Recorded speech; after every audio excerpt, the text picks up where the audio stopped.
A student bully lunges forward angrily, shouting threats at another student. He throws a series of punches, vowing to beat his opponent. Then, a fist is shown delivering a powerful punch to someone, making them scream in pain. Meanwhile, in what appears to be a classroom, a girl is holding her phone and asks some bad guys to stop hitting someone named Donggu, then wonders to herself why people resort to hitting each other. A conversation takes place among a group of students, where one asks another if he's heard the news, while the young bully orders Donggu to get up. It becomes clear from their conversation that Park Sung-yoon, the leader of the second-year students, has been overwhelmingly defeated by a new transfer student when he tried to steal some pork from the cafeteria. Jo Young-chul, the number 2 at Suman High School, sits with his arms crossed as he relays the news. Next to him sits Park Kang-wook, the number 1 at Suman High School, checking his phone. He comments on the incident, saying that the pork matter is unforgivable, but he believes Park Sung-yoon isn't the type to be defeated so easily. The girl approaches him and asks him to look at her and put out his cigarette, remarking that this is the famous leader Park Kang-wook and asking him to introduce himself. Kang-wook becomes furious and curses at her,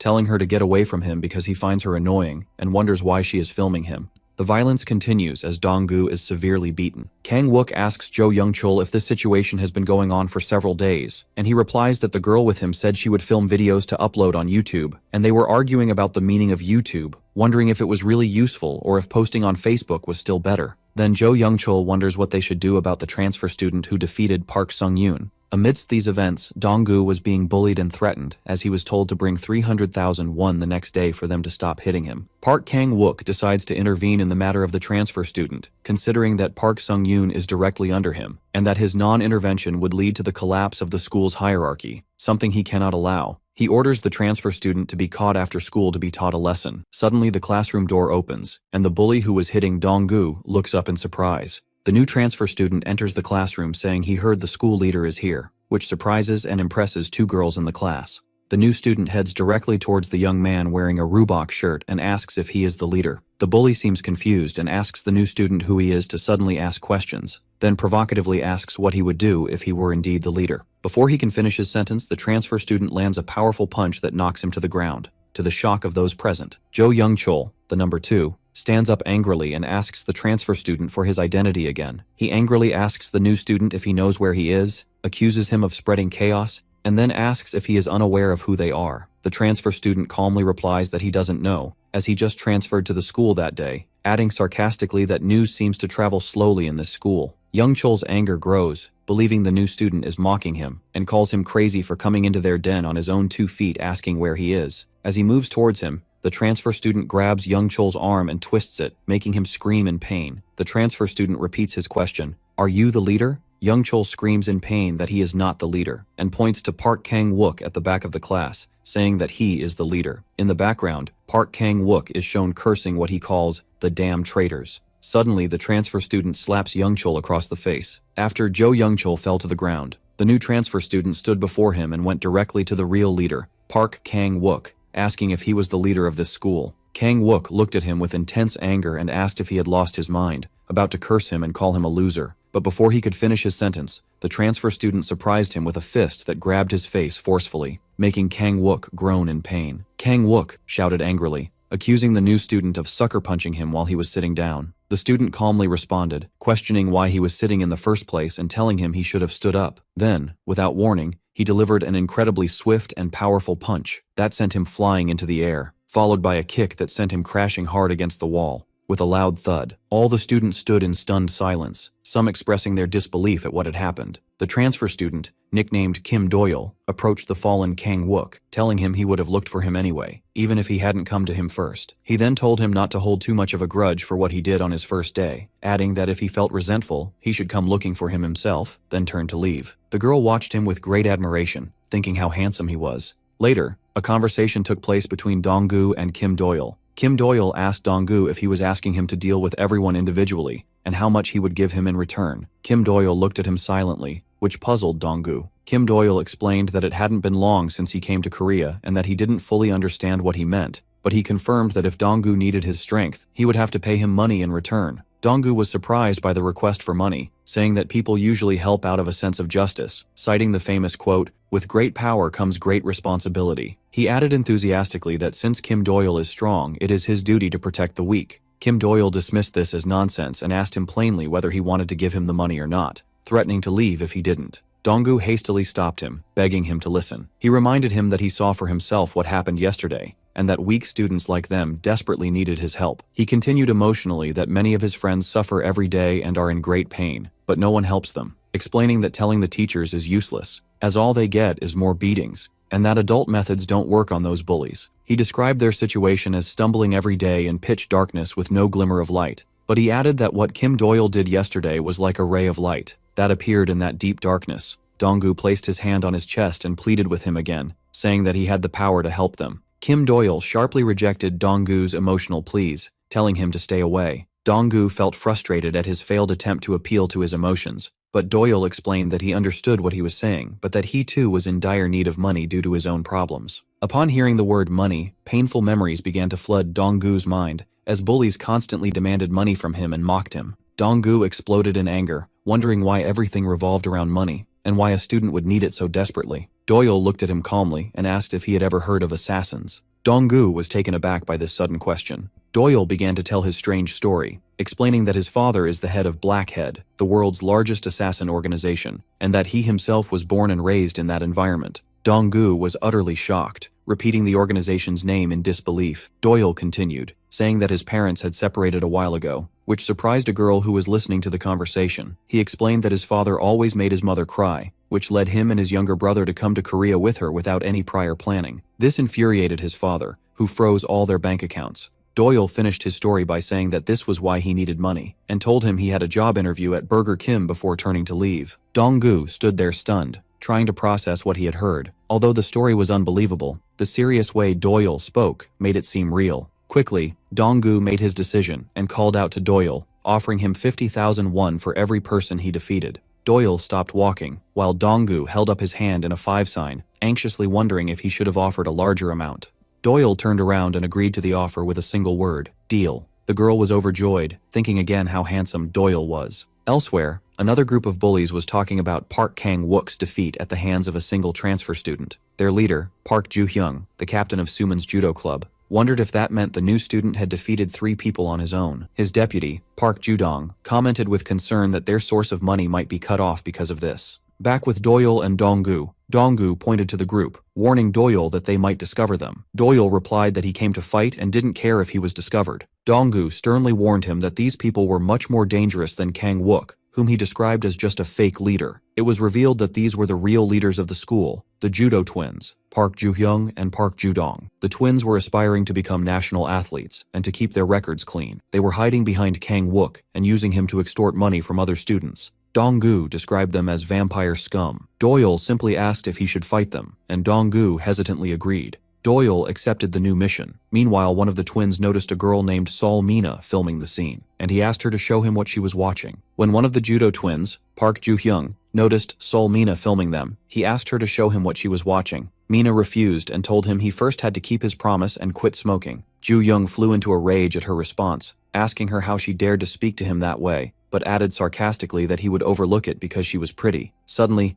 Ju-dong screamed in pain. It was Kim Doyle who had forcefully kicked Ju-hyung in the head. Mina and her friend were shocked to see Doyle. Ju-dong fell unconscious from the force of the kick. Ju-hyung angrily demanded to know the attacker's identity and the reason for the unprovoked attack. Strangely, Ju-hyung yelled at Doyle, asking how he dared to be so handsome. Ju-hyung watched the situation in confusion, noticing Doyle's complete calm as if he wasn't about to get into a fight. While Ju-hyung was angry that Doyle wasn't looking directly at them, he turned back as if a thought occurred to him, wondering internally if his opponent had called his friends. But his expression quickly became bewildered as he couldn't grasp what was catching his attention and in which direction he was staring so strangely. Doyle shouted the word fake and delivered a swift, direct punch to his face. The punch was so powerful that it knocked him far away. At that moment, a comment appeared, explaining that this is the story of how Doyle became the strongest man in the world. As Doyle stood over his defeated opponent in a scene symbolizing invasion, he delivered a fierce blow to the top of his head. Sol Mina felt dizzy from her intense admiration of his handsomeness. Sol Mina couldn't comprehend how someone could combine handsomeness and attractiveness to such an extent at the same time.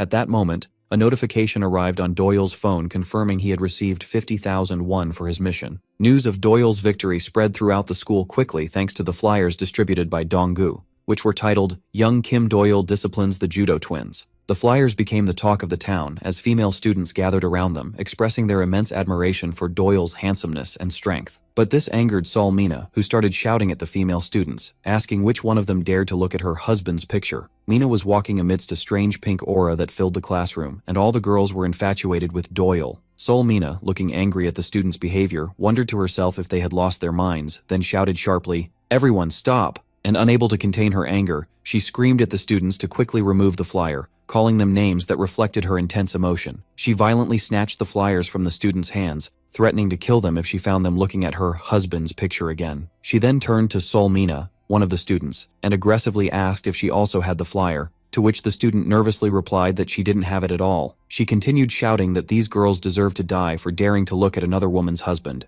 Mina was interrupted by a message on her phone, which was displaying a series of text messages from someone named Jang Hyunwoo, demanding she answer his call and threatening to beat up everyone at Suman High School. The girl looked at the phone, then tightly gripped the Doyle flyer she was holding behind her back in silent contemplation. Donggu was explaining to Kim Doyle the nature of their new mission, stating that their target this time was Jang Hyunwoo from Cheongil High School. He described Hyunwoo as an influential figure known as the King of South Seoul, and that he was a follower of someone named Bae Gichol and an executive member of the 12 Nations organization, making him a very powerful opponent. Donggu advised Doyle to focus only on Hyunwoo for the day and never to underestimate him. Donggu reviewed Hyunwoo's abilities, explaining that he was a 3-time amateur boxing champion, possessing a physique and fighting instincts far beyond those of an ordinary person. He asserted that even the judo twins, whom Doyle had previously defeated, couldn't stand up to him even when they fought together. Doyle coldly interrupted him, saying that he had defeated the twins anyway. Donggu urged him to take the matter seriously,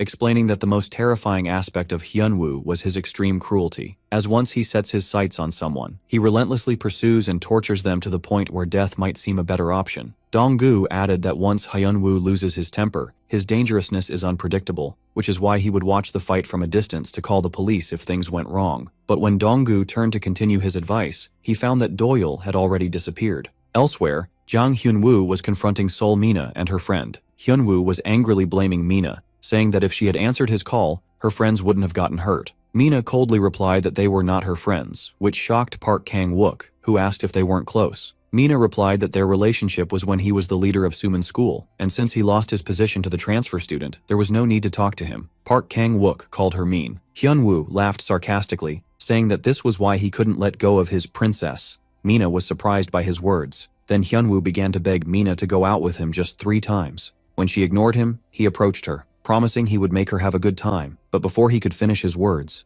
Hyunwoo was surprised when he saw a bottle being thrown towards him from a distance, as if it appeared out of nowhere on its path towards him. With lightning speed, Hyunwoo dodged the bottle before it could hit him. Doyle stood before him, commenting that it was a shame he couldn't finish it in one blow. Mina was shocked by his sudden appearance. Hyunwoo got up and asked Doyle for his identity. Doyle replied that he was the one who was going to beat him up. Mina wondered to herself with great happiness if he had come to save her. Doyle noticed Mina's constant presence wherever he went and began to suspect that it was more than just a coincidence. He found her gaze strange and wondered if she was watching him. He warned her that he would kill her if she tried to pull any tricks on him. In contrast, Mina interpreted his sharp gaze as a sign of interest and secretly wished he would kill her out of sheer admiration. At that moment, Hyunwoo stood up, shouting at Doyle for his sudden appearance. Jang Hyunwoo exploded in anger at Kim Doyle, asking how he dared to touch Mina. Hyunwoo charged at Doyle at lightning speed in a swift attack, which Park Kang-wook immediately recognized as Hyunwoo's signature move, a straight, sudden punch while running.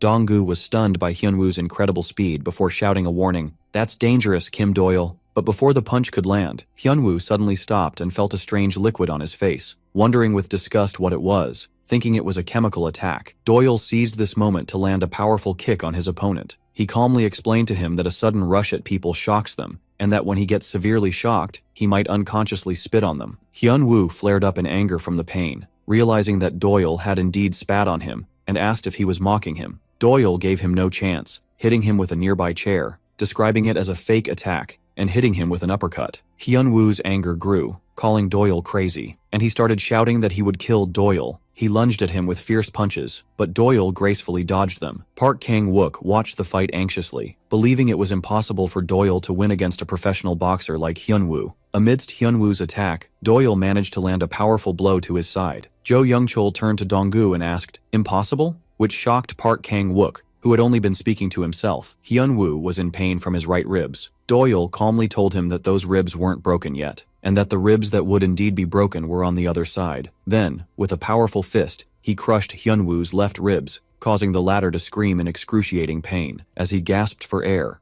Doyle stood over the collapsed Hyun-woo, amidst the bewilderment of his friends at the situation. Hyun-woo was coughing and struggling to catch his breath. Doyle began to deliver a speech he was supposed to have memorized, calling Hyun-woo a bully and warning him that if he saw him hurting anyone again. But he stopped suddenly, admitting he had forgotten the rest of the words, to the anger of Dong-gu, who shouted that he had ordered him to remember it. Doyle decided to improvise, ordering Hyun-woo to live quietly and not cause trouble. He then issued a terrifying threat, saying that if Hyun-woo ever stood before him again, he would bring everyone he loved and tear them to pieces before killing him. Meanwhile, Sol-mina watched the scene with teary eyes, thinking to herself, "Please don't fight for me." She then leaned against the wall, feeling immense admiration, and sarcastically commented on this cruel competitive society. The next day, in a gym, Im Yong-beom, the number 4 at Ilgyong High School, was receiving shocking news over the phone. He learned that Jang Hyun-woo had been defeated by students from Suman High School and was now in the hospital. Yong-beom scoffed at the news, believing the Suman students must have ganged up on Hyun-woo, calling them cowards who had started a rebellion. He decided it was time to put them back in their place himself, vowing to go and crush these worms. Indeed,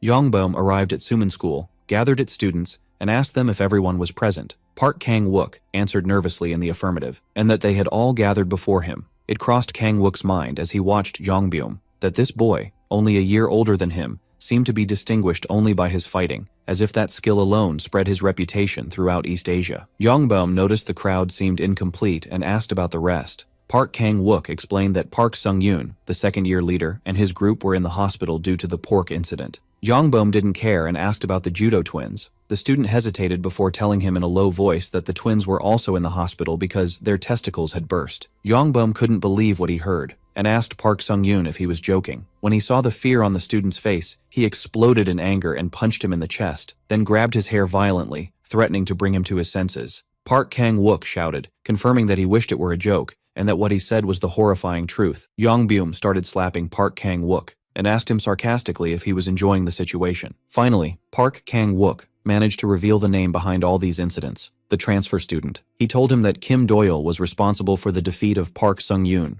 the judo twins, and even Jang Hyun-woo. He fearfully told Jong-beom that the transfer student was the cause of everything. Jong-beom's eyes lit up with interest, and he asked where the student was now. Meanwhile, during the student activities period in a classroom, Sol-mina was looking at her phone, which had a picture of Doyle defeating the twins. She was happy that her negligence had somehow led to her meeting Doyle. She was browsing videos on her phone, admiring his handsomeness, when she opened a video of him eating on her phone, in which he was scolding her for her foolish actions, asking her who she was with, and threatening to kill her in a secluded place. But she interpreted his threat as a romantic invitation and felt overjoyed. At the same time, the teacher was announcing the start of registration for the film club. When he asked those interested in joining to raise their hands, Mina, who was lost in a daydream, was surprised, but she quickly raised her hand with great enthusiasm along with her friend. To the teacher's astonishment at the club's sudden popularity, Sol-mina was in a state of shock seeing the students' sudden enthusiasm to join the film club, wondering how these students, who only care about books, would dare to try and join a club considered the heart and symbol of student activities. Mina's imagination began to wander, and she saw herself with Doyle as he took her to the cinema. Meanwhile, Mina was screaming internally that everything was hers now, warning others not to come near. Chaos reigned in the classroom as everyone competed to join, feeling the intensity of Mina's rivalry for the position. Away from this chaos, Kim Doyle sat quietly, trying to find out more about Sol-mina, the girl who kept appearing before him. He asked Dong-gu about her, who gave him some basic information. Doyle began to feel suspicious, wondering if his father had sent her to watch him, as he had never seen her before in the Black Head organization. Dong-gu changed the subject and asked Doyle which club he had chosen, and was utterly shocked when he learned that Doyle had joined the anime club, which he considered the sacred haven for otaku. Dong-gu exploded in anger, considering that a handsome and popular person like Doyle was invading his forbidden territory, accusing him of trying to take over everything. At that moment, Im Yong-beom and his group had arrived. Park Kang-wook pointed to them, identifying Doyle as the one who defeated the judo twins. Yongbom shouted at the student to be quiet, as he didn't want to seem like he came for a trivial reason. He then confirmed that Doyle was the same person who had defeated Jang Hyunwoo. Park Kang-wook described Doyle as a psychopath obsessed with pork, which prompted Jongbom to scold him because he also liked that dish. As Jongbom and his men advanced towards them, Donggu was still scolding Doyle for joining the anime club, saying it was hard for him to accept him as a member because he hadn't even watched the most famous anime series. Suddenly, Doyle stood up and started running away. Donggu panicked, thinking Doyle was angry with him, and quickly said he would accept him into the club. But Doyle wasn't leaving. He was heading straight for Jongbom and his group. Park Kang-wook and Jongbom were surprised by Doyle's audacity in approaching them directly. Kang-wook watched the situation, thinking to himself that Doyle might be trying to seize the initiative, and although the idea seemed good on the surface, he realized it was just a superficial trick that wouldn't work with Ilgyong. Yongbom acknowledged his opponent's strength, stating there was no need for words between men, and took a fighting stance. He threw a powerful punch at Doyle, but was surprised when he found that Doyle had dodged it with amazing agility. Then Doyle continued his rush forward, bypassing Jongbom. He ran after him without stopping. Yongbom looked bewildered, not understanding what Doyle was trying to do. Meanwhile, Sol Mina was thinking that a student like Doyle must have joined the prestigious film club, and that it was impossible for him to join a lower-class club like the anime club. At that moment, Doyle appeared before her out of nowhere, making her scream in surprise. Sol Mina screamed in surprise when Doyle suddenly appeared before her out of nowhere. Doyle confronted her directly, asking for her identity and why she kept appearing before him and following him, then suspiciously asked if his father was the one who sent her to watch him. This question confused Mina, who completely misunderstood his intention and happily thought he was talking about starting a family together. Meanwhile, Im Yongbom was furious that Doyle had ignored his punch and run away. Doyle coldly told Mina to go and tell his father that he would never return to him, and at that moment, Yongbom rushed towards them at full speed. Yongbom shouted at him, calling him a worm, and lifted his leg to kick him directly in the head. Donggu shouted, calling out to Doyle, trying to warn him of what was about to happen. Doyle grabbed Mina and quickly spun her around on the ground, dodging the kick that would have hit them. Mina seemed happy with the situation she found herself in, as if she didn't mind what was happening at all. Jongbom told Doyle to stop dodging and just die. After Doyle finished talking to Mina, he turned and went back to face Jongbom, who threatened him that he had lost his chance to escape and that what would happen to him now was irreversible. Jongbom continued his mockery, wondering what nonsense Doyle was spouting and calling him a little insect. Jongbom continued to throw a series of punches at Doyle, but Doyle easily managed to block or dodge those punches without effort. Doyle was about to throw a punch at him, but their fight was suddenly stopped by the intervention of Wang Dochol, the head of student affairs at Suman High School, who shouted at them, asking why students from other schools were gathered here. Jongbom felt annoyed by this interruption, describing adults as always being a problem and showing up at crucial moments to spoil things. Yongbom told Doyle that it wasn't over yet, vowing to see him again after school, then turned to leave with his group. But as Yongbom was walking away, Doyle surprised him from behind with a fierce elbow strike to the back of his head. Everyone was shocked by the situation, not believing that Doyle would hit him in front of the head of student affairs. Doyle looked at him sharply, as if his words were another blow, and called him a curse that brings ruin. Jongbom froze in place, shock evident on his face, not comprehending how Doyle dared to raise a hand and hit him in front of everyone. Everyone was shocked, especially Park Kang-wook, who watched what happened in horror. Donggu realized that Doyle had crossed all lines with this treacherous attack on another school's leader. He knew that spilling the blood of an Ilgyong student meant the transfer student was as good as dead. He wondered in terror what would happen now that Doyle had dared to target the leader directly before even defeating his followers. Elsewhere, the consequences of this act appeared, as someone was shown tied to a chair. A huge, tattooed man and a woman stood over him, pouring hot water on him and sarcastically asking if he felt the heat, while he screamed in excruciating pain. A huge man was scolding his men, berating them for their betrayal after he had provided them with food and shelter. He then approached the tied-up girl with a lit cigarette, and asked him what he had told him he would do if he caught him, reminding him of his threat to gouge out his eyes. At this crucial moment, his phone rang, and he wondered with annoyance who could be calling at this time. The man answered the phone, only to receive news of Yongbom's defeat at Suman High School. The caller was identified as Im Jong-chan, the number 2 at Ilgyong High School. Elsewhere, Donggu was telling Kim Doyle about a group known as the 12 National Delinquents, a group of 12 influential delinquents nationwide. But Doyle dismissed it, considering them just kids, and wondered why the matter was being exaggerated when he was already annoyed with cleaning the bathroom. Donggu continued to scold Doyle for serving a week-long punishment of cleaning the second-floor bathroom, despite being a transfer student for only a short time. Doyle simply told Donggu to leave, but Donggu exploded in anger, warning Doyle that he didn't realize the gravity of the situation. Donggu explained that Doyle had gotten involved with the 12 national delinquents, and now the first police squad was coming for them. He added that the bigger problem wasn't the squad itself, but a person named Jin Sung-il, and that this wasn't part of the plan. Donggu insisted that the first police squad would definitely come back for revenge because they are merciless. But Doyle mocked his words, wondering how they could be described as cruel when they had never even dismembered someone. Then, Doyle reminded Donggu that he was the one who started the fight in the first place because of the mission he asked of him, and now everything was painful and annoying. Doyle declared that he was done with this and wouldn't go back to it, preferring to work part-time. Donggu protested his decision, trying to entice him by saying their pay was higher than any other job and that they received severance pay. But Doyle ordered him to leave. Donggu was shocked by the way Doyle spoke to him despite his concern for his well-being. Donggu left feeling frustrated.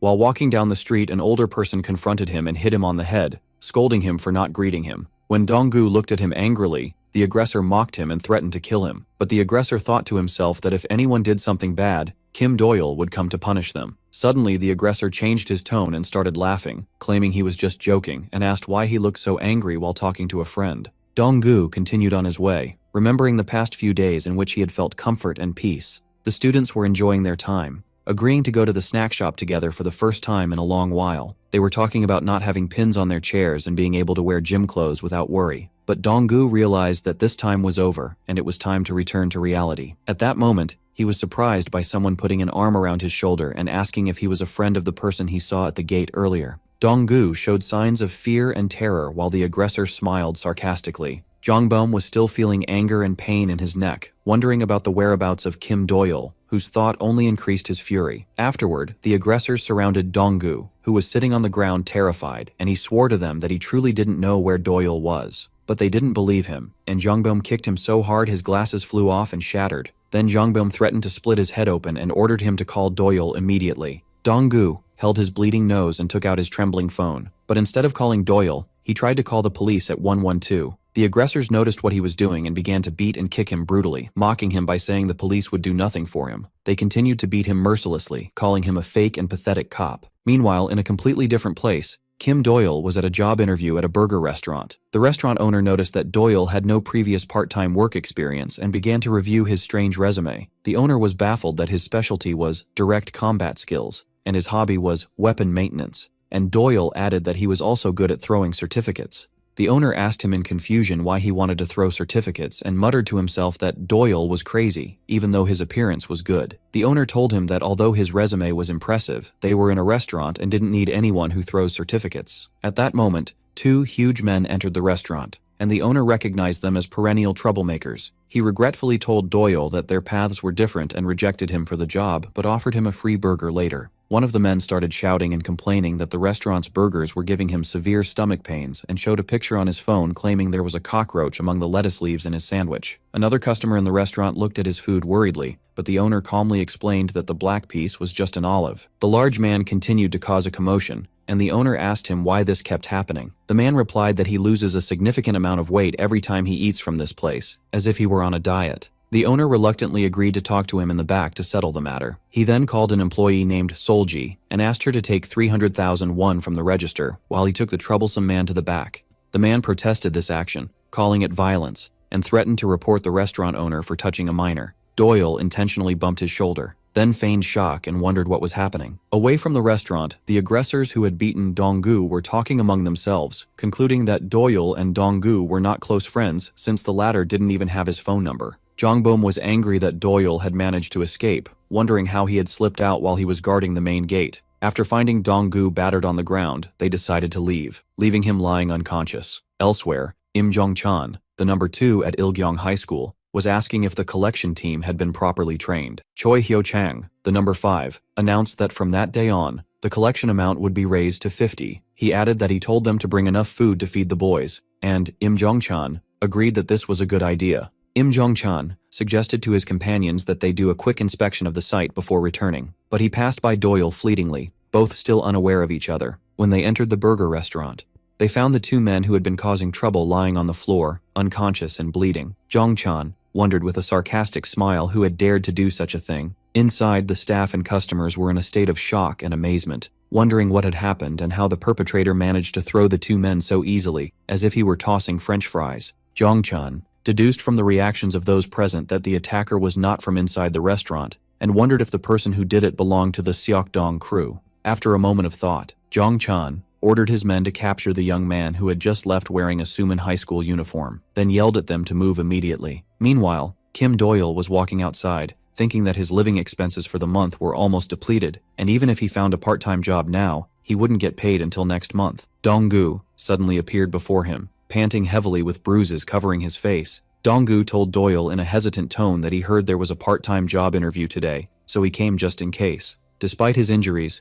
Donggu smiled, expressing his relief that Doyle was safe. Doyle looked at him seriously and asked where he had gotten into a fight again. At that moment, Zhang Chan's men arrived, running after Doyle, with one of them complaining about how fast he walked. Choi Hyo-chang stepped forward, introduced himself as being from Ilgyong High School, and asked Doyle to come to him for a moment. He gestured at him with a provocative finger, asking if he couldn't hear. Doyle ignored the provocation and calmly asked Donggu if the 50,000 won offer was still valid. Donggu smiled faintly and added, asking if he also wanted severance pay. Doyle's response angered Hyo-chang, who called him a skinny bastard and wondered if he really listened to what people said. Hyo-chang decided that hitting Doyle a little would make him listen, but before he could move, Doyle threw the cup in his hand at him, hitting him directly in the face, then grabbed him by the hand and threw him violently to the ground. Hyo-chang screamed in pain as Doyle attacked him, pinning him to the ground and delivering a series of fierce punches. Hyo-chang's companions watched in complete shock and horror as they saw their friend being brutally beaten. After Doyle was finished with him, he took a deep breath and walked away, leaving the other two men frozen in place with fear. Then Doyle stood in front of Donggu and asked him again if there was a performance bonus.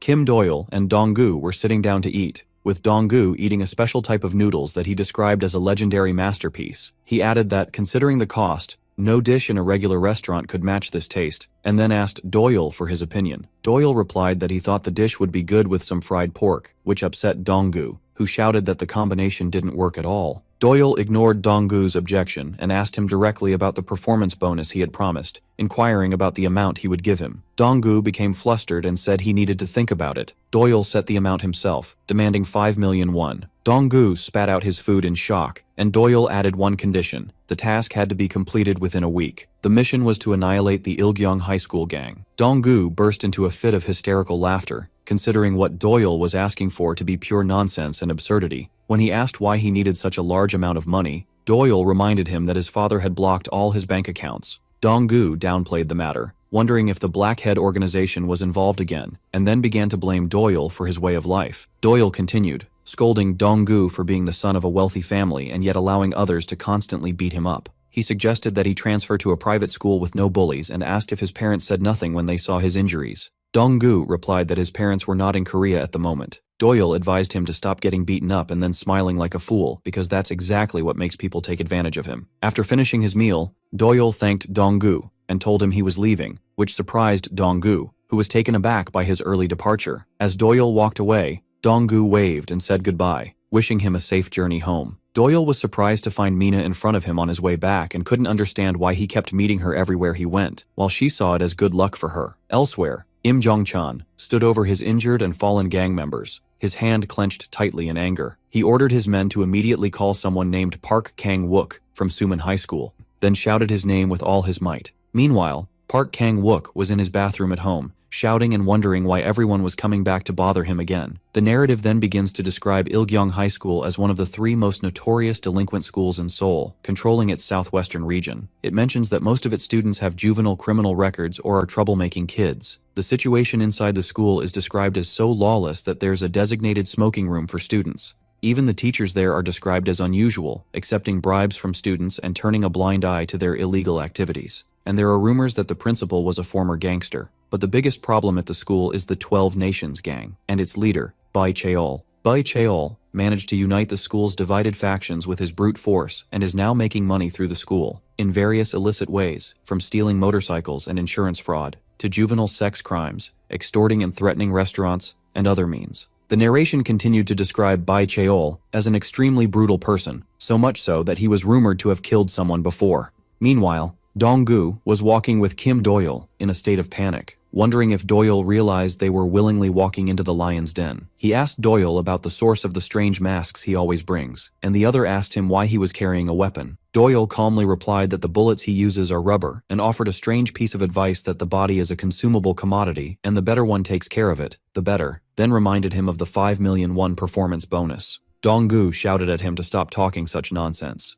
Dong-gu pleaded with Doyle to turn back, explaining that Ilgyong School had such a bad reputation that the local police had started to mock the sheer number of reports they received from there. But Doyle replied that this was even better, which only increased Dong-gu's confusion and fear. Upon their arrival, Doyle approached a student and asked him directly if he was Bai Cheol, which shocked and amazed the students with his audacity. The students recognized his Suman School uniform and wondered if he had lost his mind to dare utter their leader's name like that. Doyle shot the student directly in the leg without giving him a chance to speak, then shot him in the head with a rubber bullet, knocking him to the ground instantly. The other student was shocked and angrily demanded to know the identity of this crazy attacker. Doyle didn't answer, and the student began to attack him. Doyle blocked the other with his foot and shot the student's foot with his rifle, then struck the student's shoulder with his rifle, breaking it, which made him scream in pain. After overpowering him, he grabbed him, pointed the rifle at his head, and ordered him in a threatening tone to bring him Bai Cheol. Elsewhere in the school, Im Young-beom was feeling dizzy from Doyle's previous blow, describing him as a cunning bastard. He was thinking that if it weren't for being busy with collection day, he would be chasing Doyle right now. As he was thinking, he heard the disturbing sounds of gunfire coming from nearby. At that moment,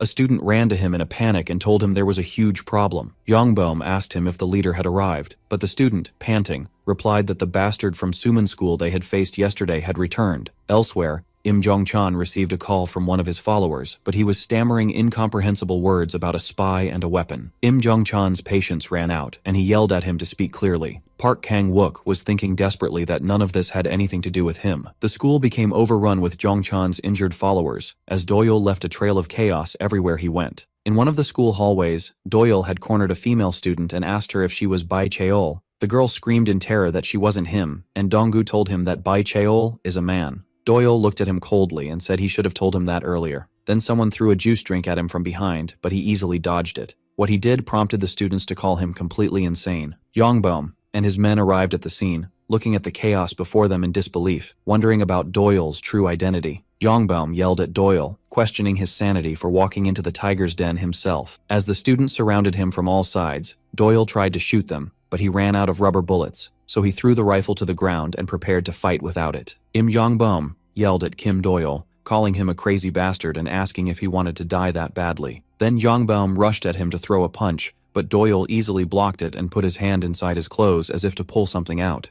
which shocked Young-beom, who wondered what trick he was using. Doyle coldly replied that it was just a trick and delivered a powerful kick to his stomach. Meanwhile, in the annex of Ilgyeong High School, a new teacher named Ha Jung-ju was watching the chaos and suggested calling the police. But another teacher advised her not to interfere in the students' affairs, reminding her of the principal's instructions. Nevertheless, the teacher commented that he had never seen such chaos before, not even after the Bai Cheol incident. At that moment, the signal from the school's surveillance cameras suddenly cut out, and the two teachers discovered their phones had also lost signal, wondering anxiously what exactly was happening at the school. Elsewhere, inside a gym, a student with a massive muscular build was lifting 200-kilogram weights with complete ease, while others looked on with admiration and fear, commenting on his monstrous strength. After finishing his workout, the man drank a protein shake and asked for the latest updates. One of his followers told him that an order had been issued for all executive members to gather at the school within 20 minutes. When he asked why, he was told that a spy had infiltrated the school. The man's identity was revealed to be Park Jin-gu, the number 3 at Ilgyeong High School. The scene then flashes back to the past, where Jong-beom was told he had a special talent. He was an exceptional fighter, and his fist was described as a gift from the gods, as he single-handedly defeated a whole group of older students. Jong-beom refused to live on the same level as others, and he couldn't hide his anger and contempt for those beneath him. The scene returns to the present, where he is facing Doyle and unable to reach him with his fist, as the difference in their arm reach was too great. Despite his attempts, Jong-beom tried to get closer to him so that Doyle couldn't dodge his attacks. His opponent threw a direct punch, but Doyle dodged it with lightning speed. Then Jong-beom received a fierce punch from Doyle that knocked him to the ground, suffering a crushing defeat. Jong-beom was trying to get up from the ground, but Doyle didn't give him a chance, delivering a kick aimed at his face, but Jong-beom managed to dodge it miraculously. and wondered angrily about the identity of this person who appeared out of nowhere. He had never heard his name before, but he remembered how Doyle had kicked a soccer ball at him with full force.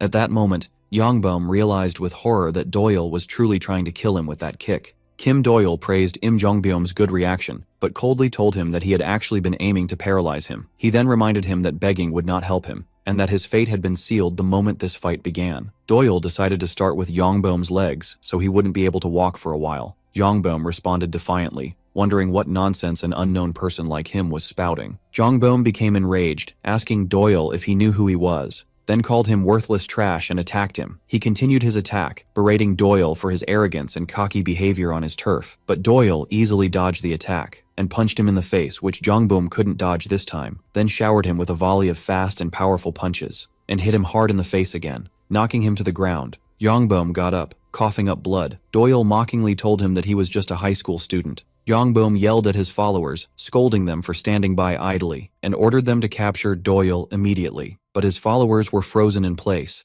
unable to move out of fear. Meanwhile, at Suman High School, Im Jong-chan was desperately trying to make a phone call, but no one was answering. The Suman students were whispering anxiously after noticing students from Ilgyong School, including Im Jong-chan, inside their school, commenting on their intimidating appearance. At that moment, Wang Do-cheol, the discipline teacher at Suman School, confronted them, asking why they were constantly sneaking into his school. He ordered them to come closer to him, but they completely ignored him and started to walk away. Do-cheol got angry at being ignored and called them disrespectful, but Jong-chan stopped and then walked calmly towards him. Do-cheol asked him what their problem was and why they were sneaking into other schools. Jong-chan pulled a knife from his pocket and suddenly stabbed Do-cheol in the stomach. Jong-chan stopped and looked at him threateningly, warning him that he should know who he's dealing with before acting like a teacher. Do-cheol froze on the spot, unable to speak, overcome with shock and fear at what had just happened. Then Jong-chan left him and knocked him to the ground, sarcastically asking if he wanted to die. Jong-chan walked calmly towards one of his followers, then placed the bloody knife in his hand,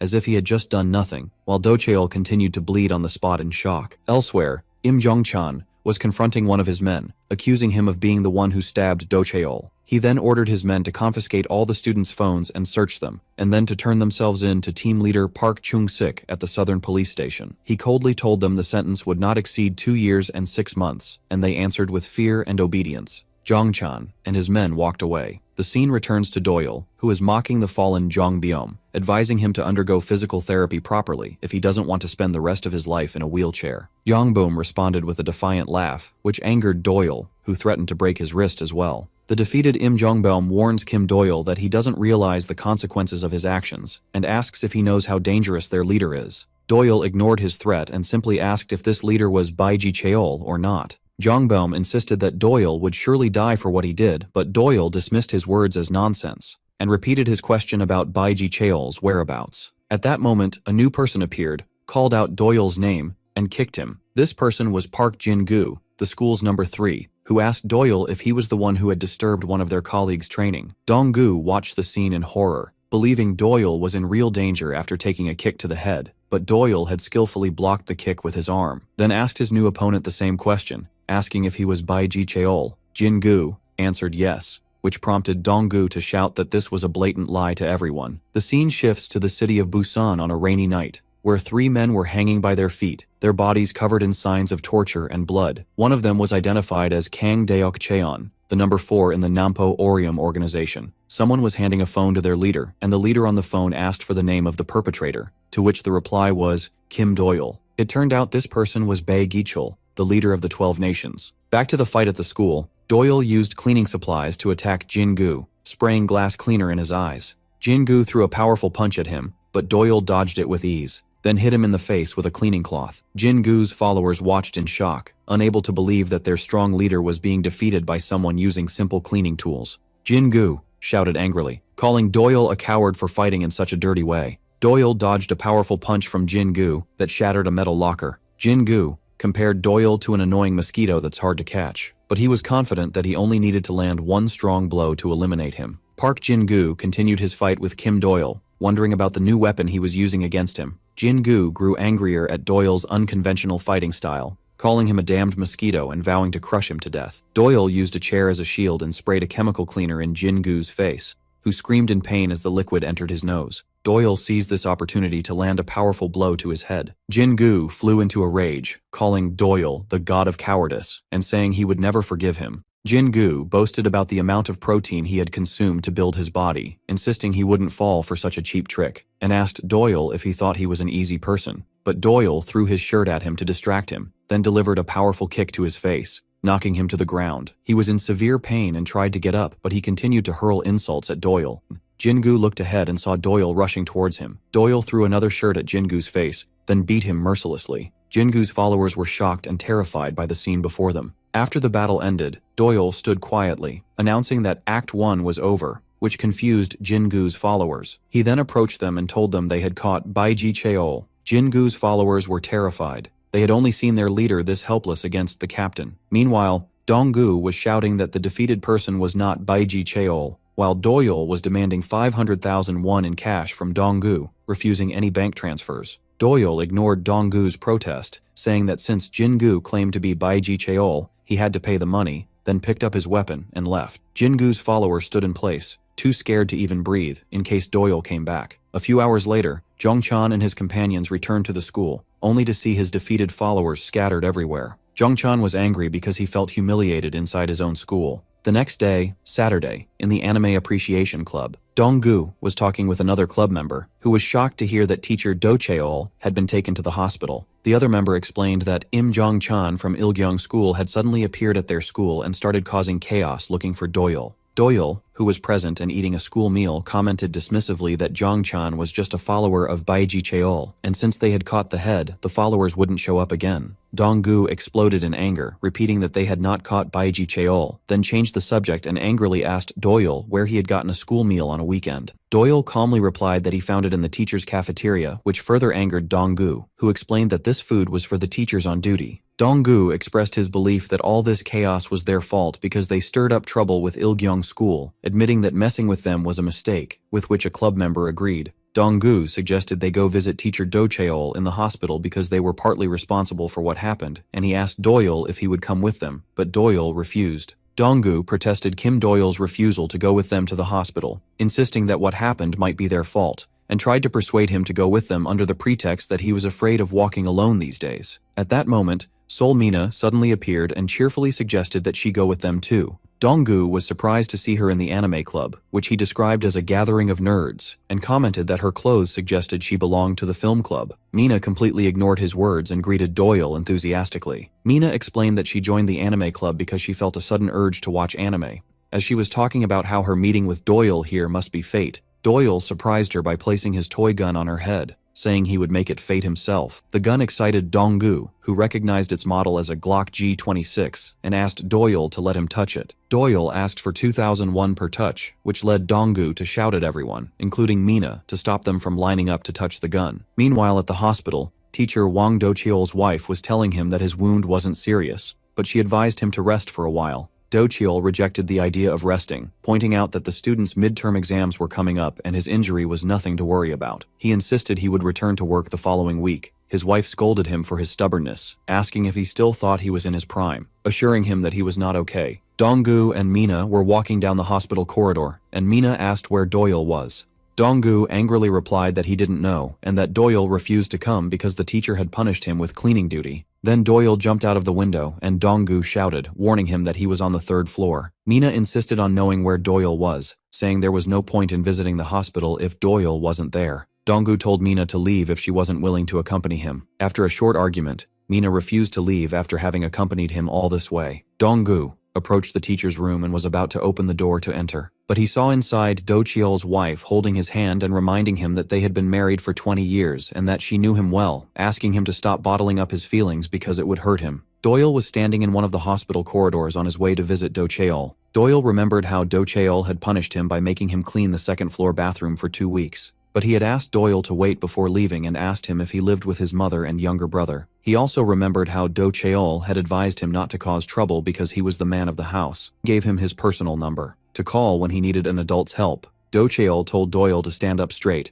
reminding him that they were all reckless at his age. Do-cheol also advised him to live with honor and not do shameful things, because a man's pride is everything. Doyle felt guilty and realized that everything that happened was his fault, and decided to leave the drinks he brought and leave quietly. As he headed to Do Cheol's room, he was surprised to find Donggu and Mina standing outside in silence. In the hospital room, teacher Wang Do Cheol was crying bitterly, expressing his deep sense of humiliation. He blamed himself because, as a teacher and head of discipline, he had been humiliated in front of his students instead of protecting them. Donggu and Sol Mina stood outside the door, listening to his sobs. Do Cheol continued to express his shame, wondering how he would face his students after being humiliated by someone his son's age. Do Cheol felt unable to face his students' gazes again after what happened. He felt he was no longer qualified to be a teacher. Do Cheol continued to cry bitterly, feeling helpless to make any excuses for what happened. In another dark place, Im Jongchan was kneeling before his long-haired leader, Bai Cheol. Jongchan confessed that the entire school had been destroyed by one person, and he had no excuse to offer. He swore to his leader that he had committed an unforgivable sin and begged him for another chance to catch the attacker. But Bai Cheol coldly refused his request, pointing out that Jongchan had misunderstood the orders. He explained that if he truly wanted to make up for his failure, he would have already brought Kim Doyle to him. Bai Cheol told him it was now time to take responsibility. Jongchan immediately agreed,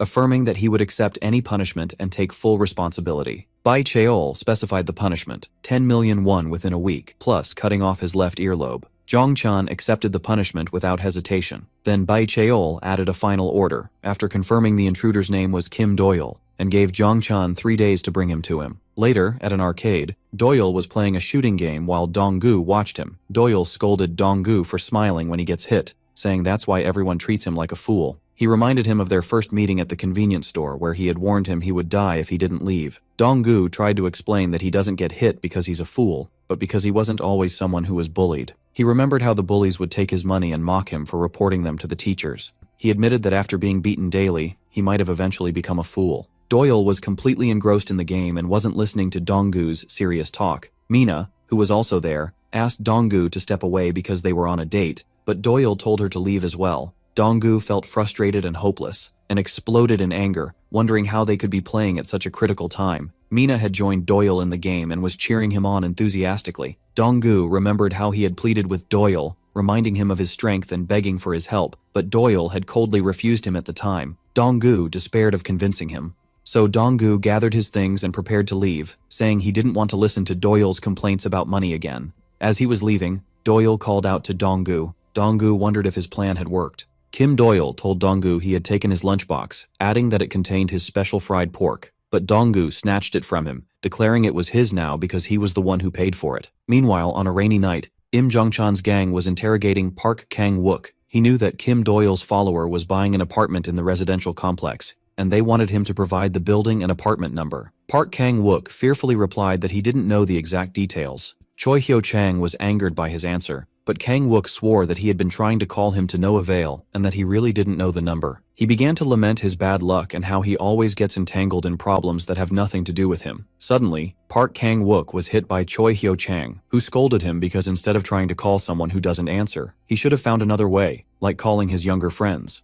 Then he beat him mercilessly. While Park Kang-wook wondered what he had done to deserve all this beating, some passers-by gathered to watch the situation, and a gang member yelled at a lady to mind her own business and move along. Then, Choi Hyo-chang grabbed Park Kang-wook by the hair and gave him a 1-hour deadline to bring Doyle, or else he would die. Park Kang-wook desperately wondered why he had to die instead of Doyle, and began to beg for one of the passers-by to call the police. Amidst the crowd, Donggu appeared, holding an umbrella. Park Kang-wook recognized him immediately, pointing him out as Kim Doyle's follower, and began to chant his name, describing him as Doyle's servant and slave. In a nearby alley, Choi Hyo-chang was telling Jongchan that Donggu was refusing to cooperate, and asked him what to do because if they beat him anymore, he might lose consciousness. Jongchan approached Donggu, expressing his frustration that these weaklings were causing them all this trouble. Jongchan approached Donggu and asked if he really didn't know who they were, reminding him that the rumors must have spread around the school, especially after he took care of one of the teachers. Donggu remembered teacher Do Cheol crying, moved by what had happened to him. Jongchan tried to convince him that they only needed to lure Doyle, and that Donggu would end up calling him anyway. He sarcastically asked what he could do in this situation. Donggu remembered when his father insulted him, saying he was just like his mother. Jongchan offered to let him live in exchange for calling Doyle, and asking him to come to their hideout. But Donggu, who was bleeding and injured, quietly muttered that he was not a fool, then raised his head and looked at them defiantly, repeating that he was not the fool, but they were the real idiots. Park Kang-wook was surprised by Dong-gu's bold words, and they wondered if they had hit him too hard. Suddenly, Im Jong-chan burst into a fit of hysterical laughter. Suddenly, he cut Dong-gu's face.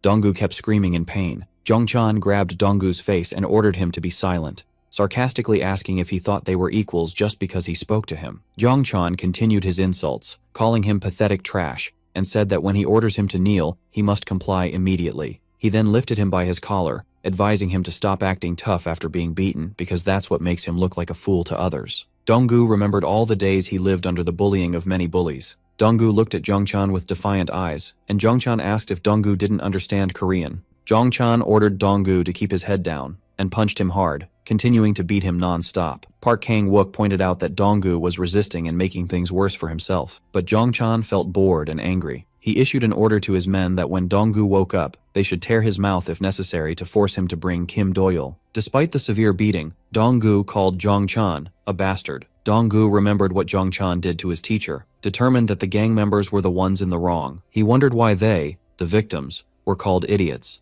when the aggressors were the real problem. Park Kang-wook yelled at him to shut up. Dong-gu told Jong-chan that everything would have been fine if people like him didn't exist in their lives. But Dong-gu continued to shout that the bullies were the outsiders, and called them the real fools. Jong-chan's patience ran out completely, so he pulled out a knife, and mocked Dong-gu, who was still talking despite his severe injuries, describing him as just a teenager living in his own delusions. He then grabbed him and threatened to gouge out one of his eyes to see if he would continue talking after that. Park Kang-wook shouted, worried for Dong-gu, but before he could do anything, he stopped suddenly, as he heard the sound of a gunshot. Suddenly, Do-yeol appeared and ordered him to stop. Then Do-yeol asked disapprovingly what kind of bullets had been brought, explaining that he had requested rubber bullets. Do-yeol ignored the matter and walked steadily forward in the rain. His appearance shocked Choi Hyo-chang, who immediately recognized him as the troublemaker from the burger restaurant incident and shouted his name, Kim Do-yeol. Jong-chan looked at Do-yeol with pure hatred and spite, considering him responsible for everything that had happened to him. Do-yeol walked directly toward Dong-gu and asked if he had intentionally swapped their phones. He then showed him his phone, whose screen was completely shattered, and asked who did it. After that, he turned towards Jong-chan and his gang, asking if they were the culprits. Do-yeol coldly announced that they needed a good disciplining, and that he would fight them with all his strength. Jong-chan smiled sarcastically and began to introduce himself, admitting he was the one who broke the phone and welcoming Do-yeol. But before he could finish his name, Do-yeol attacked him in a swift assault. Jong-chul couldn't keep up with Do-yeol's speed, so he remained standing in place, unable to move. Do-yeol told him he would not forgive him for what he did. Meanwhile, Choi Hyo-chang began to narrate a legendary story about Jong-chan. In the past, all 21 members of the Lee Ho-cheol gang had gathered at a major event. That day, all members were severely injured and left to fight for their lives. And the attacker was just a 13-year-old boy, Im Jong-chan himself. Choi Hyo-chang still couldn't believe how a young boy could defeat men twice his size, especially since that gang was so brutal that the police were reluctant to confront them. Since then, Jong-chan's reputation had spread throughout South Seoul. He became known by the nickname, the Ghost. And back in the present, this same Ghost was suffering a crushing defeat at the hands of Do-yeol without being able to land a single blow. Jong-chan, trembling, wondered what Do-yeol had done to him, and asked if he had drugged him, as he couldn't understand what was happening. In a state of desperation, he attacked Do-yeol with his knife, refusing to believe that someone like him could defeat him. But Do-yeol easily dodged the stab. The Ghost continued to swing his knife wildly at Do-yeol, trying to hit him just once, but Do-yeol dodged all his attacks with ease. Then Do-yeol prepared to start his attack, and delivered an uppercut. Jong-chan was shocked. He saw the punches coming but was completely unable to dodge them. The Ghost tried to catch his breath and review the situation, but the more he thought, the more confused he became, not understanding what was happening to him. Then he screamed, wondering what Do-yeol had done to him. As he was screaming at Do-yeol, he felt as if his ribs had broken. Amidst a deafening scream of pain from Jong-chan, Do-yeol coldly commented on what he considered a dramatic performance. Do-yeol addressed the collapsing Jong-chan, coldly asking why he was blaming him for his own weakness. He explained that his inability to accept the situation and his current madness were due to one reason: he hadn't been beaten enough. He then coldly gestured for him to come closer, offering to fix this for him. This provocation angered Jong-chan, who gritted his teeth in rage, then shouted curses at Do-yeol and rushed towards him. But Do-yeol dodged his attacks with amazing agility, which further frustrated Jong-chan, who called him a slippery bastard and demanded he stop running and take the hits. Although Jong-chan could see the punches coming towards him, he found himself completely unable to dodge them, admitting to himself that Do-yeol's speed was imaginary, to the point that he couldn't keep up or react in time. Do-yeol continued to deliver crushing blows. As Jong-chan staggered in pain, Doyle calmly commented on his stubbornness, but considered it a good thing because it gave him a chance to hit him more. Park Kang-wook and Dong-gu watched the scene in horror and amazement. Park Kang-wook screamed, calling him a madman, and wondered aloud if he was really doing all this over a plate of pork. Doyle told Jong-chan to come closer to him. He approached the exhausted Jong-chan and coldly asked which part he would like him to break first, offering to take his request into consideration. When he received no answer, Choi Hyo-chang stood stunned, unable to comprehend how Jong-chan had ended up in such a pathetic state on the stairs. Doyle decided to choose himself, announcing that he would start by breaking his jaw. Jong-chan realized the blow was inevitable, but he also knew he couldn't block or dodge it. At that moment, Doyle stopped his attack. Jong-chan started screaming hysterically even though Doyle hadn't thrown a single punch yet. Choi Hyo-chang stood bewildered, wondering why Jong-chan was screaming so strangely. Jong-chan showed great surprise at Doyle's action, as if he had never seen anything like it before. He remembered the unsettling feeling he had when he first saw Doyle. In the frightened eyes of Jong-chan, Doyle transformed into a dark, demonic entity, making him realize with horror that his opponent was not human and that he was an insurmountable obstacle. Doyle ended the fight by delivering a fierce uppercut to Jong-chan's chin, completely finishing him off. The result of Doyle's final punch was the complete destruction of Jong-chan's jaw. Not satisfied with that, Doyle continued to beat him brutally as he lay on the ground, while Dong-gu and the gang members watched in horror, the latter now certain that Doyle was nothing but a monster. Meanwhile, in the hospital, the teacher and his wife stood inside their warm room, sipping a hot drink and looking out at the rain from the window, oblivious to the violent scene unfolding outside. After finishing with Jong-chan, Doyle stood silently over his body. He turned with a cold gaze towards the remaining members of the gang who were trembling with fear, then advanced towards them with slow, calm steps. The scene shifts to a different location, the hideout of an organization known as the Tiger Clan. The scene inside was horrific, with the bodies of many men bloodied and strewn on the floor, while their leader, Bae Cheol, sat calmly eating a meal. Bae Cheol was thinking about an offer he received from someone named Nam Bo-woong, but when he traveled to meet him, he found the offer was different from what he was told over the phone. As a result, Bae Cheol tortured him and cut his Achilles tendon. Bae Cheol accused the man tied up before him of playing games behind his back, and mockingly asked him about the extent of his greed. The man winced in pain as Bae Cheol used chopsticks to stab him in the wound. Then Bae Cheol gave him 2 days to finish his business in Busan and join them, then ordered him to join him after that. The tortured man nodded his head in agreement immediately, repeatedly and hysterically from the intense pain and fear. After finishing his meal, Bae Cheol told his victim that he would believe his words, and wished him a good day, but there was a hint of evil in his eyes. Then he calmly left the room. Outside, he was met by one of his followers, named Kang Hyuk Cheol, who was the main fighter at Ilgyong School, who told him that Jong-chan was calling urgently. Bae Cheol grabbed the phone and answered, but was surprised by a strange voice on the other end asking him directly, "Are you Bae Cheol?" Outside, Bae Cheol's men were thrown on the ground, exhausted and covered in their own blood. Signs of shock and anger appeared on his face. The caller was Kim Doyle, who had used Jong-chan's phone to reach the gang leader. As Bae Cheol stood shocked and Doyle stood before him in the rainy alley amidst his victims from Bae Cheol's followers, Doyle continued coldly, saying, "I heard you found me." A demonic smile appeared on Bae Cheol's face as he listened to Doyle, who was in front of him. Elsewhere, the principal of Ilgyong School was having a barbecue with a teacher. The teacher expressed his deep concern about the recent incident, pointing out that while internal problems could be overlooked, this time a stranger had broken into the school and assaulted students. He wondered what would happen if the matter reached the media or the parents, but the principal downplayed his fears, asking him sarcastically what kind of respectable people would send their children to a school like Ilgyong in the first place. He explained to him that most of the school's students were either orphans, from broken families, or their parents had already abandoned them, and even if that weren't the case, they were from families struggling to survive. He assured him that no one outside cared about a scum school like Ilgyong, and that the voices of these students would make no difference. The principal ordered the teacher to forget about it and bury the incident, because making a fuss would only hurt them. The principal insisted that this incident was different, expressing his feeling that something they shouldn't get involved in had infiltrated their school, and describing it as something very dirty. Meanwhile, in another alley, Doyle threw Kang Hyuk Cheol, Bae Cheol's follower, out of a building window. Hyuk Cheol managed to land skillfully. Doyle saw that he used a shock absorption technique. Hyuk Cheol was in a state of shock, for although he could clearly see Doyle's attacks, he was unable to dodge them. He realized through his fighting experience that he had no chance of winning in a punching exchange, but he was confident that if he could just grab Doyle, the advantage would shift to him, believing that no one could overcome his immense physical strength, and he vowed to completely crush Doyle's head. Hyuk-cheol lunged, trying to grab his opponent, and for a moment, he thought he had succeeded. But Doyle easily slipped from his grasp, which angered Hyuk-cheol, who again called him a slippery bastard. Doyle seized the opportunity and unleashed a barrage of fierce blows. That nearly knocked him to the ground as he screamed in pain. But Doyle unleashed a powerful punch to his face.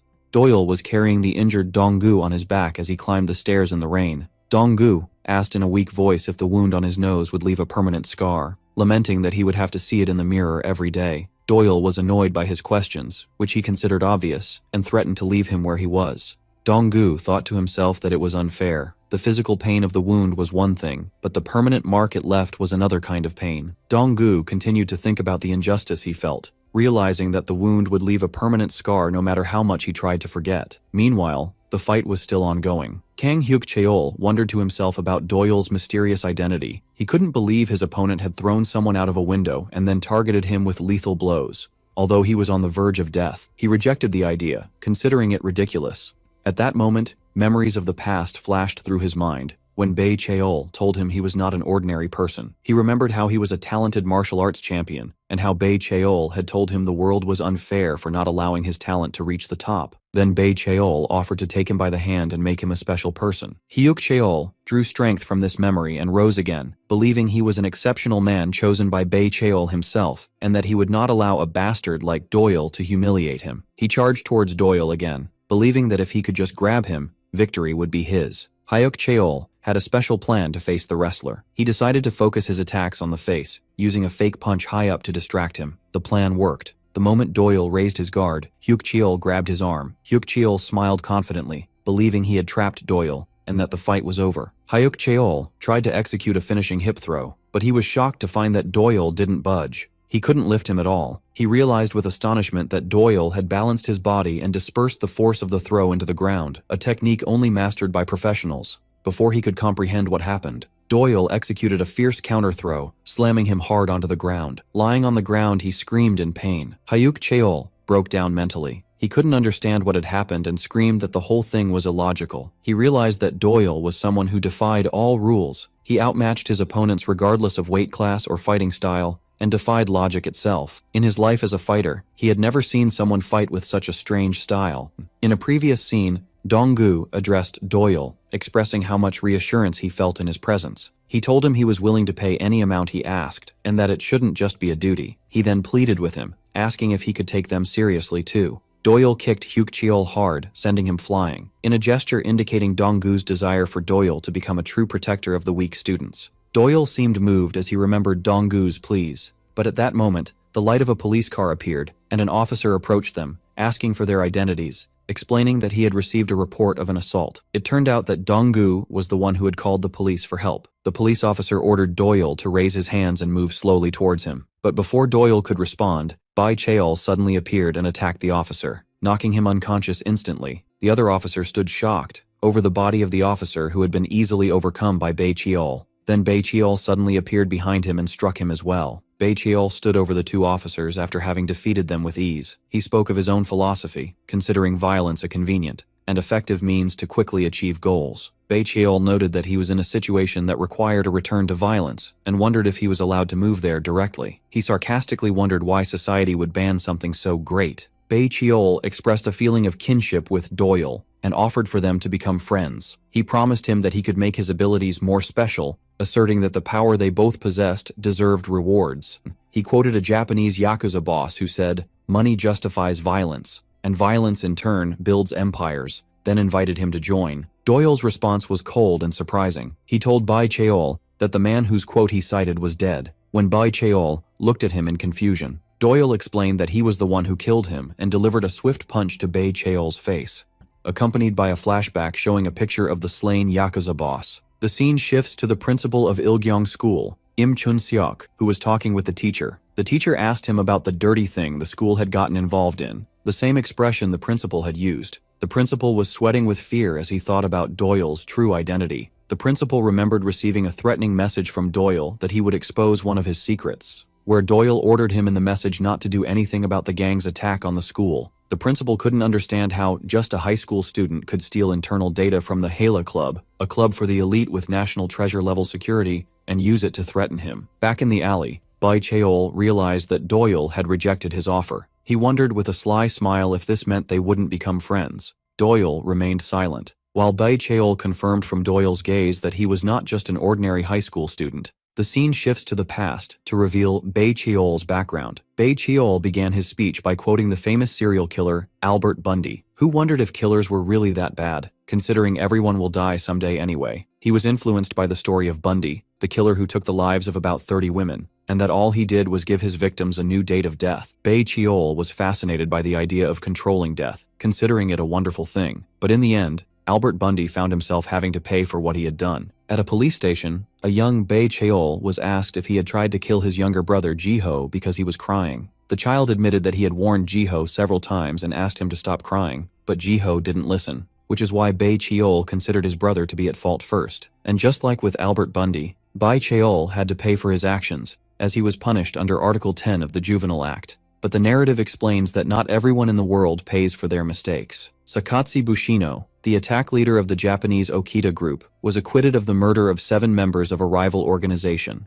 In another case, Jung Seokyeon, the son of Congressman John Tae-hwan, managed to evade a charge of killing an 11-year-old girl while driving under the influence, after it was claimed he was not the actual driver. That was the moment that defined Bai Cheol's goal in life, as he realized that having money, fame, and power could make him a special being, even a god who decides people's fates. In a scene from the past, Bai Cheol revealed to his little brother, Jiho, the real reason he tried to kill him. Jiho looked too much like him, and he told him that this world only had room for one of them. He wanted to become the god. Back in the present, Bai Cheol declared that he was indeed a special being, but Doyle surprised him with a quick kick and punch. Bai Cheol didn't comprehend what had happened, and wondered in confusion how Doyle managed to move before he even started his own move. Doyle responded sarcastically, asking if Bai Cheol had been hit on the head, then added calmly that he was simply faster than him. Doyle explained that he was just playing around a bit, and commented that he hadn't met someone like Bai Cheol in a while, wondering if he was really an ordinary person. In contrast, Bai Cheol began to think that he had surpassed many people in his life to get to where he was now. Bai Cheol continued to think that what was happening before him was a first of its kind.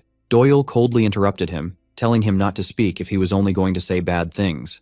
In the midst of their exchange of blows, Bai Cheol found his opponent to be truly interesting. Then Doyle accused him of being just an uncreative bastard because he saw his move and copied it.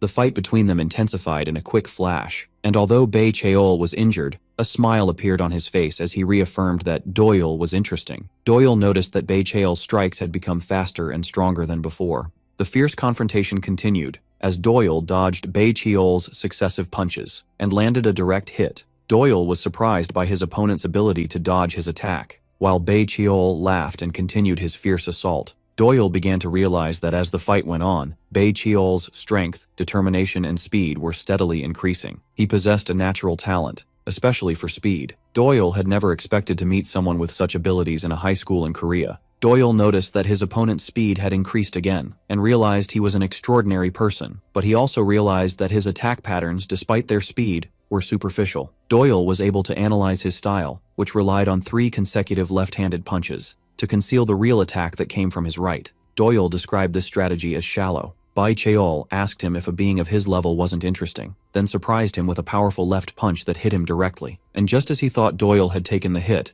Bai Cheol declared that nothing could stop him from rising above everyone, because that was his destiny. Doyle replied that his chatter was extremely embarrassing and asked why he was acting this way, as he suddenly caught his punch. Bai Cheol was shocked and wondered how he managed to do that. Doyle tightened his grip on his hand, and although he admitted he wasn't an ordinary person, he mocked him by saying his level was barely fit for local use. He told him that this was his true level, and he should follow him. Doyle began to crush his hand with force, making Bai Cheol wonder in shock what the word follow meant, as Doyle delivered a powerful punch to his face. Bai Cheol was in shock, wondering what had just happened. He realized he could no longer see out of his left eye. He hadn't even felt Doyle's movement, which increased his confusion and bewilderment. Doyle coldly told him it was nothing and ordered him to shut up. Then, with a crushing blow, he knocked him to the ground, unconscious. Elsewhere in the rain, a man was asking his companion if this was Boss Park's workplace. His companion replied in the affirmative, adding that Bai Cheol had already made his move. He was revealed to be Yu Jung-seok,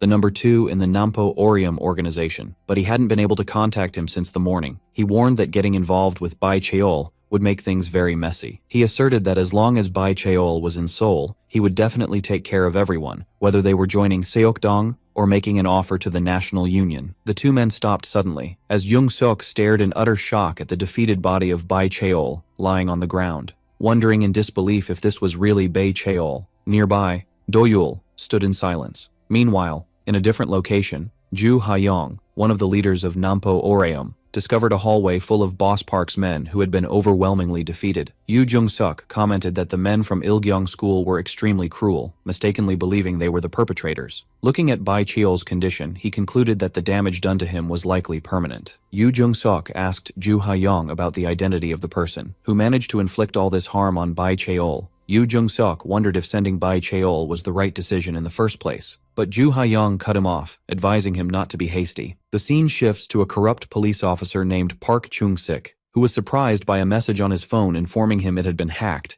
and he wondered angrily who would dare to touch a police officer's phone. The message contained details of Ilgyong School's crimes, including the stabbing incident at Suman School, as well as a list of bribes the officer had received, supported by surveillance footage and photos. The message ended with a demand for a proper investigation, with the clear phrase, "This is a threat." The panicked officer wondered about the identity of this person. The scene shifts to show Ju Ha-yong, while Ju Ha-yong comments that this young man is the real deal, and that if he continues on this path, their meeting will be inevitable. After Kim Do-yul's victory, the atmosphere at Suman High School changed drastically. Do-yul began to be treated like a king, as students gathered around him, and Sol Mina appeared to declare that this was her husband's day and shooed the others away. While some students expressed that it was an honor for them to serve the King of the South, flyers were spread everywhere, designed by Dong-gu, proclaiming that Kim Do-yul of the Thunderfist rules South Seoul, and warning that anyone who makes a mistake will be hunted down by Do-yul. The former bullies felt lost, and they began to complain that their school life was no longer the same and that they no longer had a place in the school. As Dong-gu was distributing the flyers, Mina mocked him, saying that no one uses paper flyers in the age of social media, to which he replied that no one cares about their accounts anyway. The defeated bullies lamented the loss of their roles and influence in the school. Do-yul felt indifferent to what was happening around him, seeing the reactions of those around him as so exaggerated that they began to annoy him. Later, as they were returning home, Dong-gu told Do-yul that he had put the performance bonus in his locker. He thanked him warmly, explaining that since he transferred to the school, he and his friends had been living happily every day. Dong-gu admitted that he still couldn't believe what had happened, but Do-yul coldly cut him off, reminding him that he was only doing all this for the money, and asked him to keep his embarrassing words to himself. Dong-gu didn't stop, continuing that he could never have imagined that Do-yul would actually destroy Bai Cheol and Ilgyong School, describing the events as a crazy series of absurd situations. He pointed to the picture of the defeated Bai Cheol that Do-yul had sent him, and asked if it was edited. Do-yul replied that editing the picture would have been easier than the actual fight. Dong-gu smiled, admitting that Do-yul was a truly amazing person. He then talked about the next step he was planning, assuring that he wouldn't be a nuisance to Do-yul, and that he would be fully prepared. Dong-gu explained to him that he meant learning to fight. Meanwhile, at Seokdong High School, Wi Seokhyun, the number 5, was discussing the rumor of Bai Cheol's defeat with his group. Some saw it as an opportunity for them to celebrate and rise, while others considered it just a baseless rumor. Seokhyun doubted the news, saying that someone like Bai Cheol couldn't be defeated so easily. He then turned his attention to a young man named Dong Hyuk, who was kneeling on the ground inside a circle with targets drawn on his body, and Wi Seokhyun violently threw a baseball at him because he didn't answer. Wi Seokhyun yelled at him for ignoring him, and ordered him to fetch a baseball that had rolled away. After Dong Hyuk brought the ball, he was ordered to return to his spot, which was a circle drawn on the ground with the words, "Reserved seat for retards" written on it. The group described Dong Hyuk as pathetic, but Seokhyun corrected them, saying he wasn't pathetic, but was born to be a retard. He then laughed sarcastically, wondering who Dong Hyuk should blame other than his parents for giving birth to a failure, and asked if he agreed. Wi Seokhyun continued his mockery of Dong Hyuk, repeating his question about whether he agreed that his parents had given birth to a retard. Dong Hyuk remained silent while standing in his designated spot, which angered Wi Seokhyun, who exploded at him for not answering his question. In a fit of rage, he threw the baseball with violent force towards Dong Hyuk, who managed to dodge it at the last second. This amazed Dong-gu, who, while returning with Do-yul, noticed that the latter had managed to catch the baseball with his hand with unexpected ease. Meanwhile, Do-yul was watching the scene from a distance. The gang noticed him and headed towards him, and their leader, Wi Seokhyun, asked for his identity and if he was from Suman school. Before he could answer, Wee Seokhyun was hit in the face with the baseball. The girl who arrived with the gang screamed, "Honey," then called Doyle a crazy bastard. At that moment, Doyle appeared, giving Donggu his food tray, and the other calmly asked if he wanted him to carry it for him. As soon as the girl saw him, she was stunned by his handsomeness. The entire gang's attention shifted towards Doyle, and they started advancing towards him, wondering about this handsome young man. One of them confronted him angrily, asking if Suman school had gone crazy and if he himself was mentally unstable. He then pointed to their school uniform and asked if he knew who they were. Doyle maintained his composure and pulled a gun from his shirt, aiming it at him, then shot him in the head. The gang members were stunned by the predicament they found themselves in. Then one of the gang members screamed, rushed towards Doyle, and wondered how he could possibly own a gun in Korea. Before he could finish his sentence, Doyle pounced on him, tripped him, and then struck him hard in the neck, causing him to fall. Doyle then held him in his arms as he choked and coughed. Doyle violently dragged one of the gang members towards the wall, and his head slammed into it with force. After that, Doyle started shooting rubber bullets at him. The gang member began to scream in pain. He was gasping for breath, saying he couldn't breathe, and told Doyle he was a crazy person. Doyle shot him in the head with a rubber bullet to stop him from talking, while the rest of the terrified gang members yelled at him, demanding to know who he was, how he dared to bring a gun to Korea, and ordered him to drop it. Doyle answered them with a single word,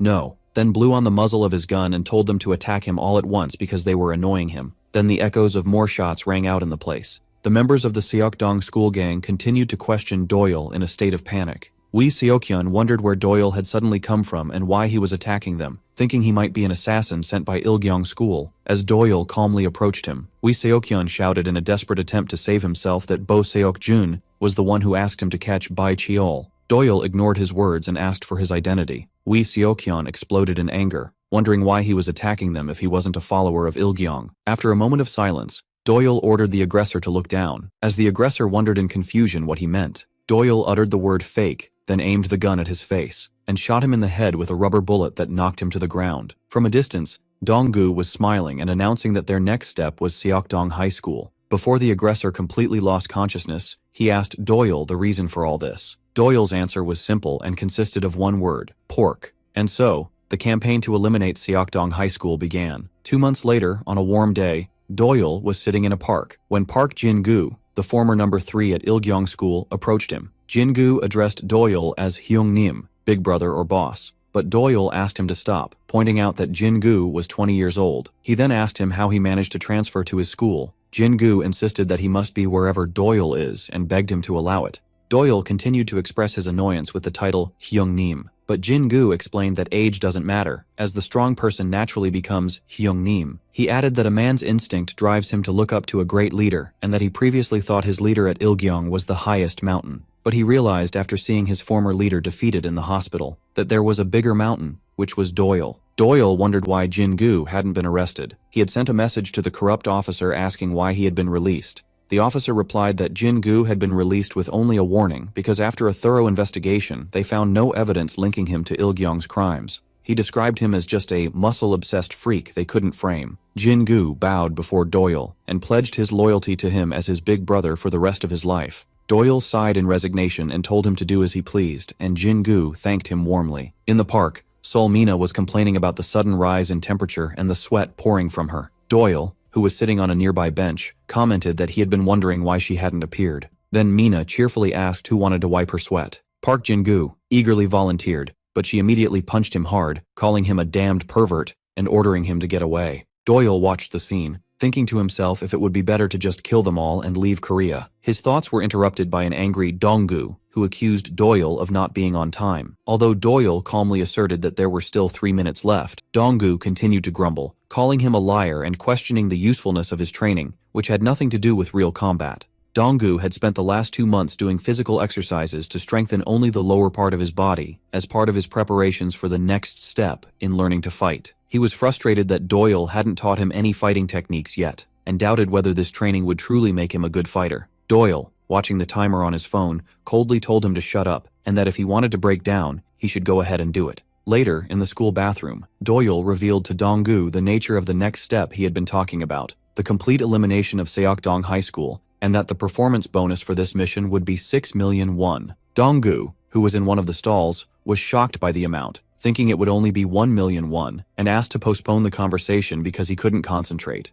Doyle coldly refused his request, asking why he should have to adjust his plans according to Donggu's bathroom schedule. Doyle explained that defeating Seokdong would be much harder than defeating Ilgyong. Donggu was touched, thinking that Doyle had done prior research, but Doyle dismissed it, saying it was a known rule that enemies who appear later are always stronger, a logic that Donggu found ridiculous. Doyle added that having a teammate who is a hindrance like Donggu would make the mission more difficult, and reminded him that he had promised to train him to death during these 2 months. Then Doyle set a challenge for Donggu. He had to prove that his training was not in vain, and that he was not a hindrance. He explained that since the judo twins had transferred out of the school, Park Kang-wook was now the strongest person in Suman. Doyle ordered Donggu to provoke Kang-wook and defeat him to become the new school leader. When Donggu asked in surprise if Doyle wasn't already the leader, he replied sarcastically that he was world-class and couldn't be compared to a school leader. He promised him that if he succeeded in becoming the leader of Suman, they would be able to eliminate Seokdong within a week. News of Donggu's challenge to Park Kang-wook spread through the school like wildfire. The students got excited for the fight, calling what was happening crazy, and rushed to the hall to watch the confrontation. In the hall, a large crowd of students gathered around Park Kang-wook and Donggu, who were standing in the middle of the ring. Kang-wook was angry and shouting that these bastards were messing with him again, while the students whispered in disbelief that Donggu was actually facing Park Kang-wook. Elsewhere, a burly man was walking as one of his followers told him that the person who defeated Bae Cheol belongs to Suman High School. The large man questioned the validity of this information. His follower explained that eyewitnesses said so, but all surveillance footage in the area had been completely wiped, leading him to believe it was just a rumor. The follower scoffed at the idea, saying that Bae Cheol is the real deal, and suggested that the National Union was behind Bae Cheol's retirement. The burly man cut him off, saying it was impossible for Bae Cheol to be defeated by fools from Suman School, declaring that the traitors who tarnish the name of the 12 nations are everywhere, whether in southwest or northwest Seoul. The large man then headed to a house and broke the door lock with a powerful kick. He said his mission was to punish these rats before they spread. He then confronted a man named Park Sang-sik, calling him a rat, and accusing him of betraying their leader's name in order to run his own business. Terror was visible on Park Sang-sik, and he yelled at his men, ordering them to attack. Despite the attack, the large attacker stood calmly amidst Sang-sik's men. He punched one of them in the face, knocking him to the ground. He continued to fight them off forcefully. Another one came to strike him with a stick, but the burly man, despite his size, dodged it easily. He clamped down on his head, then brought his knee down hard onto his face, crushing it with a direct blow. He then faced another holding a hammer, and confidently charged towards the rest. He delivered violent and successive blows to them. The large man rushed forward, holding the hammer in the air, towards Park Sang-sik. Park Sang-sik was terrified when he saw all his followers had fallen in moments, leaving only him to face the huge man. Then Park Sang-sik attacked the large man with a baseball bat, screaming for his death, but the large man skillfully dodged the blow and hit him with a powerful swing of the hammer that knocked him to the ground. After the fight ended, the large man stood panting amidst the fallen bodies, wondering if life was worth living by betraying others' names. Then his eyes fell on a flyer lying on the ground with the title, Kim Doyle of the Thunder Fist Dominates South Seoul. The man vowed to destroy this bastard. His identity was revealed as Jang Chun-sik, the number 2 at Seokdong High School. Meanwhile, in the hall of Suman High School, a crowd of students was gathering and whispering among themselves. Doyle was also sitting quietly, watching the fight between Donggu and Park Kang-wook. Park Kang-wook was panting with anger, describing his opponents as sons of bitches who were messing with him. On the ground, Donggu lay unconscious with traces of blood on his face and body, but he slowly began to regain consciousness, which surprised a student who commented on his amazing ability to get up again. The fierce fight between Park Kang-wook and Donggu continued, with Kang-wook surprised by Donggu's ability to get up again after receiving a powerful punch. Although he was staggering, Kang-wook's anger flared, calling Donggu a damn bastard, and yelling at him that he should stay down on the ground. Kang-wook continued his fierce assault, landing another violent punch to Donggu's face. Donggu tried to counter with a punch, but Kang-wook easily dodged it and mocked its slowness. He then delivered a powerful kick to his side, angrily questioning why he kept getting up and doing pointless things. Despite the intense pain, Donggu's gaze was filled with determination. Kang-wook delivers a powerful kick to Donggu's face, and Donggu falls to the floor of the hall. One of Donggu's friends was watching him with concern, whispering his name. He recalled a previous conversation between them, where he had asked Donggu if he was learning to fight from Doyle, to which Donggu had laughed and replied yes. He explained that he was trying hard because he couldn't rely on Doyle forever. The friend was surprised by his words, wondering if it wasn't normal to rely on him, as everyone has their specific role in life. Doyle was born as Doyle, and they were born as they were. The scene returned to the hall, where Donggu began to rise again, spitting blood, to the shock of the onlookers who couldn't believe he was still able to stand, wondering if he had any broken bones. The students continued to wonder if this was the Ma Donggu they knew, and why he was so insistent on getting up. Donggu took a fighting stance again, panting heavily. Kang Wook looked at him with confusion and anger, noticing that Donggu's body was no longer obeying him. Yet he continued to stare at him with a sharp gaze.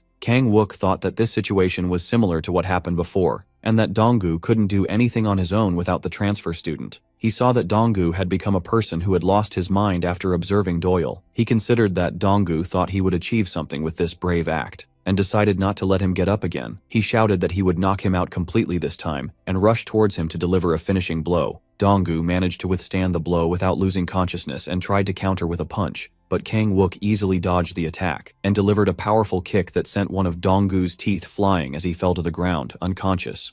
His friends screamed his name in terror. Away from the ring, Kim Doyle sat quietly, watching the entire scene in complete silence. Kang Wook continued to deliver a series of kicks to Donggu without any mercy. Park Kang Wook exploded in anger as he stood over Donggu's prone body, shouting at him and warning him against trying to climb the ladder. He continued to kick and curse at him, while Park Kang Wook tried to gather his strength, uttering broken words and calling Donggu a damn bastard. His annoyance grew, believing that Donggu didn't know his place. He then turned away from Donggu and headed towards the gathered students, challenging any of them to step forward and face him. At that moment, memories and thoughts swirled in the mind of Donggu's friend, as he repeated to himself, "Doyle is Doyle, and we are us." Donggu had told him he couldn't become like Doyle, but he didn't care. Suddenly, Donggu got to his feet again, his eyes burning with anger and defiance, and he shouted at the retreating Kang Wook, asking where he was running to. Kang Wook, and the students were shocked by Donggu's sudden rise, and Kang Wook ordered him to stop, but Donggu continued to advance towards him, telling him it wasn't over yet.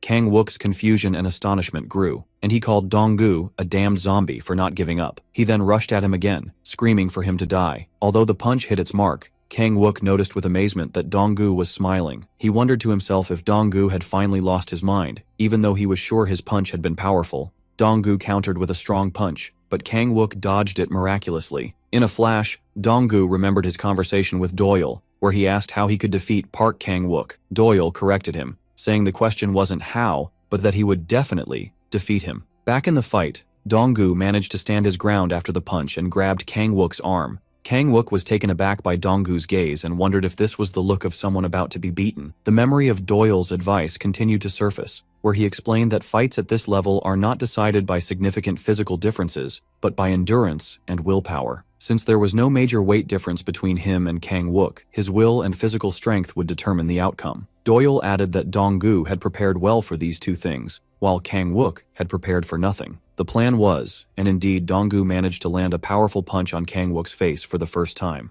and Doyle told him that Park Kang Wook would be unable to keep up with his punches if Donggu held out for exactly 3 minutes. Indeed, Kang Wook's strength began to wane and his feet began to falter, as his provocations would cause Kang Wook to waste his energy quickly. In the end, Donggu took advantage of his opponent's exhaustion and delivered a powerful kick that knocked him to the ground, while Doyle's voice echoed in his mind, explaining that in the end, just standing would become difficult for Kang Wook. Doyle's voice continued to explain the plan, stating that as Kang Wook's energy was depleted, breathing would become painful for him, and he would feel like he was in hell. And indeed, Kang Wook turned into a human punching bag, receiving a succession of punches from Donggu without being able to respond. At that crucial moment, all the strength Donggu had built up during his arduous training, and all the effort he had poured in, was being used to destroy Park Kang Wook. The memory of Doyle's advice continued to surface, where he explained that while it's difficult to achieve a crushing victory with strength alone, the true strategy of battle lies in possessing a willpower supported by physical strength. With this idea, Donggu unleashed a barrage of fierce kicks and punches on Kang Wook.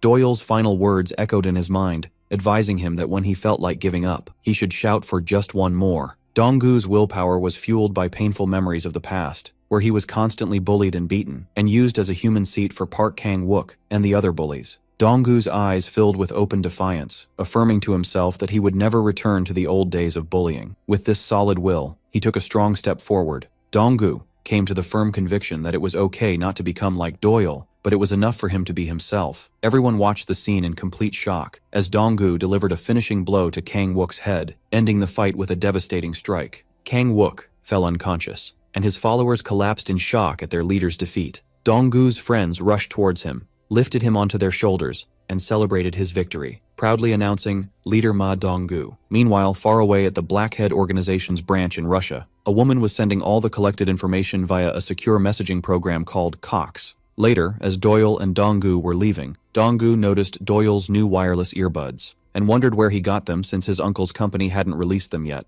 and also asked who he was talking to. Donggu showered Doyle with questions, asking where they were going. Doyle calmly replied that he had promised him he would make Sukdong School disappear within a week. In what appears to be a pool hall, a member of the Sukdong gang was torturing a student, forcing him to stick out his tongue while bringing a lit cigarette close to his face. Suddenly, the sound of Doyle and Donggu entering the place interrupted them. The gang leader looked at them, wondering who they were. Doyle stood calmly, declaring that he must fulfill his promises. The scene that followed was one of total devastation, with many gang members lying on the floor, the place covered in blood, and some of them thrown over the pool table. Terror had taken hold of the gang leader, John Jung-soo, the number 4 at Sukdong High School, who wondered in panic about the identity of this attacker and how Suman School could have someone this strong. A quick flash showed how Doyle was easily overpowering them, with Jung-soo commenting on his strange fighting style. Doyle approached John Jung-soo and asked him if he wanted to die or live. Jung-soo was tensed by the sudden question. Doyle told him that if he wanted to live, he had to listen carefully, because he only had 2 questions. The first question was about the new gambling site targeting young people. Doyle ordered him to hand over all the evidence and the names of the people involved in this operation, and to send everything to an app he had just installed on his phone. The second demand was for him to go and tell his leader, Wang Guokui, that he had a specific deadline to come to Suman School and kneel before him. At that moment, Doyle stepped forward and added that their leader must come and kneel in surrender to their leader, pointing to Donggu, and that only in that case would there be no bloodshed. This scene puzzled John Jung-soo, who began to think that this glasses-wearing young man was the new leader of Suman, concluding that he must be very strong to have a monstrous follower like Doyle. Donggu panicked at the situation and tried to talk to Doyle, believing that Wang Guokui wouldn't come just because they asked him to.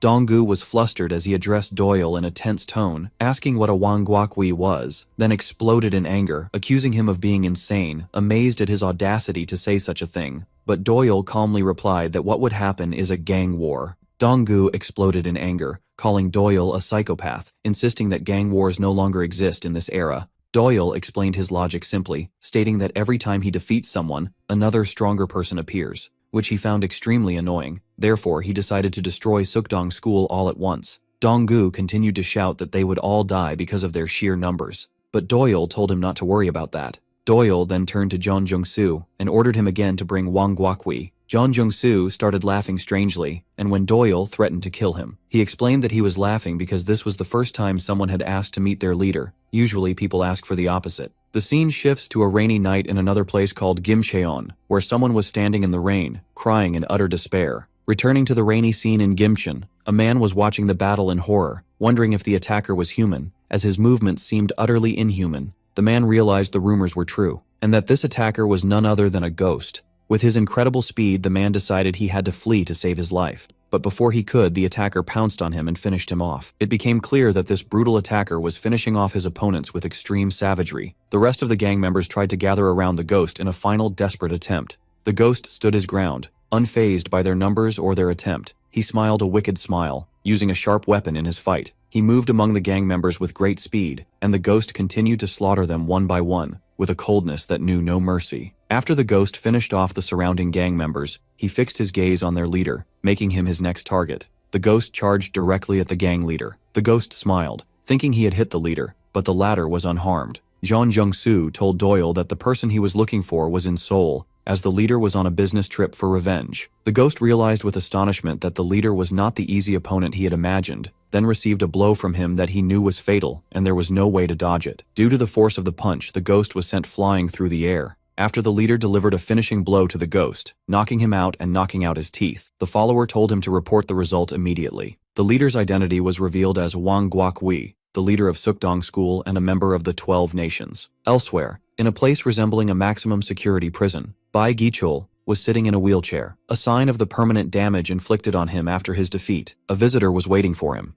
Elsewhere, Jang Chun-sik was sitting with John Jung-soo. Jung-soo showed Chun-sik a flyer titled Kim Doyle of the Thunder Fist Rules South Seoul, and told him about the incident where Wee Seo-kyun's gang was sent to the hospital, as well as the attack that took place in the pool hall. John Jung-soo completed the report, explaining that the attacker is a follower of the new Suman leader, Ma Donggu. He then recounted how Doyle had suddenly burst in on them and demanded they bring their leader to kneel before him. Jung-soo lied to save face, claiming he had scolded him a bit and sent him on his way. Jang Chun-sik flew into a rage and tore up the flyer. Although Chun-sik commented that the world had gone mad, he surprised them by ordering them to be ignored. When Jung-soo was surprised by his decision, Chun-sik explained that he saw Doyle as just a liar trying to gain fame by claiming to have defeated him. He compared him to someone else who had betrayed the name of the 12 nations in the past, considering him just a trivial person seeking attention. Jang Chun-sik continued his talk with Jeon Jung-soo, insisting that no one would believe the lie of Bai Gichul being defeated by Doyle. He believed that Doyle was trying to provoke them, and that his actions and appointment of Donggu as his front resembled the style of old-school gangsters. He concluded that this type of person is destined to perish, describing them as mosquito scum who deserve nothing but to be ignored. Meanwhile, on a rainy day,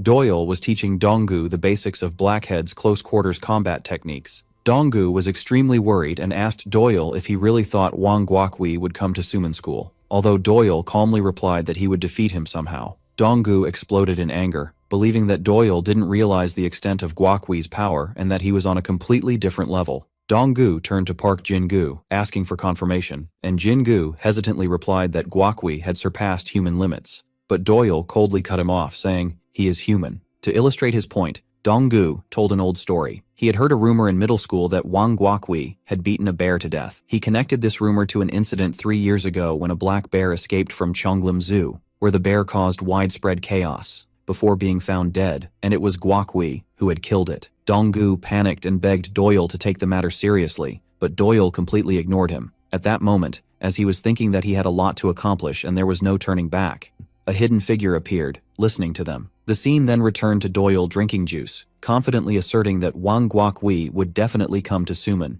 Elsewhere, Jeon Jung-soo was giving a report to his leader, Jang Chun-sik. He told him hesitantly that there was something strange about Kim Doyle, as his movements somewhat resembled those of someone named Ha Che-ho, and the same applied to Ma Donggu, for whom Doyle works. Jeon Jung-soo suggested getting rid of them before they grew stronger, but Chun-sik mocked him, asking if he meant Ha Che-ho from the National Union, and told him that if his opponent were truly like him, he would have been dead long ago. Jung-soo angrily thought to himself that he almost did die. Chun-sik ordered him to stop this nonsense and invited them for a drink, then started flirting with a girl from Chungil High School, offering to call Jang Hyunwoo to make her school life easier. A thought crossed Jung-soo's mind, wishing that Chun-sik would first pay attention to his own followers. Next to him, Jeon Jung-soo was in an internal conflict. He knew that if he didn't follow Doyle's orders, he would be killed. But if he obeyed and reported what happened to Suman, it would be a huge scandal for his gang, and either way, his life would turn into a living hell. At that moment, the person in charge of the Yunpyeong-gu workshop bursts into the room, panting heavily to inform those inside of a huge problem. With ragged breaths, he informs them that the workshop has been hacked. The leader, Jang Chun-sik, listens to the news in silent shock, merely questioning the truth of what he heard. Meanwhile, on a rainy night, a message appeared on a large display screen, carrying a clear threat. "We've got you," inviting them to come to the leader of Suman High School, Ma Donggu, the next day at 8 p.m. if they wanted to get the password. In a different location, a follower pointed his leader, Jang Chun-sik, to his phone, confirming that the mentioned Ma Donggu was the same person from Suman School. Chun-sik was on a phone call and seemed annoyed by his preoccupation. Matters worsened when Chun-sik received more news during the call. The Seodaemun workshop had also been robbed. He flew into a rage, gripped his phone so hard it shattered, repeating the name Ma Donggu, and then exploded in a violent curse.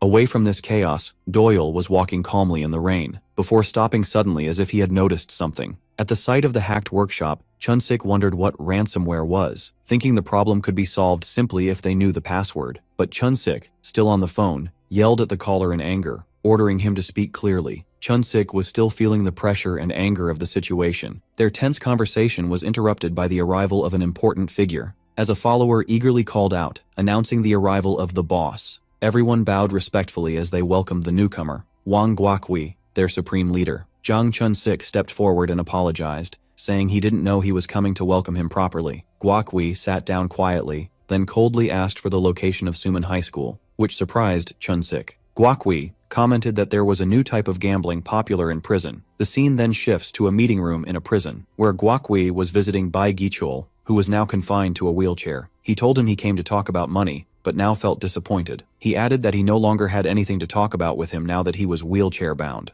Bai Gichul replied, warning him that it only takes a moment to become like him, and cautioning him that there was a demon living in Suman High School. After this visit, Wang Guokui issued an order to Jiang Chun-sik to gather all their affiliated organizations and head to Suman High School. Elsewhere, the person who was previously eavesdropping on Doyle and Donggu was walking down the rainy street. He then appeared before Doyle and addressed him as Commander, commenting that it had been a while since he last saw him. Wang Guokui announced that the Sukdong school gang would head to Suman School the next day. Meanwhile, in the city of Busan, Kim Do-sung, the leader of the Blackhead organization, was meeting with Doyle. Do-sung scolded him for making him come all this way to Busan when they could have met in Seoul where the other's mother lives. He then explained that he loves ports, which represent meeting points between land and water transport, considering it to have a touch of romance. He then addressed his son Doyle affectionately, expressing how much he missed him. Do-sung continued, noting that a full year had passed since Doyle had been in Korea, and that he should have had his fill of its sights by now. He asked him when he planned to return and offered him a new face mask from a Korean brand.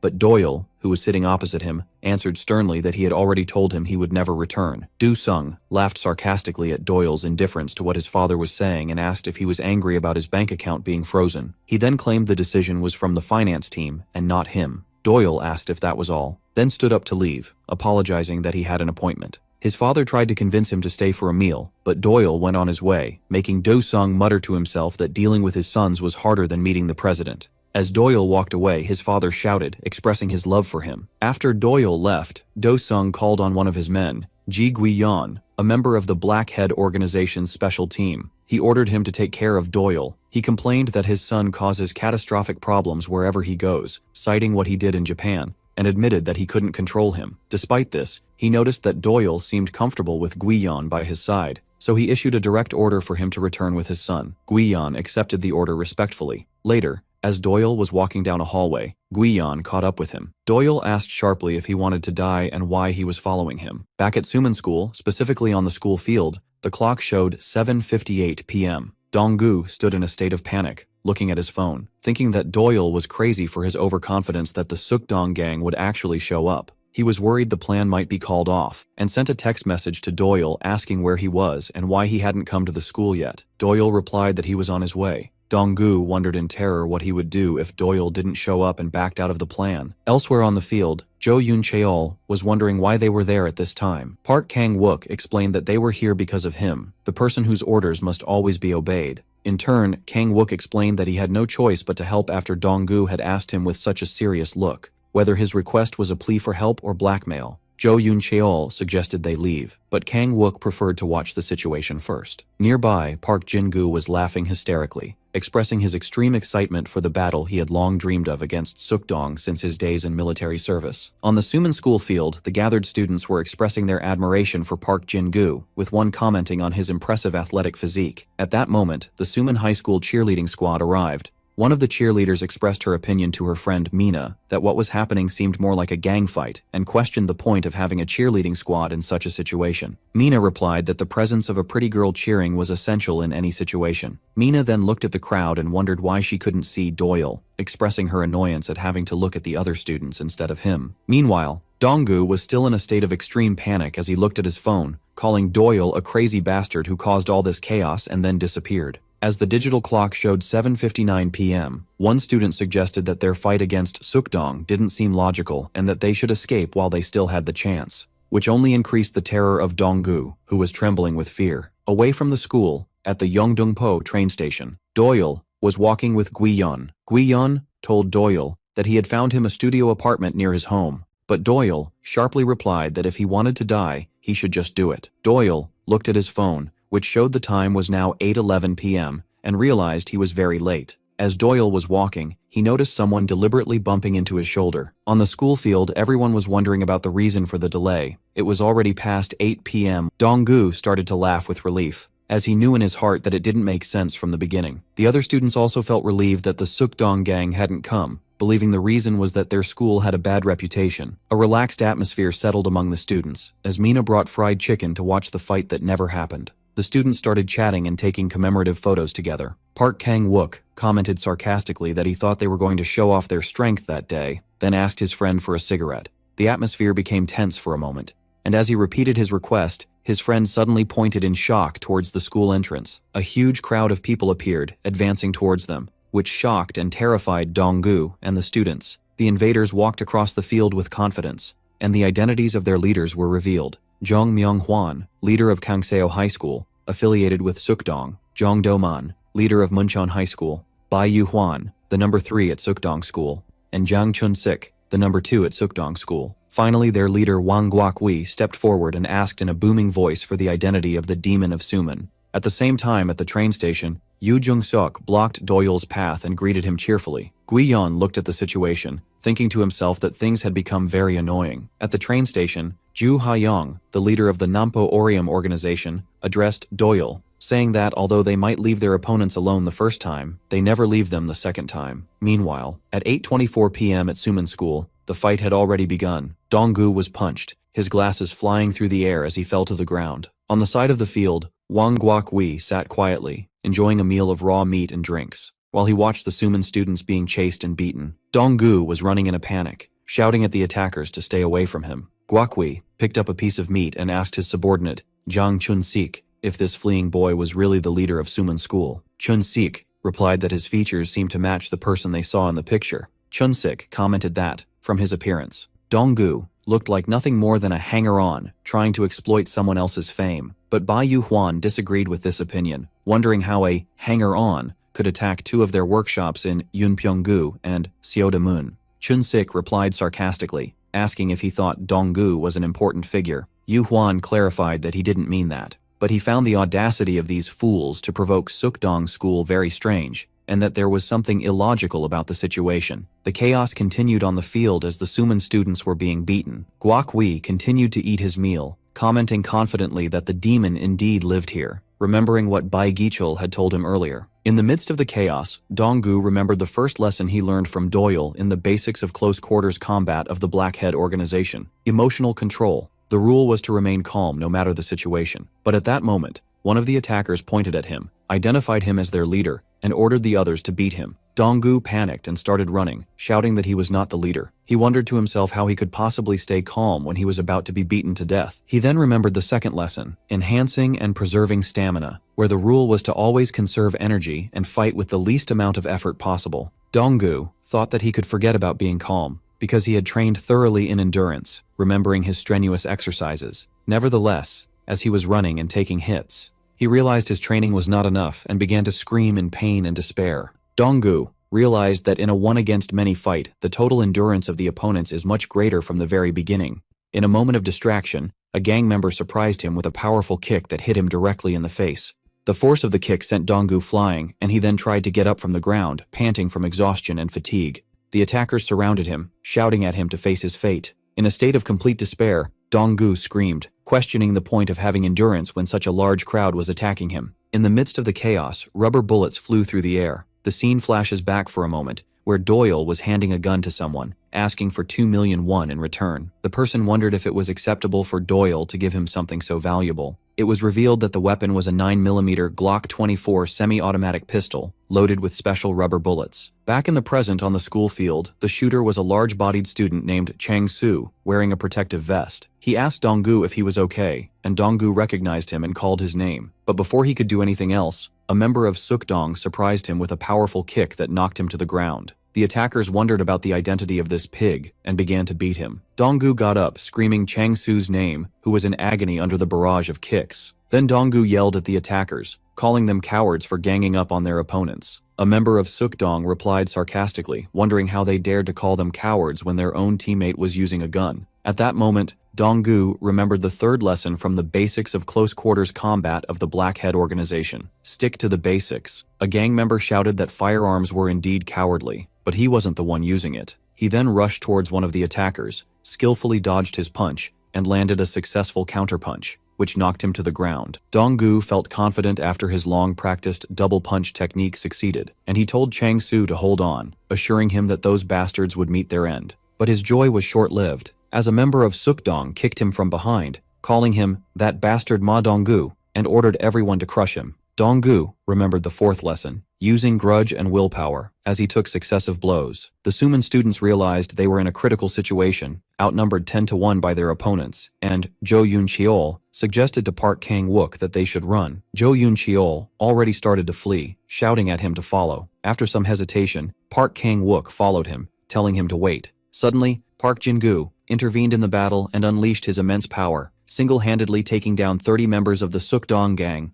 Bai Yu-hwan was watching the scene, acknowledging Park Jin-gu's strength as expected from the former number 3 of Ilgyong School, but he belittled the rest of the Suman students, calling them useless. Meanwhile, Jang Chun-sik yelled at his men, ordering them to move and push their opponents to the center of the field to finish them off. The time was now 8:42 p.m., and Bai Yu-hwan still felt that there was something unsettling and illogical about this whole situation, wondering how these student scum managed to attack their workshops, and more importantly, how they forced their leader, Wang Guokwi, to move himself. The Suman students were completely exhausted from the fight. Park Jin-gu wondered if these were the famous hunting tactics of Sukdong School. On the school field, Jang Chun-sik yelled at the members of the Sukdong gang, asking why they were waiting, and ordered them to finish the fight immediately. The attackers rushed towards the terrified Suman students. Meanwhile, one of the cheerleaders commented to her friend Mina that this was not the time to be eating the fried chicken she brought. The other suggested they should at least call the police, but Mina belittled the Suman students, calling them losers, then complained that her phone was missing. Suddenly, Jong Do-man blocked their path and asked them in a gruff manner what the two pretty girls were doing here. Elsewhere, Park Kang-wook and his friend were running down the street, fleeing from the chaos, and his friend urged him to hurry. Park Kang-wook stopped, panting from exhaustion, thinking that he had to go back.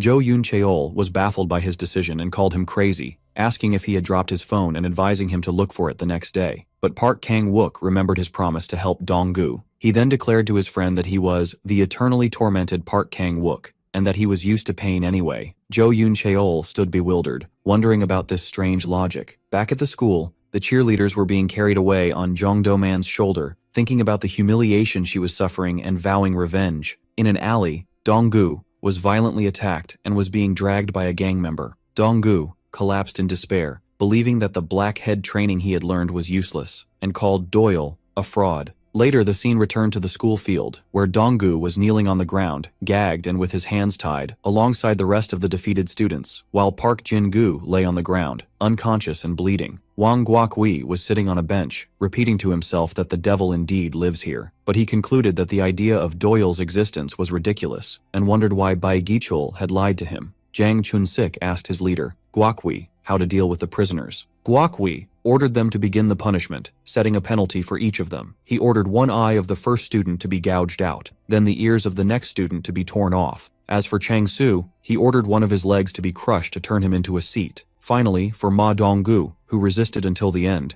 Guokwi simply ordered him to be killed. Guokwi explained his cover-up plan to Jong Myung-hwan. The incident would be portrayed as a fight between Kangseo and Suman schools, in which a troublemaking student tragically died. He asked Myung-hwan if the story was good, and he replied in the affirmative. Myung-hwan pledged that he would gather students with criminal records to handle the matter without any issues. Guokwi laughed coldly, while the prisoners trembled in fear. Jang Chun-sik sarcastically asked one of the students if he had finally realized his mistake. The student broke down and started screaming, begging them to forgive him just this once.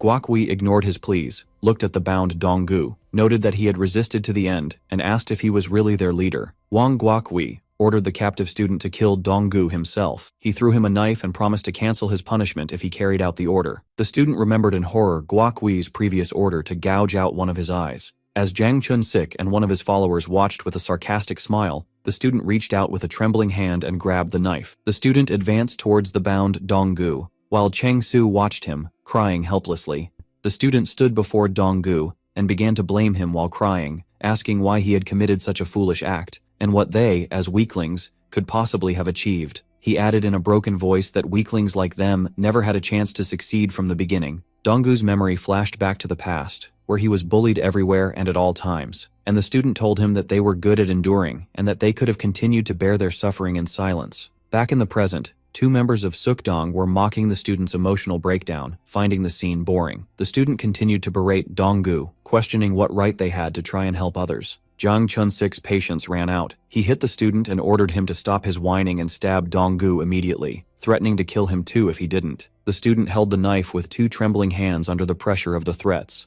while the gang members screamed at him to hurry. Finally, the student let out a deafening scream. Suddenly, a gunshot rang out. In a nearby alley, the girls from the cheerleading squad were tied up and gagged. On the field, Dong-gu looked up in shock, wondering if Kim Doyle had arrived. But it was Park Kang-wook who appeared, standing in the rain and ordering the Sukdong gang to stop. Kang-wook was blaming himself for coming back, calling himself crazy. Kang-wook began to think that everything that had happened since the fall of Ilgyong seemed unreal. He remembered how Doyle had asked him for help, and how he had wondered at the time why he should help his enemies. But Doyle had reminded him that he too was from Suman High School. Kang-wook admitted to himself that he might have lost his mind and been swayed by those silly words, then yelled at the members of Sukdong and ordered them to get out of their school immediately. Yang Chun-sik replied sarcastically, asking why he was telling them to get out when they were the ones who invited them here. At that moment, Yang Chun-sik moved, holding a knife, to stab Kang-wook with lightning speed. Kang-wook realized the situation was not as easy as it seemed.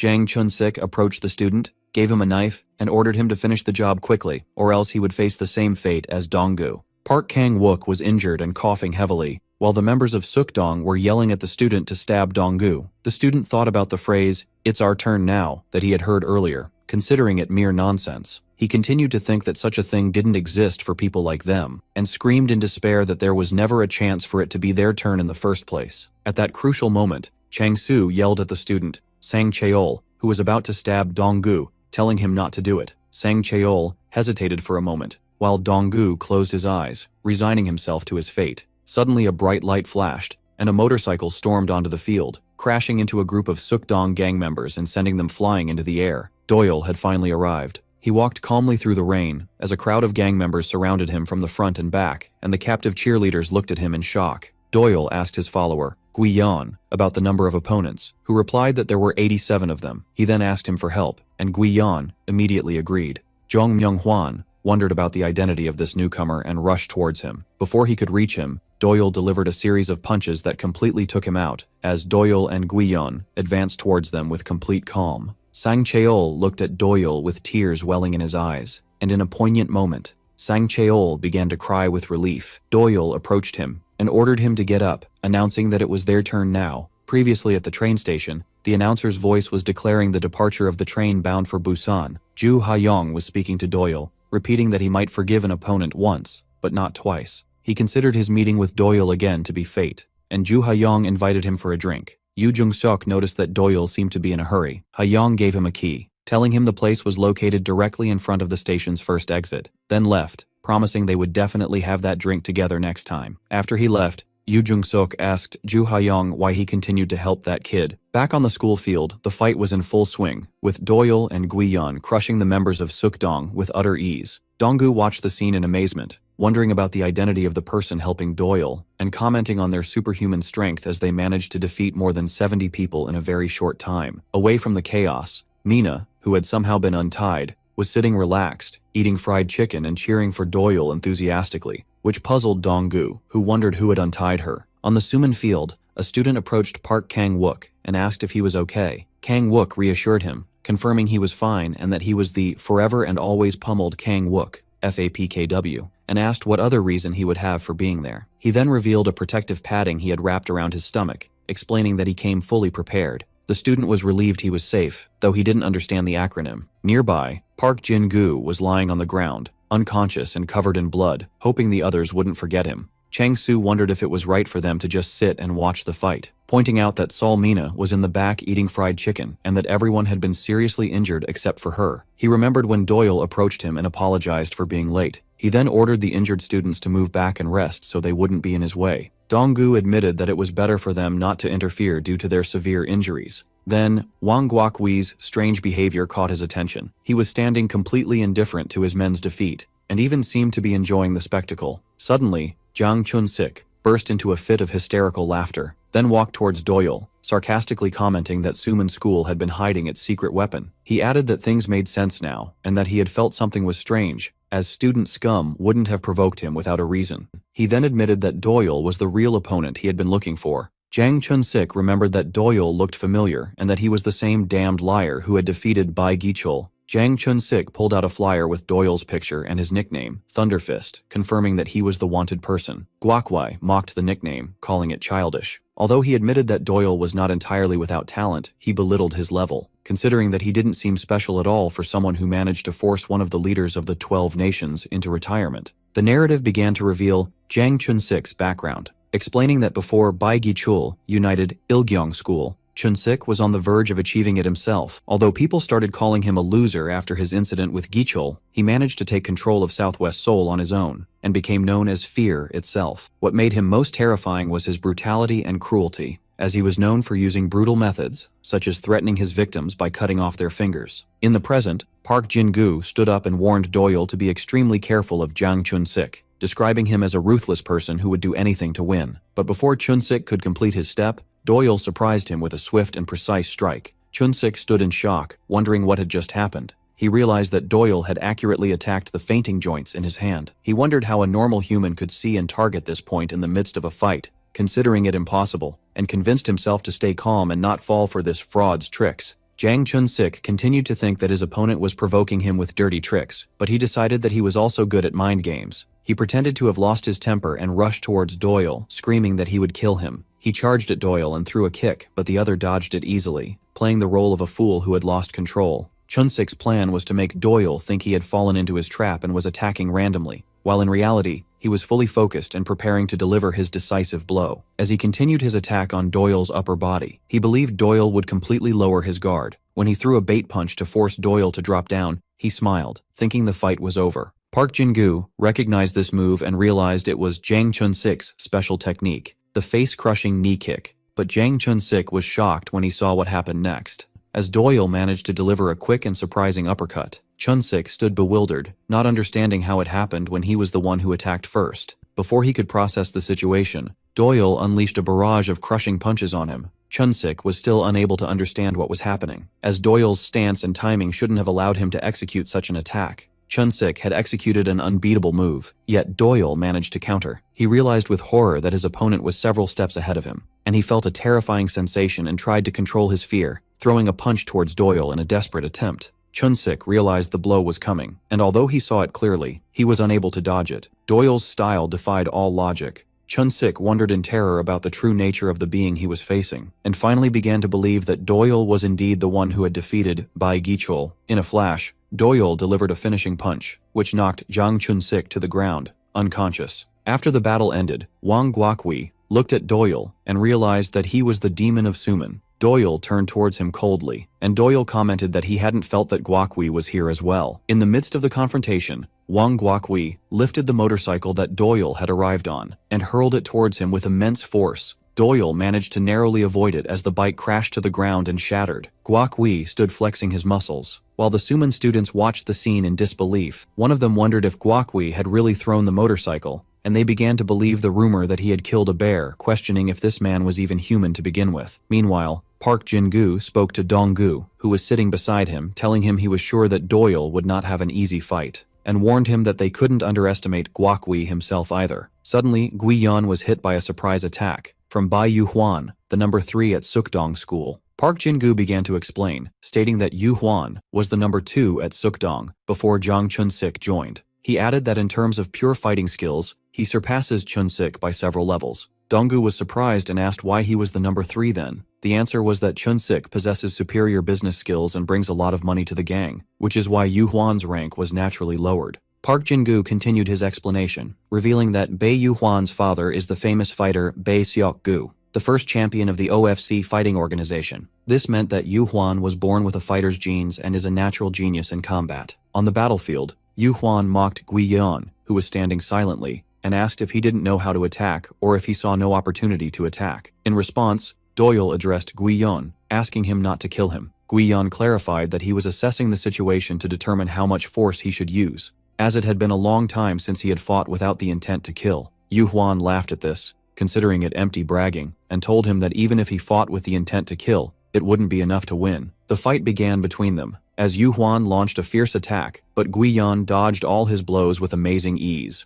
which shocked Yu-hwan, who wondered how he was dodging his attacks so simply. Guiyan didn't just evade, he began to read Yu-hwan's attack patterns and anticipate his moves. Yu Huan felt anger at this arrogant bastard and wondered how long he would continue to act so haughtily. Guiyan launched a sudden powerful attack and commented that Yu Huan's movements were too large. In an instant, he surprised him with a swift counterattack that hit him directly, leaving Yu Huan in a state of shock, wondering when his opponent had moved. Guiyan continued his fight with Bai Yu Huan, knocking him to the ground with a powerful punch. Guiyan wiped the blood from his face and acknowledged that Yu Huan's aim was good and impressive, but he belittled him, asserting that this was all there was to it, and that if it were a real fight, Yu Huan would already be dead. Yu Huan flew into a rage at this insult, and remembered when his father had called him a worthless brat. He couldn't believe that Guiyan had become so arrogant after landing just one blow, and rushed towards him, shouting and making threats. Donggu, who was watching the fight, noticed that Yu Huan was extremely fast. Despite this, Guiyan skillfully dodged his attack, which further frustrated Yu Huan, who called him a slippery bastard and vowed to see how long he could keep dodging. Park Jin-gu was shocked by Guiyan's incredible speed, and remembered an old warning he received from Zhang Chan never to get into a fight with this man. Jin-gu continued to watch him with concern, noticing that Guiyan was dodging the blows with great difficulty and that the fight was extremely intense. He feared that Yu Huan might catch up to him at any moment. In Guiyan's view, it was easy to dodge Yu Huan's successive attacks. Suddenly, Guiyan delivered a powerful and surprising punch to Yu Huan. Yu Huan groaned in pain. Guiyan realized he had reflexively hit a vital point, and grew concerned that Yu Huan might actually die, which he didn't want to happen. He decided to end the fight quickly and gave Yu Huan the choice between breaking his arm or his leg. Guiyan's words triggered painful memories for Yu Huan, who was in severe pain. He remembered how his father used to insult him, asking why he hadn't inherited all his genes and why he was inferior to him. Yu Huan rejected these insults in his mind, asserting that his foolish father was wrong. Driven by this anger, he screamed that he was the superior one and had been fighting others to prove it, and that he was the strongest predator, whom everyone feared. He then attacked Guiyan fiercely, wondering how he dared to underestimate him. Donggu noticed that Yu Huan's amazing speed had increased even more, while Yu Huan was yelling at Guiyan that he was not someone he could take lightly. On the grounds of Suman High School, under the pouring rain, Bai Yu Huan was surprised by a swift punch from Guiyan that hit him directly. Bai Yu Huan wondered in shock about the nature of this move, thinking it was some kind of teleportation, before realizing it was one of the advanced close-quarters combat techniques of the Black Head organization, known as the gun. This time, Yu Huan felt as if he were facing a giant predator and realized he had become the prey, not the predator. A look of astonishment appeared on his face as Guiyan delivered a powerful blow to him, leaving Donggu and the others in a state of disbelief. Guiyan continued his attack, with a rapid and scattered 4-hit combo. Donggu watched the end of the battle in shock, unable to believe that someone as strong as Yu Huan had been defeated with such ease and speed. As Bai Yu Huan fell to the ground, blood pouring from his head, Guiyan stood over his defeated body with a cold gaze. Elsewhere, John Jung-soo, the number 4 at Sukdong School, was breathing a sigh of relief. He was thinking about his predicament after falling into the hands of someone he described as a madman, and how chaotic the situation had become. He was holding a list of his organization's members, which he had been forced to hand over. Meanwhile, inside the Gimcheon Juvenile Detention Center, Lee Seok-hoon, the leader of Jonghoon High School, was receiving an unfriendly visit from Bai Gichul. Seok-hoon couldn't believe that Gichul, who could barely walk, could fight with such strength. Bai Gichul told Lee Seok-hoon that he had been listening to the news of Guokwee's attack on Suman School. Seok-hoon admitted that he had heard about it in the visiting room but didn't know the details. As soon as Bai Gichul was certain he knew no more details, he surprised him with a direct stab to his neck. Gichul knew that this was Guokwee's nature, and that what was happening was surely his doing. And elsewhere, 2 men were discussing the same matter. One of them told the other, Won Hee-dong, the number 2 in the 3rd team of the National Union, that Guokwee was attacking Suman School. Hee-dong added that there was a strong rumor that someone at Suman was the one who caused Bai Gichul's retirement. Although the other person believed it was just a rumor, he asserted that if Guokwee was serious about this attack, there was no hope for Suman School to survive, as there weren't many monsters with Guokwee's strength. Back on the battlefield at Suman, Doyle was continuing his fierce attack on Guokwee, who wasn't even trying to dodge the blows, but was taking them directly with immense physical strength, which puzzled Donggu, who wondered what kind of creature they were facing. Guokwee continued to deliver his dangerous and successive blows towards Doyle, but the latter dodged them with ease. Doyle continued his fierce fight against Wang Guokwee, using a bench as a weapon. Donggu, who was watching the scene, was in a state of awe at Guokwee's ability to withstand all these violent attacks, in addition to his immense destructive power, and realized he was on a completely different level than anyone else. Elsewhere, a member of the National Union was telling Won Hee-dong a story about Wang Guokwee. He explained that he didn't know much about Bae Gichul because he was in another team's jurisdiction, but he swore he had seen Wang Guokui with his own 2 eyes, as he beat a bear to death. Back on the battlefield, Doyle was still taking blows from Guokui. Changsu wondered in fear if blocking this monster's punches would only result in breaking Doyle's arm. Despite this, Doyle showed no hesitation, and Guokui rushed towards him with a powerful blow. Doyle skillfully dodged it, and the two began to exchange punches at lightning speed. Doyle was moving with incredible speed. Donggu was amazed by this scene, wondering how someone as huge as Guokui could not be slow, describing him as a cheat character. One Hidong commented that the bear story might be true, but it wasn't too strange with people like the other person around. Then the other person corrected him, explaining that it was different and that Wang Guokui was simply a psychopath. Guiyan began to explain the difference between Bae Gichul and Wang Guokui. While Gichul was a fearless psychopath, Guokui was a madman who goes into a frenzy when he feels any kind of fear. Guiyan recounted the story of Guokui's encounter with the bear, explaining that he wasn't fighting for survival, but that it was more like a game for him. He was born with a superhuman body and physical abilities and had never felt fear in his life, so he was desperately trying to feel it. Guiyan described this condition as reverse fear. He finished his explanation by saying that standing before Guokui was like facing despair itself. Looks of terror appeared on the faces of Guiyan, Donggu, and Mina, but in the midst of the fight, despite the blood running down his face, a mysterious smile appeared on Doyle's face. Bae Gichul was standing in his cell, laughing to himself in wonder, and questioning if Guokui had finally faced Doyle. In the blink of an eye, Doyle moved with immense speed, striking Guokui and cutting off his ear. Guokui began to clutch his head, screaming in pain and frustration. In prison, Bae Gichul was standing on the floor, his face covered in blood, while smiling a frightening smile, and he wondered if Guokui had started to feel it now. Doyle responded to Guokui's scream and ordered him to be silent, reminding him that it was late and his voice might disturb others. Then Bae Gichul went back to thinking about that strange feeling he had during his previous fight against Doyle, while Wang Guokui's face appeared in a state of intense rage. The scene shifts to a police station, where John Jung-soo was sitting in front of Officer Chung-sik. The officer confirmed that Jung-soo was running an illegal gambling site and had now come to turn himself in, which Jung-soo affirmed. The officer asked about the reason for his sudden surrender, pointing out that this wasn't the first time he had been involved in illegal activities, and wondered what his trick was this time. Jung-soo hesitated to answer. The officer warned him, asking if he really thought he could betray Wang Guokui and get away with it. He reminded him that the police's protection for him would be limited and that he knew that very well. The narration begins to explain the position of humans at the top of the pyramid of living beings, stating that they reached this position thanks to their superior intelligence, which enabled them to form groups and use tools. Without this intelligence, their place in the world would be completely different. Even strong humans are the product of repetitive training that requires high intelligence. But the narration poses a question. What if a person were born with strength that surpasses human limits? That would be tantamount to the birth of a monster. This was the life of Wang Guokui. A scene from the past showed how he could do 100 pull-ups while weighing over 100 kilograms without looking tired. His birth was a shock to the world, as his physical abilities completely surpassed those of an ordinary human. In another scene, a teacher couldn't believe the story that a student had killed a bear by himself, and people began to call Guokui a monster. Thus, he became known as the monster Wang Guokui, and there were only a very few in the country who could compare to him. Back at the Suman field, where Guokui's ear was on the ground, the narration commented that this monster was now facing something much bigger than himself. Guokui stood with blood streaming from his head and asked Doyle for his identity, noting that he was fighting with his bare hands. Doyle made a casual gesture as if cleaning his ear, but Donggu, who was watching, was shocked, wondering if Doyle had just ripped off Guokui's ear. Donggu then corrected his observation, realizing that what happened was more like a clean cut.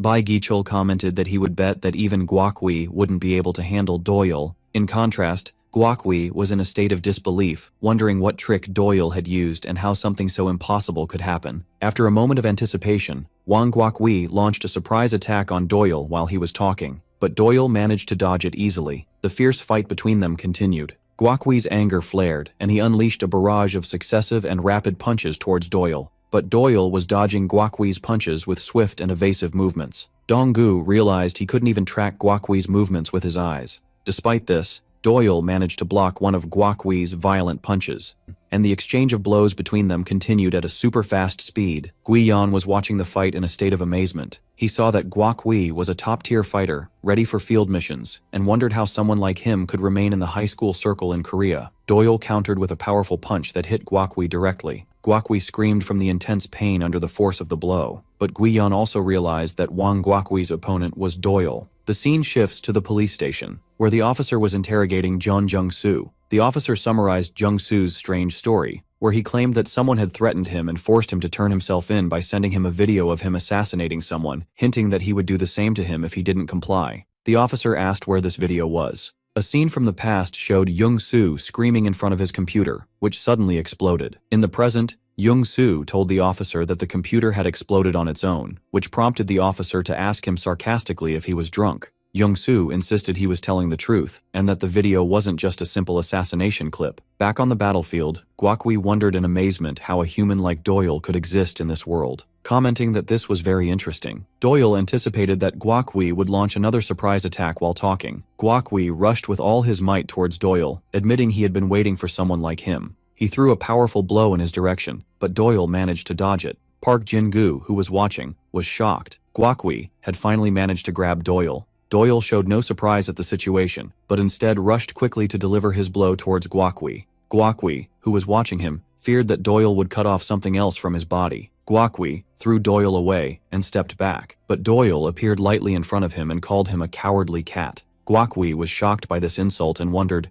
"Coward? Me?" before receiving another blow from Doyle. Wang Guokwi continued his internal struggle, refusing to admit he was feeling fear. Guiyan watched him in confusion, wondering if he was okay after taking that hit. But Guokwi continued to scream, insisting that it was impossible for him to ever feel something like fear. Doyle looked at him coldly and commented that he was becoming annoying. He then decided to use an advanced technique from the blackhead combat methods, known as the double burst. Meanwhile, at the police station, John Jung-soo was telling the officer shocking information. He explained to him that the person killed in the video sent by Doyle was not an ordinary person, but was a Colombian presidential candidate who had disappeared 2 years ago. Back on the battlefield, the result of Doyle's attack was devastating. Guokwi imagined himself trapped in a pitch-black dark void, and when he looked up, he was shocked to see something enormous descending towards him from the darkness. That thing, in the shape of a finger, descended with crushing force upon Guokwi, completely destroying him, and his fall and defeat were absolutely inevitable. Everyone watching, including Guiyan, Mina, and Park Jin-gu, stood in a state of absolute shock. Doyle stepped forward and stood over Guokwi's defeated body. In prison, Bai Gichul was asking Guokwi if Doyle was an impressive person. Elsewhere, Cheho was in disbelief and asked if he had seen what happened correctly. On the Suman field,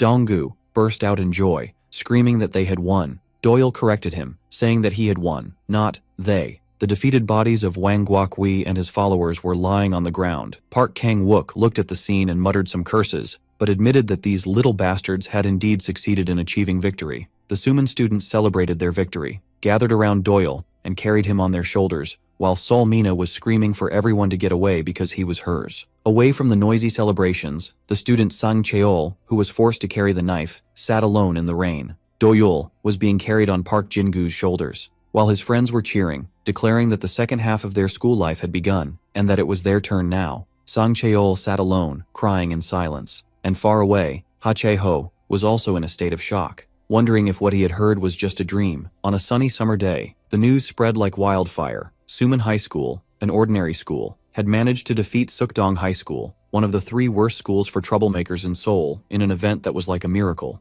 Breaking news spread in the newspapers, announcing the fall of Sukdong and that justice always prevails. Elsewhere, a member of the Raging Riders motorcycle gang was reading the news, unable to believe what he was seeing, then burst into a fit of hysterical laughter, considering what happened to be extremely funny. Meanwhile, Ha Chai-ho and another person were discussing the matter. The other person confirmed that the news was about Suman High School. Che-ho told him that their leader was Ma Dong-gu. The other person commented that Dong-gu was impressive for managing to defeat the mighty Wang Guokwi. He suggested they become friends with him, which Che-ho agreed to. Che-ho then ordered that Dong-gu be persuaded to join them gently. It was revealed that this person was Yu Woo-seok, one of the 3 pillars of the National Union, and the news of Suman's achievement had spread like lightning. But for one person, remembering the events of that day was a constant torment. Sang Cheol was sitting with Dong-gu on the roof of a building, thinking that he couldn't pretend nothing had happened and return to his normal life after what he had done. He felt a guilty conscience and wouldn't be able to bear it, and he thanked Dong-gu for still treating him kindly. He looked at a picture on his phone with the logo, Our Time at Sumon, and vowed that he would cherish this precious memory. After that, Sang Cheol's friend transferred out of the school. Later, in the anime club room,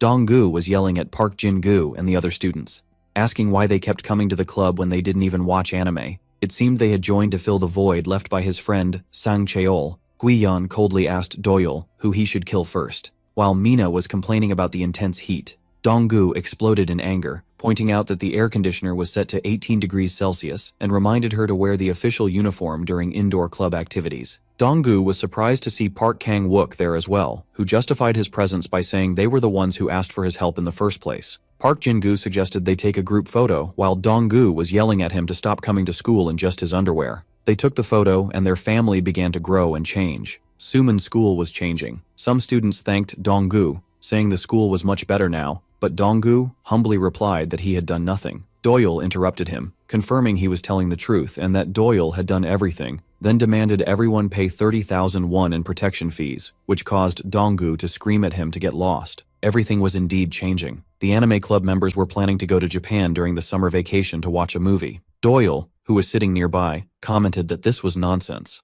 A student was surprised and wondered why he was starting a fight again. Doyle ignored him and announced that they would all go to Jeju Island for a month in the summer. The students were shocked and questioned what right he had to decide that. Doyle coldly replied that it was his choice and he would do as he pleased, which the students considered to be extremely ridiculous logic. Doyle announced to the class that regardless of anything, everyone must get ready. He told them that with the start of the summer vacation, they would begin a special project. It was revealed that Doyle is the training leader, and Ji Guiyan is the instructor, and that the project is named the Weakling Rehabilitation Project, Hell Training. Dong-gu protested, asking how Doyle could make decisions when he was supposed to be the leader. Doyle coldly replied that this was his choice and he would do as he pleased. And so their summer vacation began. On Jeju Island, Mina and her friend were happy to be living there for a month. Her friend suggested using a new photo app that makes the user look like a celebrity, which excited Mina, who planned to take glamorous photos. Mina playfully asked if anyone wanted to oil her body, to which Doyle, who was nearby, offered to do it for 100,000 won per body part. Mina was annoyed by the exorbitant price,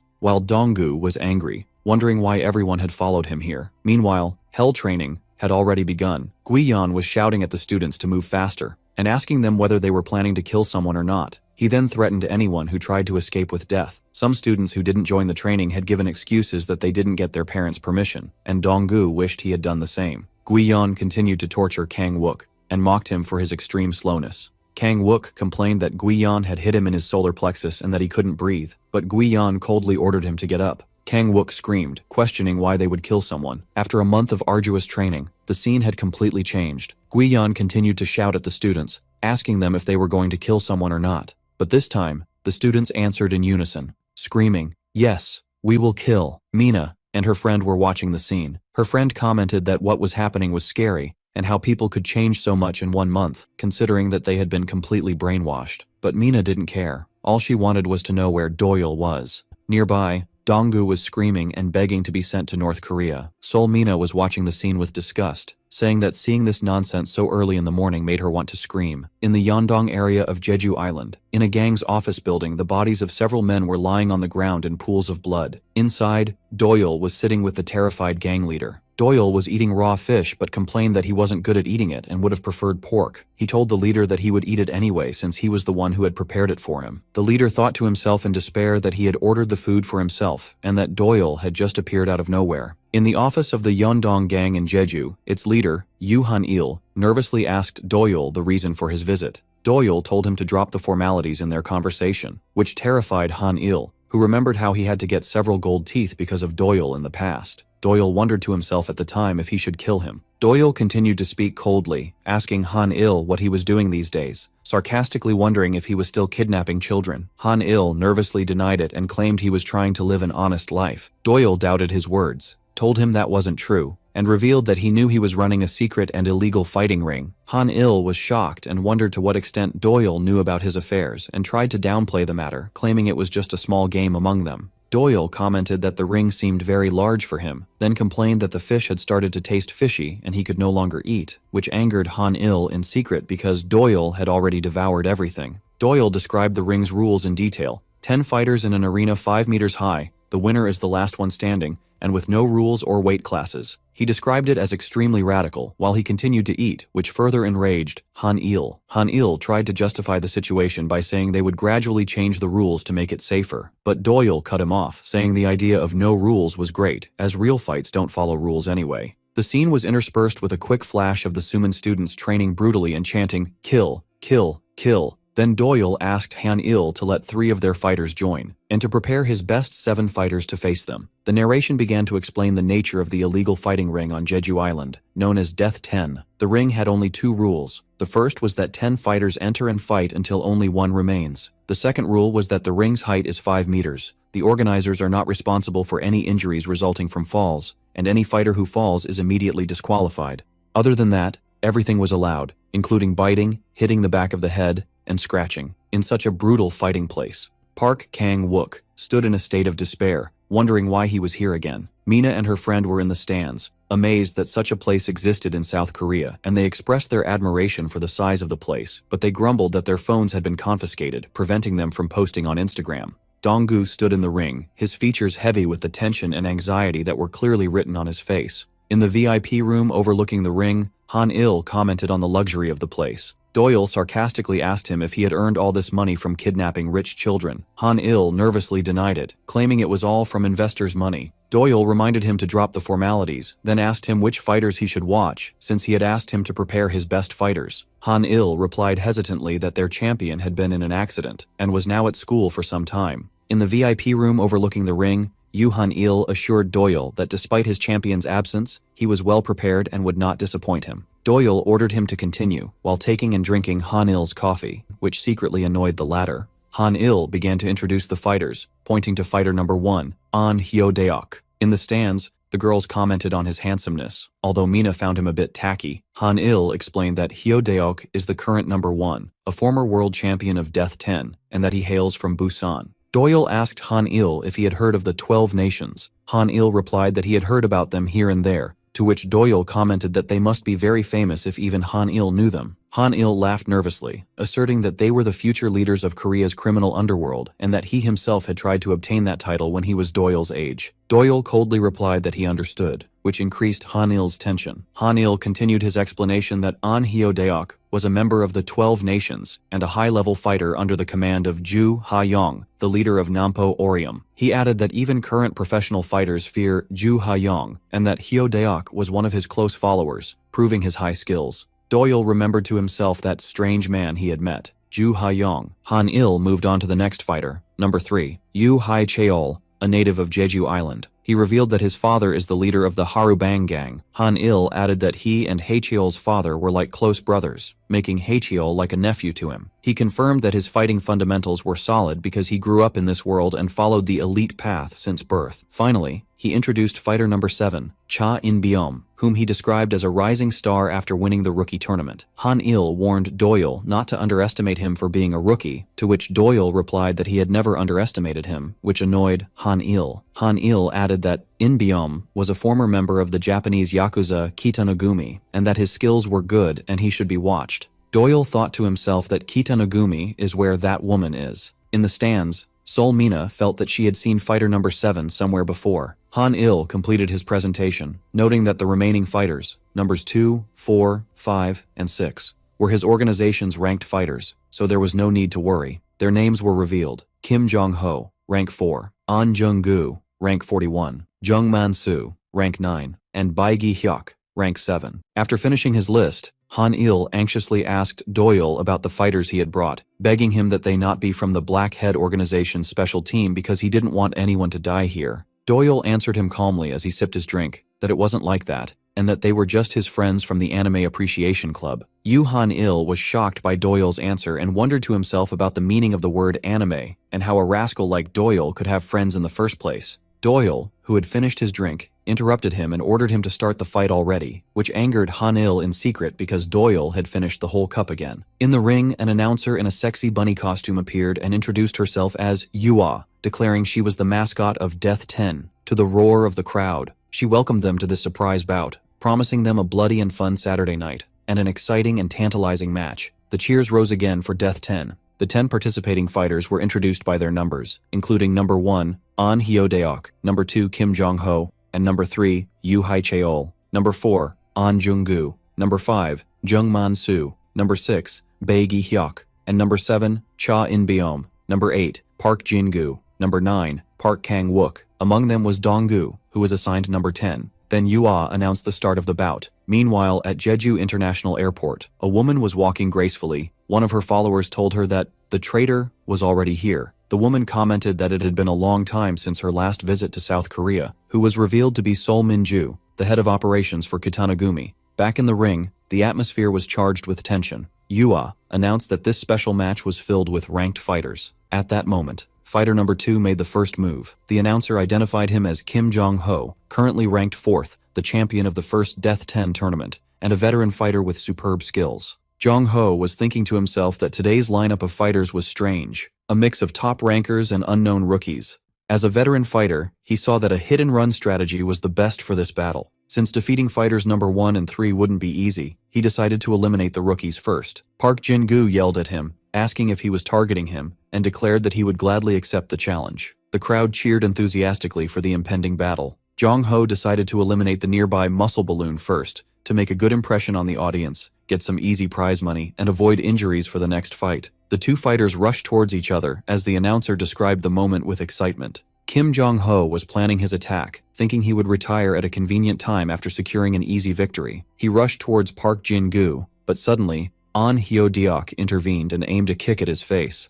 Kim Jong-ho managed to block the kick with his hand at the last moment before it hit him. Kim Jong-ho was shocked by this intervention and wondered why Hyo-deok was moving now, as he had never initiated an attack at the beginning of any bout before. After that, the fighter Kim Jong-ho dodged another attack from Hyo-deok. The announcer continued to comment on this sudden move from Hyo-deok, who usually remains passive at the start of a fight to conserve his energy. Kim Jong-ho confronted the fighter An Hyo-deok and asked if he wanted to fight, to which the other responded defiantly, asking if he thought he could handle him. Hyo-deok mocked him and advised him not to waste his energy on him, suggesting a clever way out, to simply jump out of the ring. He added with a sly smile that if he could land well, the height of the ring wouldn't matter. The fighter Kim Jong-ho flew into a rage and ordered him to jump himself, then attacked him. But Hyo-deok easily dodged the attack, delivered a powerful punch to him, and grabbed his opponent by the neck. The announcer shouted that player number 1, An Hyo-deok, was pushing his opponent towards the edge. The fighter Kim Jong-ho tried to resist,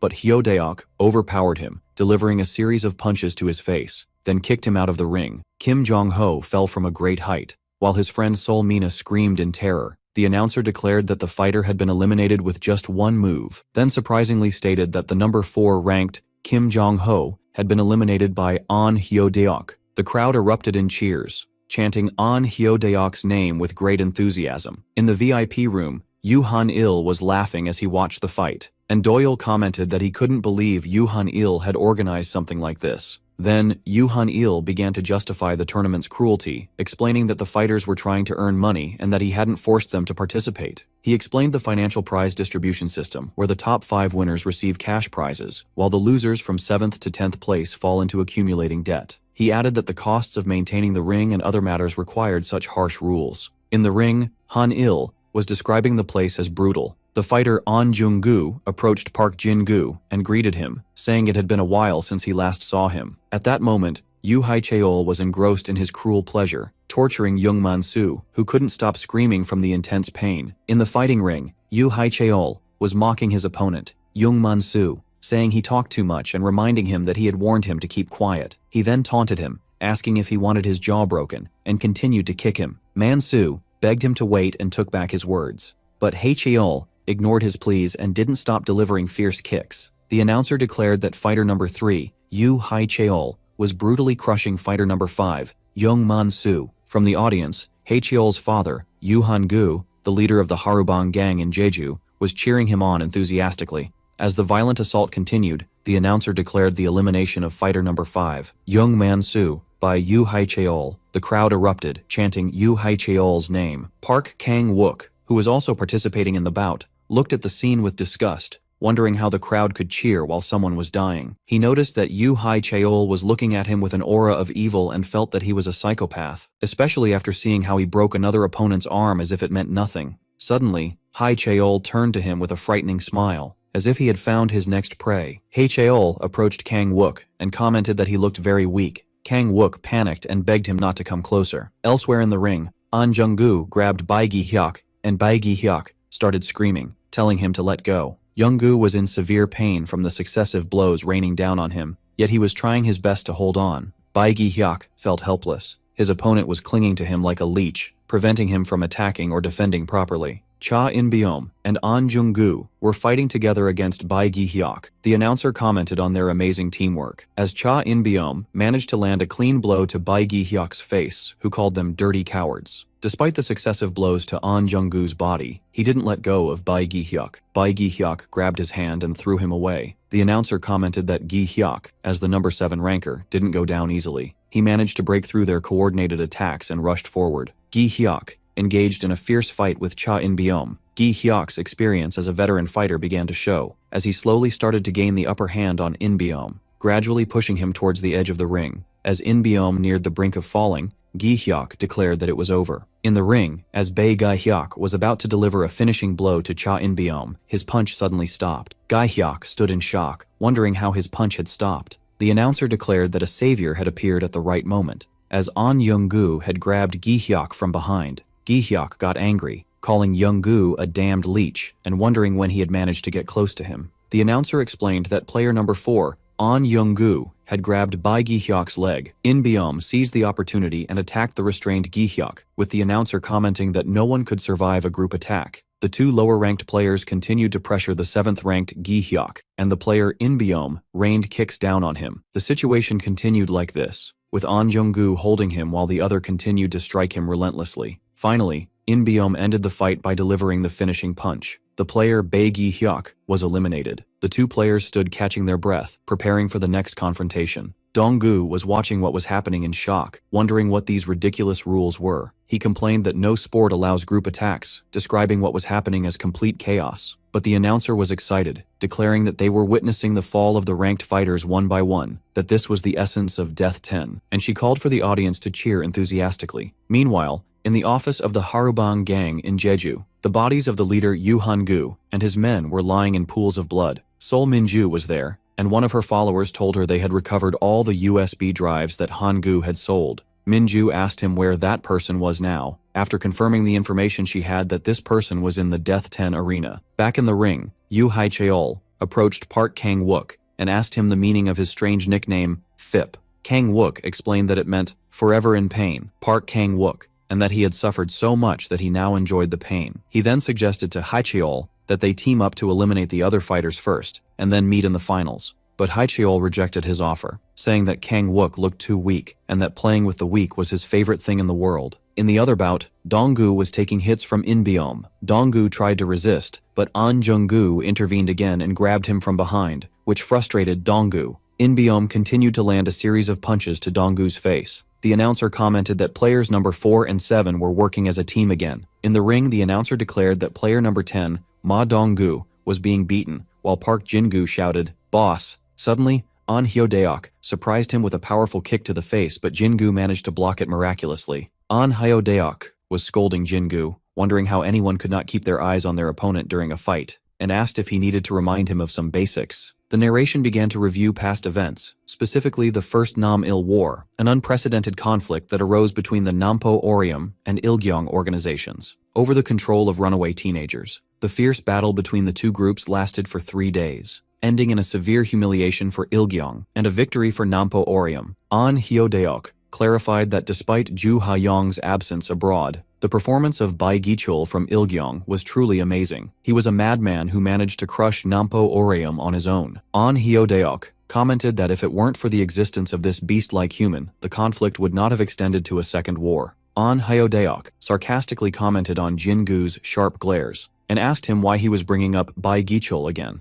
Jin-gu replied that Gi-chul was dead. In the ring, Jin-gu was thinking about his past desire to become stronger, even if he had to sell his soul to the devil. But he realized that person was no longer breathing inside him. As Jin-gu declared that a new master had been born in his chest, He then challenged An Hyo-deok directly, calling him to fight with all he had. An Hyo-deok commented that Jin-gu was a truly unique character and rushed towards him. The announcer enthusiastically declared that the Star of Death in the Death 10 arena, player number 1 An Hyo-deok, had begun to move with superhuman speed. Hyo-deok rushed with incredible speed that impressed the audience and delivered a powerful kick towards Jin-gu. The kick sent Jin-gu flying, even though he managed to block it with his hand, and player An Hyo-deok attacked again. Hyo-deok was extremely fast, and he delivered a series of rapid kicks towards Jin-gu, and managed to land a powerful high kick that hit Jin-gu's face. But the announcer was shocked to see that player number 8 was still on his feet and even countered with a powerful punch. But Hyo-deok easily dodged it and looked at him in astonishment,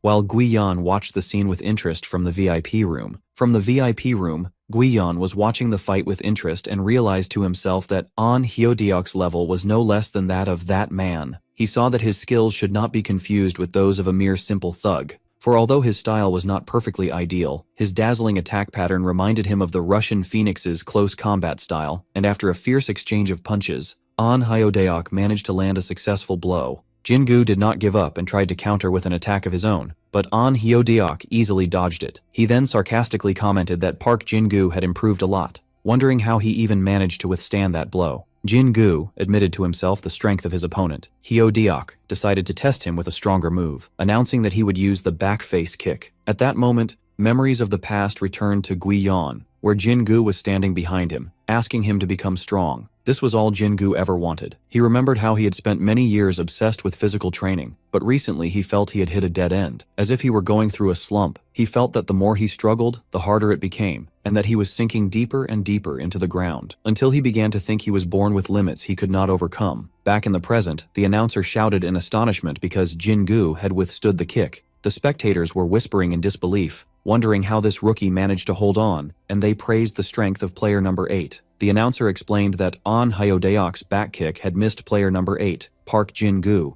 by a very narrow margin. Hyo-deok began to feel annoyed, while Jin-gu seized the opportunity to get closer to him. The two fighters exchanged more fierce blows, but Hyo-deok was surprised by the power of Jin-gu's punches. The announcer was watching with great excitement, wondering where this gem of a fighter had come from, and admitting that he was incredibly strong. With the crowd's cheers rising in support of player number 8, Jin-gu's enthusiasm grew, and his strikes were filled with power and determination, as if drawing courage from the depths of his soul. Jin-gu wondered to himself if this was the furthest he could go to achieve his desired development. He then let out a resounding roar full of determination. Jin-gu rushed with all his might, delivering a punch towards Hyo-deok, but Hyo-deok surprised him with a crushing counterpunch. Jin-gu's head snapped back from the force of the counterpunch. He felt a sharp pain sweep through his jaw as blood flowed from his mouth. Jin-gu's body slammed to the ground after being sent flying, rolling violently on the ring. Guiyan watched in silence, while the announcer declared that Jin-gu was still unable to overcome the impenetrable wall that was An Hyo-deok. Jin-gu fell to the ring floor, blood streaming from him, wondering in despair if this was the best he could do. Memories of the past began to flow through his mind. Park Jin-gu was born underweight, at only 43 centimeters long and weighing 1.4 kilograms. From a young age, he was behind his peers in everything, and in school, where it's survival of the fittest. Being smaller and weaker than others was a natural reason for him to become prey for bullies. Thus, he spent 14 years of his life living as prey. But a glimmer of hope appeared for him when Jin-gu started exercising. His body began to change at an astonishing rate. He became taller and stronger to the point that his classmates couldn't recognize him. And the more the world's perception of him changed, the more obsessed he became with training. They tried to warn him that he was missing too much school, and that this would prevent him from enrolling in any high school. But the more obsessed he became with building a strong body, the closer he got to joining Ilgyong High School. Despite all his efforts, he had to face a harsh reality. A person's abilities are determined from birth. No matter how hard he trained, he always felt that his weak DNA, which started at 43 centimeters and 1.4 kilograms at birth, and no matter how others tried to tempt him with alcohol and women, he went straight to training. Despite knowing he couldn't overcome natural talent, he continued to train non-stop. Jin-gu was well aware that he was just a minor character in this life, and he was aware of the limits of his abilities. Back in the present, Jin-gu amazed everyone when he got back on his feet, clenching his fists in preparation to continue the fight. An Hyo-deok looked at him with disdain and sarcastically ordered him to stay down on the ground, asserting that getting up would change nothing. Without giving him a chance to recover, Hyo-deok rushed at him again. The two fighters resumed their fierce clash, and a confident smile appeared on Hyo-deok's face. The announcer explained that Jin-gu had taken a lot of hits and their effects were beginning to show clearly, as he could no longer keep up with Hyo Daok's tremendous speed. At that moment, Gui-yeon, who was watching from afar, remembered Jin-gu's words when he told him he had come to a certain realization. Park Jin-gu continued his conversation with his master Gui-yeon in the past, admitting the harsh truth that everyone has their own limits. Jin-gu, in the fight, was receiving a barrage of successive punches and kicks, unable to respond. He told him that he knew that, but he found it hard to accept. In a war fought between the strongest men in the world, his dream had always been to become the champion Hercules. He was aware that this dream was far beyond his current capabilities, but he believed that there were things that could only be learned in a real fight, and not in a gym. For this reason, he hoped that if he did his best to follow Doyle, perhaps he too could become stronger. When he got no response from Gui-yeon, he resigned himself to the idea that this was the best someone like him could do. Back in the ring in the present, An Hyo Daok delivered a devastating kick to Jin-gu's stomach. The announcer wondered if the player Jin-gu had finally fallen. Jin-gu was panting on his feet, but he was determined to hold on until the end. He let out a powerful roar. Hyo Daok stood shocked, not believing that Jin-gu still had all this energy, as Jin-gu stood drawing strength from his resolve, remembering his past and his weakness, determined to continue fighting even if victory was impossible for him. The announcer was surprised by his strength as he got up and rushed to attack again. Hyo Daok shouted angrily, calling him a damn lunatic. The two fighters clashed in a fierce exchange of kicks, their ankles colliding with force. Hyo Daok felt pain and shock, realizing that Jin-gu was doing it on purpose. The scene shifted back to the past again, where Gui-yeon was asking Jin-gu what he had just said. Jin-gu got flustered and wondered to himself how he hadn't heard everything he said, before noticing a wireless earbud in Gui-yeon's hand. He realized he had been muttering his thoughts out loud the whole time. Jin-gu felt extremely embarrassed, and tried to pretend nothing had happened, claiming the weather was very hot. He then suggested going for a protein shake and started to walk away. Gui-yeon stopped him and told him he was doing well. He explained that he meant the results of his training. Although they weren't perfect, he was definitely improving. Back in the present, the fight was still raging between the two fighters, and Hyo Daok shouted angrily that this bastard had done it again. In the ring, the clash between the fists of Park Jin-gu and An Hyo Daok was extremely violent. The scene flashed back to the past, 3 days before the bout, where Gui-yeon was giving advice to Jin-gu. Doyle told him that this advice wasn't ideal because it exhausts and damages the body, but he recommended that if he faced someone with high technique, he should figure out their attack pattern, avoid vital points, and then just use brute force to crush them. Gui-yeon assured him that others might not be able to do it, but Jin-gu was definitely capable of executing it. Back in the present, Jin-gu was applying the plan, shouting as he received a barrage of punches. Hyo Daok looked at him in shock, wondering about this bastard who was simply eating up all his attacks. Despite the pain, Jin-gu continued to advance and launched an attack, but Hyo Daok dodged it. The announcer commented that Park Jin-gu was blocking An Hyo Daok's strikes like a shield, focusing only on delivering his own blows. The two fighters entered a fierce exchange of punches, with each delivering a barrage of blows to the other. The fighters were trading blows at the same moment, without any regard for dodging or the resulting pain. The announcer was describing the scene with great excitement, considering it the most violent bout they had ever witnessed. The sound of the fighters echoed powerfully in the ring. Gui-yeon praised the unparalleled dedication Jin-gu had shown in carefully building his strong body, drop by drop with every bead of sweat. This was the body he had built for himself. In a decisive moment, Jin-gu delivered a powerful headbutt to Hyo Daok, which left the announcers and the audience, including Mina and her friend, in absolute shock. As Hyo Daok fell to the ground, the crowd erupted in cheers, and the announcer shouted that something amazing had just happened, and that Park Jin-gu had taken down the mighty An Hyo Daok. Gui-yeon smiled faintly, as if he had been confident from the beginning that Jin-gu would win thanks to the immense effort he had put into his training. Jin-gu stood victorious, letting out a resounding cry of victory, while Gui-yeon's voice described him as a gem. Elsewhere in the ring,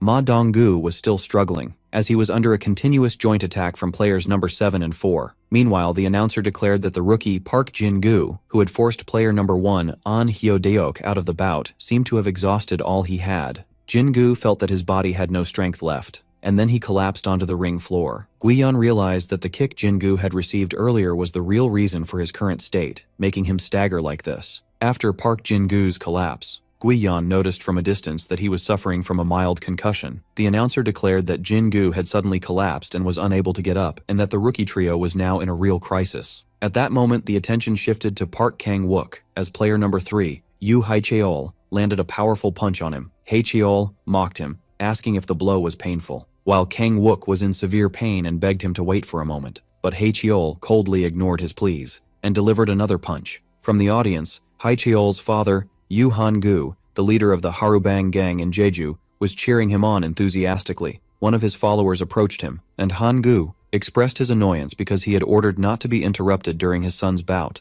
But the follower insisted that the matter was urgent, and told him that the leader of the second division of the Kitano group, known as Yuki Onna or the Snow Woman, had arrived in Korea. Han-gu was shocked by the news. Matters worsened when he learned that she had already attacked their office in Seogwipo, seized the USB drive they had, and was now on her way to the Death 10 arena. Han-gu flew into a rage and struck his follower, angrily wondering, how dare that lowly life form mess with us? He issued orders to contact all their men, specifically someone named Il-chul, and ordered him to bring that wench to him. Elsewhere, amidst a violent scene, Nam Il-chul, the operations commander of the Harubang gang, was receiving a call from headquarters. Back in the ring, after being severely beaten, Park Kang-wook announced his surrender. Yu Haecheol was surprised, but Kang-wook confirmed his surrender. His announcement surprised the announcer, while the crowd booed, and Sol-mina, with clear embarrassment, called him a loser. From the VIP room, Doyle calmly commented that the rules of Death 10 do not include something called surrender. In the ring, Yu Haecheol delivered another violent kick to Kang-wook, knocking him to the ground. Yu Haecheol confirmed this with a sarcastic smile, expressing his regret, and reminding him that there is no surrender here. Yu Haecheol continued to torture Park Kang-wook, coldly explaining to him that in this place, you either get dragged out semi-paralyzed, or you fall from the ring. He then approached Kang-wook and sarcastically asked what he thought he could do, then stomped on his feet with force. Despite Kang-wook's screams of pain, Haecheol told him he wouldn't let him go so easily because he was enjoying playing with him too much. After that, he brutally crushed Kang-wook's ankle with his foot again, making the latter scream in agony. Haecheol commented on his reaction, calling him the perfect person to torture. Meanwhile, in a secret corridor of the arena, Sol Minju was walking with her men, stepping over the bodies of the fallen guards. She commented on how luxurious the underground place was, and wondered where these little bastards got all this funding. One of her followers told her they believe that crazy bastard, who killed someone named Okita, is the source of the funds, and that the money that came out of Okita's group had flowed in this direction, although the exact source was still unknown. Minju insisted that they needed to know the truth, because that money was theirs in the first place, and she wondered with regret how many designer bags could have been bought with it. Her follower assured her he would keep it in mind. As they continued to walk, Nam Il-chul and his men blocked their way. Il-chul asked directly if she was the Snow Woman. Sol Minju mocked the situation, wondering if his leader was trying to get her phone number. In the ring, Yu Haecheol coldly replied that this was something for him to decide, then surprised Park Kang-wook with a fierce blow to his jaw that sent him flying. From the VIP room, Guiyan was watching the fight in the ring and noticed that bastard was enjoying torturing his opponent, using just enough force to keep him conscious without knocking him out, just like a child who has found a new toy. The crowd was cheering enthusiastically for Yu Haecheol, shouting for him to crush that loser. Kang-wook was lying on the ground in pain, while the spectators mocked him and demanded he get up, seeing him as exaggerating like children do. Yu Haecheol sarcastically told Kang-wook to get up quickly, expressing his impatience and long wait. He told him sarcastically that everyone seemed to be enjoying watching him get beaten. The spectators laughed as they watched Kang-wook try to get up again. The exhausted Kang-wook looked at Haecheol and asked him how he could find pleasure in this. Haecheol replied with a contrived smile, asserting that of course he enjoyed it. Yu Haecheol continued his mockery of Park Kang-wook, who was lying on the ground, pointing out that everyone was laughing at him and ordered him to stop writhing and get up. He then asked him in a philosophical tone to imagine himself in their place, wondering if he would still think it wasn't fun. He elaborated, asking if he had ever heard of the theory of evil nature, explaining that humans are programmed to destroy those weaker than them for pleasure. He asserted that crushing the weak is simply a human instinct. At that moment, the bloodthirsty crowd's cheers rose, chanting, "Kill him!" Haecheol commented that everyone was the same, and asked Kang-wook if he thought he was different from them. Memories returned to Kang-wook of his days as a bully, where he enjoyed torturing weaker students and extorting their money. Haecheol's voice echoed in his head, reminding him to think about it carefully, because he was not different from them at all. Meanwhile, in a corridor, Nam Il-chul stood in a state of shock. Yuki Onna had managed to eliminate 30 of his elite men in a matter of seconds, to the point where he couldn't even see what had happened. He realized that what they called the White Snow Ghost was an undeniable reality. One of Yuki Onna's followers asked what should be done with Il-chul, noting that he seemed very strong. Il-chul was thinking about the massive skill gap between the Harubang gang and the strongest gang in Japan. Yukiona commented that she was in a good mood because she had returned to her homeland after a long time, and she considered letting him live. She then turned to Il-chul and asked him directly if he wanted to live. When Il-chul remained silent, she repeated her question, asking if he wanted to live. Il-chul flew into a rage at her condescending attitude and asked if she wanted him to beg her. She calmly replied that she would be content with just taking one of his fingers instead. This response angered Il-chul, who rushed towards her screaming and asking who she thought she was to treat him this way. But in the blink of an eye, she dodged his attack, to the astonishment of her followers, and cut his throat in an instant. She stood over him as he was in agony and asked if losing a finger wasn't better than dying. She walked away from him, muttering that she didn't understand him. Il-chul's neck continued to bleed until he fell to the ground, killed. Then, Sol Min-ju turned to tell him that she was Korean, in response to his previous insult. Back in the ring, Park Kang-wook was coughing and in pain, while Haecheol's words that Kang-wook was no different from them echoed in his mind. Park Kang-wook was in severe pain, while the audience mocked him, commenting on his ability to take a beating, which made the scene more enjoyable for them. Kang-wook was panting, recalling his memories as a bully and seeing how watching scum like him get crushed never gets boring. He then slowly got to his feet and admitted to himself that Haecheol was right, and that he had done all those things too. He was no different from them. The announcer declared with surprise that player number 9, Park Kang-wook, had risen again, and she wondered sarcastically what kind of comedy he would present this time. The crowd continued to mock him, advising him to kneel and beg so perhaps his opponent would spare him. But Kang-wook was lost in his thoughts, wondering why he had done all this, as he had thought he was acting heroically. Haecheol interrupted him, asking what he was muttering about and if he had taken a hard blow to the head. Kang-wook continued to talk to himself, remembering when someone in the past told him that people like him are the real fools. At first he thought this was just nonsense, as it's natural for predators to be the cool ones. He didn't understand the meaning then, thinking it was just the babbling of a desperate prey, but now he thought he was finally beginning to understand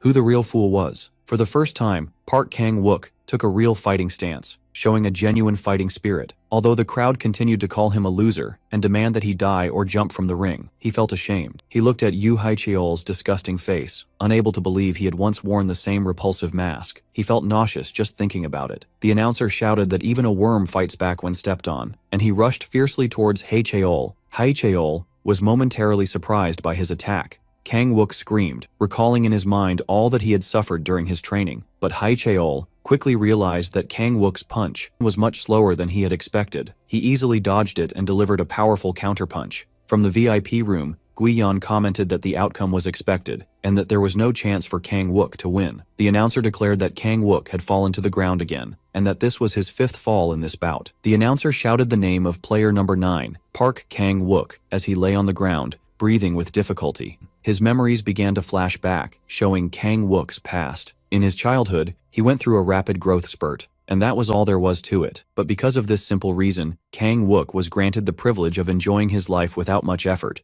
using his size to intimidate his peers. By the time his friends caught up to him in height, the fear of him had taken root in them. Even those who became bigger than him still feared him. But the truth is that Kang-wook was not a special person, just a child who grew faster than the others. While he was enjoying his happy days as a bully, someone stronger than him soon appeared. For the first time in his life, Kang-wook found himself in the opposite situation. He had become the victim. He found himself in a pitch-black darkness with no light, where he suffered non-stop, and against his will. Only after an ignorant person stands in another's place does he realize the extent of the misery, terror, and pain caused by standing in that darkness, and realizes that he himself was the one who pushed others into this hell. He remembered how he used to scream at the one who bullied him, begging to get out of there, and wondering why he had to be in this position. And he realized the depravity of his past actions. Back in the ring, Haecheol mocked him, wondering if he still had the strength to stand, describing him as an enjoyable toy. The announcer noticed the complete shift in Kang-wook's attitude compared to the minutes before his surrender, as his gaze had become sharp. Kang-wook charged first this time,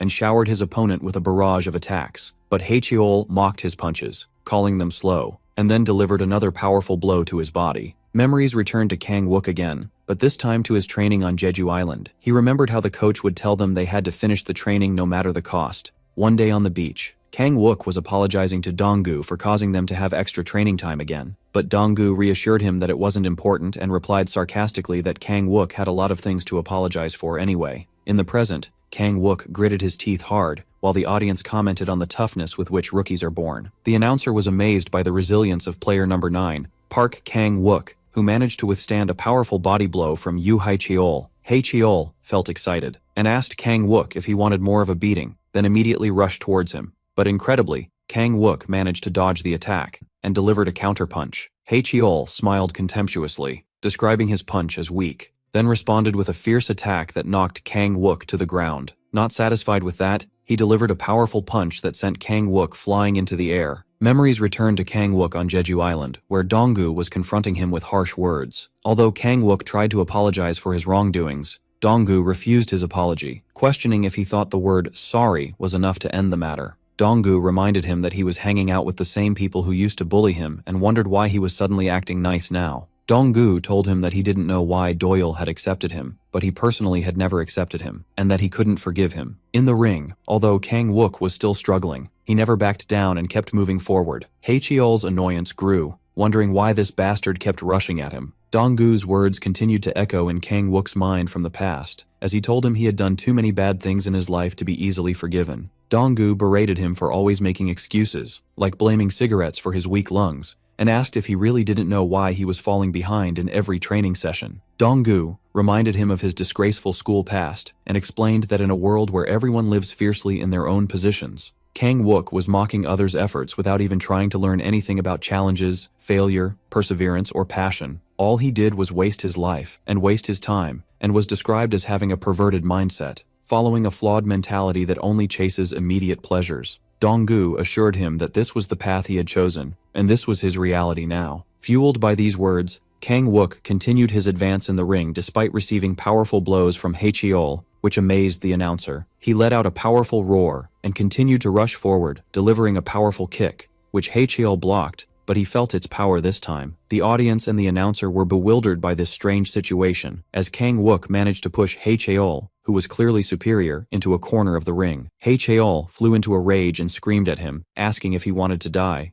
Yoo Hae-cheol flew into a rage, screaming at Park Kang-wook, asking how he dared to stare at him when he was nothing but a toy. He mocked him, saying that even if he cornered him, it meant nothing, as his slow and soft punches wouldn't be able to take him down. The announcer declared that Park Kang-wook was rushing to attack again, but his speed this time was different. He managed to land a successful punch, but Hae-cheol responded sarcastically, calling him a fool and wondering what he had expected, then delivered a powerful kick that sent him flying. Memories returned to Kang-wook of Dong-gu's lecture on the beach of Jeju, where he was telling him that he had to start living properly from now on. Doyle, Mina, and Gui-yeon were watching the fight from a distance. Dong-gu continued his scolding in the past, telling him to stop making lame excuses like his rotten lungs from smoking. He told him that he had to live his life seriously, to pay for his mistakes properly, and to own his actions and fix them. Then Dong-gu took out a revival coupon and placed it in front of him, explaining that he would give him a stamp every time he helped them and asked him to fill it out diligently, and to do his best to help them, asking him to promise.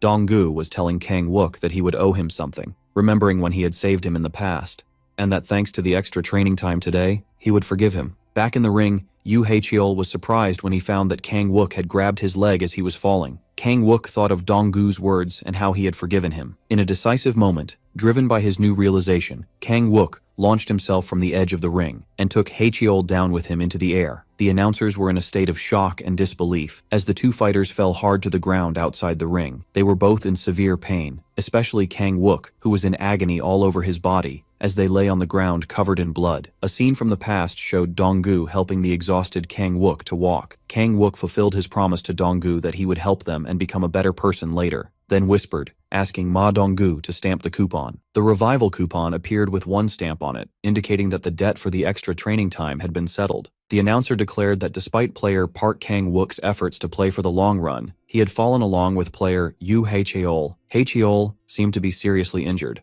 while Kang-wook remained conscious. From the audience, Yoo Han-gu flew into a rage, calling Kang-wook a son of a bitch, and ordered his men to bring him to him immediately. But one of his followers interrupted him hesitantly, trying to tell him something more important. He informed him that the team they had sent to eliminate Yuki Onna had been completely wiped out. Han-gu was shocked by the news, then angrily ordered a call to the Jeju Union. In the ring, the announcer explained that apart from Park Jin-gu, who was still recovering, only 3 players remained in the bout. Ma Dong-gu was still in trouble, taking hits, but he finally managed to escape An Jung-goo's grip and delivered a powerful kick that sent him flying. But in a crucial moment, he seemed to have found an answer, as he managed to dodge the attacks of player number 7, Cha In-beom, and focus only on the attacks of player number 4, An Jung-goo, successfully escaping the situation where he was trapped between two players. An Jung-goo fell to the ground, in pain from the severity of the blows he had received in both fights. But Dong-gu was not out of danger yet, as Cha In-beom surprised him with another attack. He managed to dodge the first kick and block the one that followed. Dong-gu thought about his opponent's immense strength, and felt helpless as he could barely withstand his attacks despite all his training. The announcer was commenting that Cha In-beom was completely overwhelming the exhausted Ma Dong-gu with his terrifying attacks. The announcer wondered in amazement if there was really nothing he could do against this attack in his exhausted state, while In-beom himself was wondering how his opponent was so fast. Meanwhile, in the back corridors of the arena, Sol Min-ju was walking with her subordinate. She commented that the place was like a maze, and it was no wonder the police couldn't catch them. She wondered if he was sure there was an elevator leading to the lower floors, and doubted that all visitors passed through here, expecting another entrance. Her subordinate replied that he didn't know, as this was his first time here too. Minju scolded him for his lack of sense as a secretary, then asked if he was sure Cha In-beom was here, which he confirmed. After that, she threw her empty drink can on the floor and headed to the ring. Ma Dong-gu was continuing his fierce fight against Cha In-beom, managing to dodge a powerful punch. The announcer commented that this was an amazing development, and wondered if Dong-gu had started to predict In-beom's attack patterns, as the latter's strikes were increasingly missing him. Dong-gu was planning his next move in his mind. He saw an attack coming and decided to dodge it with a quick duck, and then deliver a counterpunch to his opponent's side. But before he could execute his plan, he was grabbed by player An Jung-gu, who had suddenly returned to the bout. Cha In-beom was surprised by his return, wondering how he was still able to fight when he was sure he had broken his ribs. Jung-gu shouted that he couldn't hold Dong-gu for long, so In-beom seized the opportunity and rained blows on the restrained Dong-gu. Memories returned to An Jung-gu from the past, where In-beom was reminding him of the 80 million won debt that had accumulated from his mother's hospital bills, and the 2 children she had left behind. Although the situation wasn't ideal, he had to make the most of it. In-beom asked him if he knew the nature of the Death 10 tournament before joining it, warning him that one wrong step could leave him with even greater debt than before. Worse, in this cursed place, a person could end up completely broken and thrown onto the streets, and that would be just another normal workday for the organizers. Back in the ring, the announcer declared that they were witnessing a 2-on-1 situation again, as Ma Dong-gu found himself in the same predicament once more. Dong-gu shouted, telling them to let him go as he delivered blows to Jung-gu. Jung spat blood from his mouth from the accumulated damage in his body due to the many blows he had received. He then let out a cry and pushed Dong-gu forcefully out of the ring. The announcer noticed that the harder Dong-gu resisted, the tighter An Jung-gu gripped him. But Dong-gu was not one to give up easily and continued to attack Jung-gu's back. Jung-gu did not give up and pushed his opponent forcefully towards the edge of the ring. Dong-gu stopped at the edge, but he also didn't stop hitting his opponent. Jung-gu shouted at In-beom to finish it quickly, and In-beom rushed towards them. Another scene from the past appeared, where Cha In-beom was offering An Jung-gu to form a team with him. He reminded him that the prize for Death 10 was 1.5 billion won, and that this amount would be more than enough to pay off all his debts and send his siblings to school. Memories returned to the past,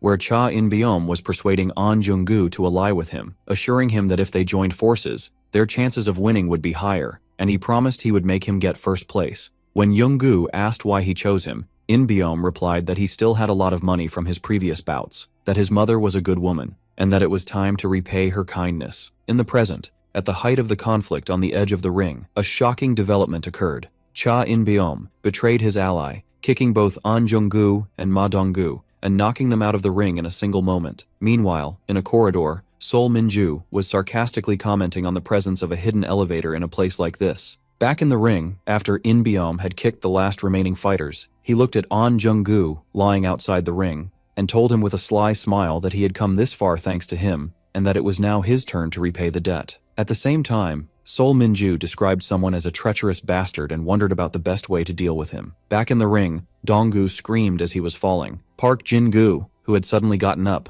caught Dong-gu before he could fall, letting out a mighty roar. Jin-gu leaped into the air and saved Ma Dong-gu from falling at the last second. In an amazing move, he threw him back into the ring. The announcer was shocked by this unexpected scene and announced that player number 8, Park Jin-gu, had intervened to save Ma Dong-gu in a moment of danger. Park Jin-gu slammed hard onto the ground outside the ring. The audience and the announcer wondered in confusion if players number 8 and 10 had been on the same team all along. The announcer declared that only 2 people were left in the ring, and the arena roared with cheers. Dong-gu got up and was surprised when he didn't find Jin-gu in the ring. Dong-gu shouted, calling for Jin-gu, while the announcer confirmed his suspicions that they had been teammates. Dong-gu seemed shocked by this revelation. In-beom gave him no time to rest and attacked him immediately. Dong-gu quickly drops to the ground to avoid the attack. In-beom was feeling extremely annoyed. He had thought he only had to get rid of An Hyo-deok and Yu Hai-cheol, and he wondered about the identity of these 2 newcomers who had appeared out of nowhere to complicate things for him. He described them as cowardly bastards for secretly allying together. Dong-gu remembered An In-beom's alliance with Jung-gu against him, and how Jung-gu would sacrifice himself to take the opponent's blows, while In-beom betrayed him in the end. Dong-gu confronted him, pointing out that In-beom was also part of a team, but In-beom scoffed at the idea, describing his former partner as a retarded bastard who only knew how to be a punching bag, and that he was useless. He declared that there was no such thing as teammates,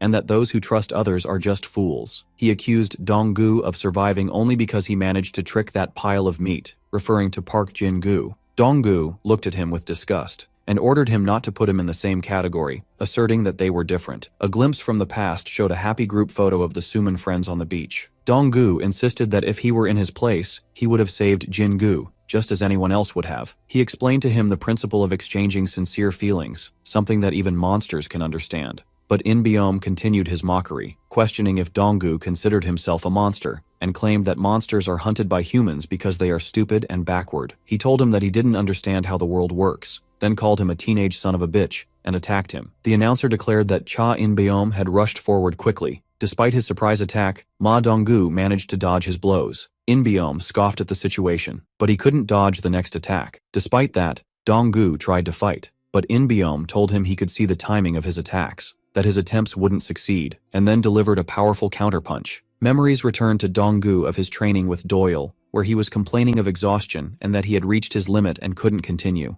But Doyle, who was eating a donut, coldly ordered him to get up because he wasn't going to die. Dong-gu expressed his frustration that he wasn't making any progress despite all his effort, but Doyle ignored his serious talk and was busy with his phone. In the present, despite his desperation, Dong-gu didn't give up and continued to attack. In-beom mocked him, saying his movements were too slow, and wondered what kind of fool would be hit by such attacks. The announcer confirmed that Dong-gu was unable to land any successful blows. Cha In-beom was standing over Dong-gu, thinking about the fallen Park Jin-gu, believing that even if Jin-gu had suffered a fatal injury, he would still be more dangerous to him than Dong-gu. In-beom mocked Jin-gu's stupid decision to save this bastard, then delivered more punches and a kick to Dong-gu, sneering at Jin-gu's heroic act. Memories returned to Dong-gu of his arduous training on the beach. Dong-gu was begging him to let him rest for just 5 minutes, pointing out that he was doing extra training while everyone else was asleep and that he wasn't a machine. But Doyle coldly replied that there was no time to rest. As Doyle was pushing him relentlessly, Dong-gu yelled at him, accusing him of cruelty, and wondering how he could eat while he was hungry and working so hard. But Doyle reminded him that he was the one who had asked for help, and that he had told him he could do it, so he had to continue. Doyle's sudden seriousness stunned Dong-gu. In the ring, In-beom was still wondering what they saw in Dong-gu to make such stupid, monster-like decisions for his sake. As he continued to beat him, another memory returned to Dong-gu. He was asking Doyle why he was taking things this far. Doyle replied that he wasn't here because he had free time, but because Dong-gu had asked him to, and they had decided to go down this path together. He asked him to trust him, even when it seemed impossible, and reassured him again, "You can do it." With these words, Dong-gu drew strength and tried to counterattack again and again. The announcers were surprised to see Dong-gu have the strength and ability to respond to the attack. As he repeated to himself, "I can do it," Dong-gu focused his strength in his fist and moved with determination and resolve towards In-beom. But the difference in level was clear. He was still unable to match Cha In-beom's speed. In-beom mocked him, pointing out that his wind-up for the punch was too big and obvious, then delivered a finishing blow. In-beom stood before the exhausted Dong-gu, describing him and his friends as pathetic scum. At the same time, Sol Minju entered the ring. Suddenly, Dong-gu used a powerful move known as the gun to knock In-beom to the ground. The commentators fell silent while Sol Minju watched the scene with bewilderment. In a final flash from the past, Doyle was telling Dong-gu to trust him now that they had decided to move forward together. In-beom was surprised and didn't know what had suddenly happened to him. Dong-gu remembered Doyle's words to trust his teammate. Ma Dong-gu, unleashed a barrage of punches, which shocked the audience. In a quick flash from the past, Doyle's voice echoed, telling Dong-gu that the only way to survive was to trust his teammate. In the stands, Sol Minju was watching the scene and wondered if the technique he was using belonged to the Black Head organization. After exhausting all his energy, Dong-gu knocked In Beom to the ring floor and looked up at the VIP room where Doyle was watching him. Dong-gu remembered the distant past and how Doyle used to carry him on his back. Doyle looked at him from afar with a steady gaze. Suddenly, the arena erupted in loud cheers.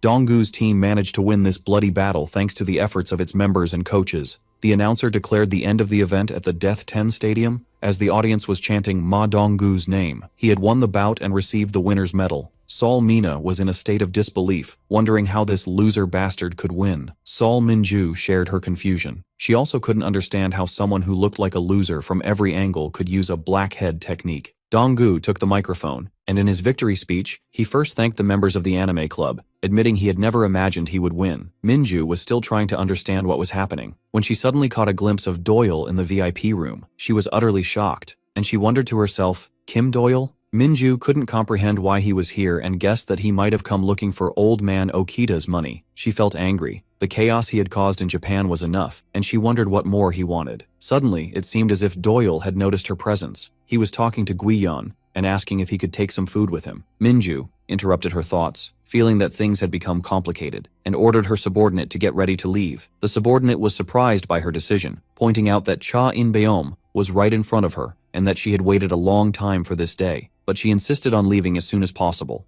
justifying it by saying that there was something in this place that wasn't supposed to be there. She warned him that they might get involved in a disgusting show if they stayed, aware that getting involved with Kim Doyle would be extremely troublesome. In the stadium corridor, Sol Minju suddenly stopped and asked the group that blocked her path for their identity. Their leader stepped forward and introduced himself as the leader of the Seoguipo gang. The person, named Kang Doman, told her he heard she had the USB drive that was taken from the Harubang gang and offered to let her go peacefully if she handed it over quietly. Minju sighed and commented that bullies these days are truly despicable. She then confirmed her suspicions, wondering if the source of Okita's money was indeed on that storage drive. The gang leaders looked tense as if they had been caught red-handed. Minju decided to postpone verifying the facts until later, and that she didn't want to waste any more time in this place, and told them to attack her all at once. 3 days later, in the hospital, Park Kang-wook was trying to convince Dong-gu to stamp his coupon again, but Dong-gu refused. The trio who participated in the tournament were recovering together. Meanwhile, Park Jin-gu was enthusiastically lifting weights despite his injuries, while Dong-gu was yelling at him to put on some clothes. The discussion then turned to the prize money. Dong-gu and Kang-wook angrily asked Doyle where their prize money was.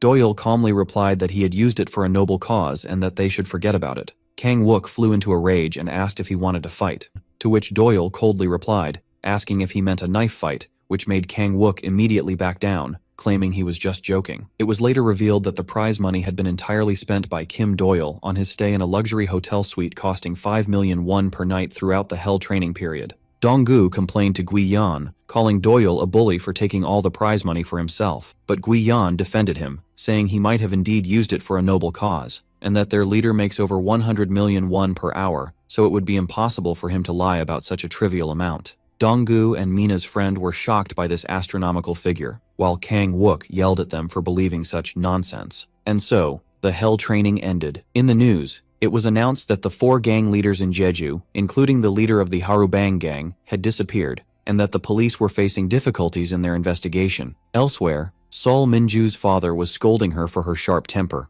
but Sol Minju replied that those who try to rise up must be crushed and that her father was too lenient. She added that she had her own reasons, and asked her father to stop scolding her. In a bloody scene, it seemed the mission had been accomplished, as Cha In-beom was found drenched in his own blood in front of her. She told her father she intended to stay in Korea for the time being. After spending a month in the hospital, the group returned to Seoul. In the anime club room, Dong-gu was proudly showing off his Death 10 tournament victory medal to his friends. But they didn't know what the tournament was and mocked him, wondering how someone like him could be cool. Dong-gu asked Mina to tell them what happened, but she sighed with boredom and claimed she didn't know what he was talking about. With the start of the new semester, which began a little later than for the rest of the students, Bai Yu-hwan, the number 3 at Seokdong High School, was staggering in pain. He remembered when Guiyon confronted him and coldly told him to choose his arm or his leg. Yu-hwan was thinking to himself angrily that if it weren't for the injury he received from that bastard, Guiyon, he would have won easily. But the man told him he had to choose wisely, as his leader Wang Guokui had been expelled from the 12 nations,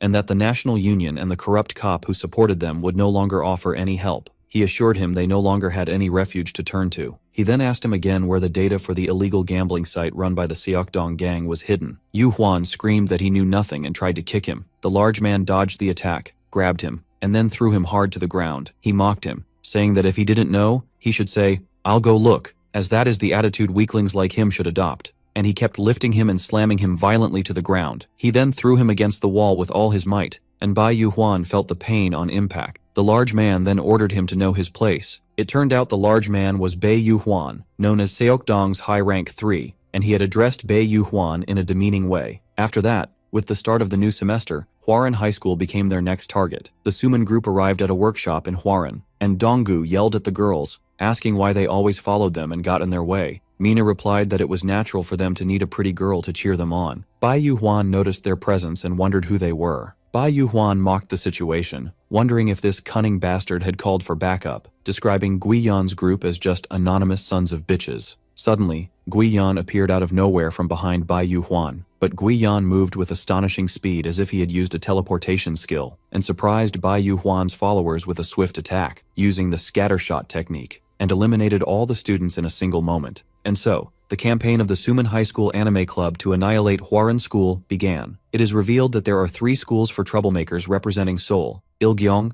Seokdong, and Hwaran. But if one were asked which of the schools is the most troublesome, they would undoubtedly choose Hwaran, because of the custom-made drugs they have. Hwaran School had destroyed countless lives with their custom-made drugs, making them the worst of the worst. But the real reason Hwaran was considered the most troublesome was their sheer numbers and overwhelming financial power, in addition to the fact that 2 of the 12 nations were among their ranks. 4 years ago, a war known as the Rebellion took place in Seoul, involving all the major criminal groups. It was a war in which 2 of the 12 nations threw themselves against each other, and both sides suffered heavy losses. But no one expected the war to end in just 2 weeks. This achievement was attributed to a single boy named Ju Sang-ah, a person who defied all logic. Single-handedly, he eliminated both warring nations. Thus, at the age of 14, Sang-ah became the first middle school student to hold a position among the 12 nations. He was seen as someone specially chosen by a god, and was given the title Son of God, Ju Sang-ah. But later, shocking news emerged that the legendary Ju Sang-ah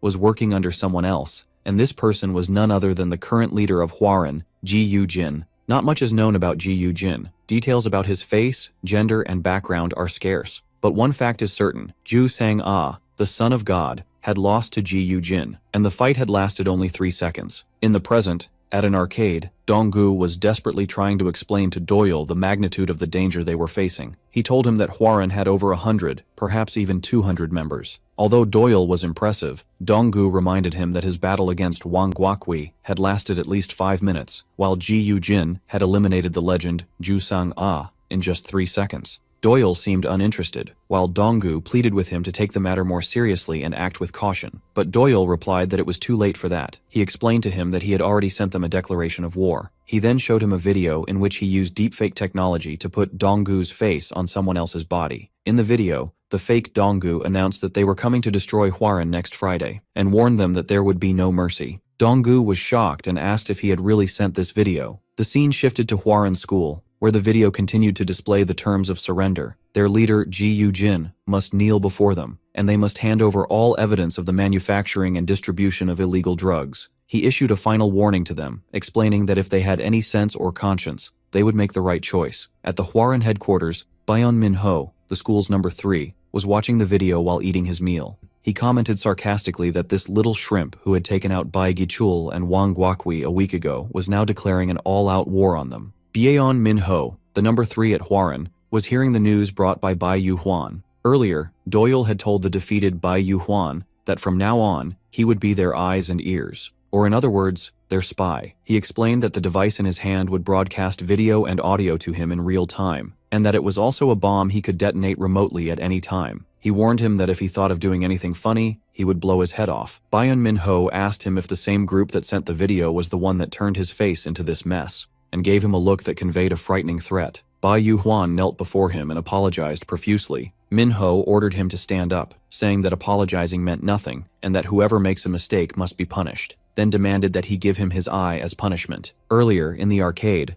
Donggu was still scolding Doyle, pointing out that Hwarin had enormous numbers that couldn't be easily matched, and that sending the declaration of war had given them time to prepare. He angrily asked him what he was thinking, and Doyle simply replied that he would not stick to what he said in the declaration. Donggu started to feel scared and fell to the ground crying. Doyle revealed his real plan. They would take down Hwarin tonight. He had been deceiving them. The scene returns, where Minho was asking the fat man which eye to choose, his opponent's left or right. Bai Yuhuan pleaded with him to give him another chance, but Minho mocked him, explaining that he wasn't talking about his eye, but about their enemy's eyes, asking him which eye he should gouge out to feel satisfied. Bai Yuhuan answered submissively that any eye would do, or even both eyes. Minho agreed, saying that gouging out both eyes would be better, that wrongdoers must pay the price, and that there was no turning back from what he had said. Doyle explained in his plan that the declaration of war was just a provocation. In the present, Minho punished Bai Yuhuan for his mistake and gouged out one of his eyes.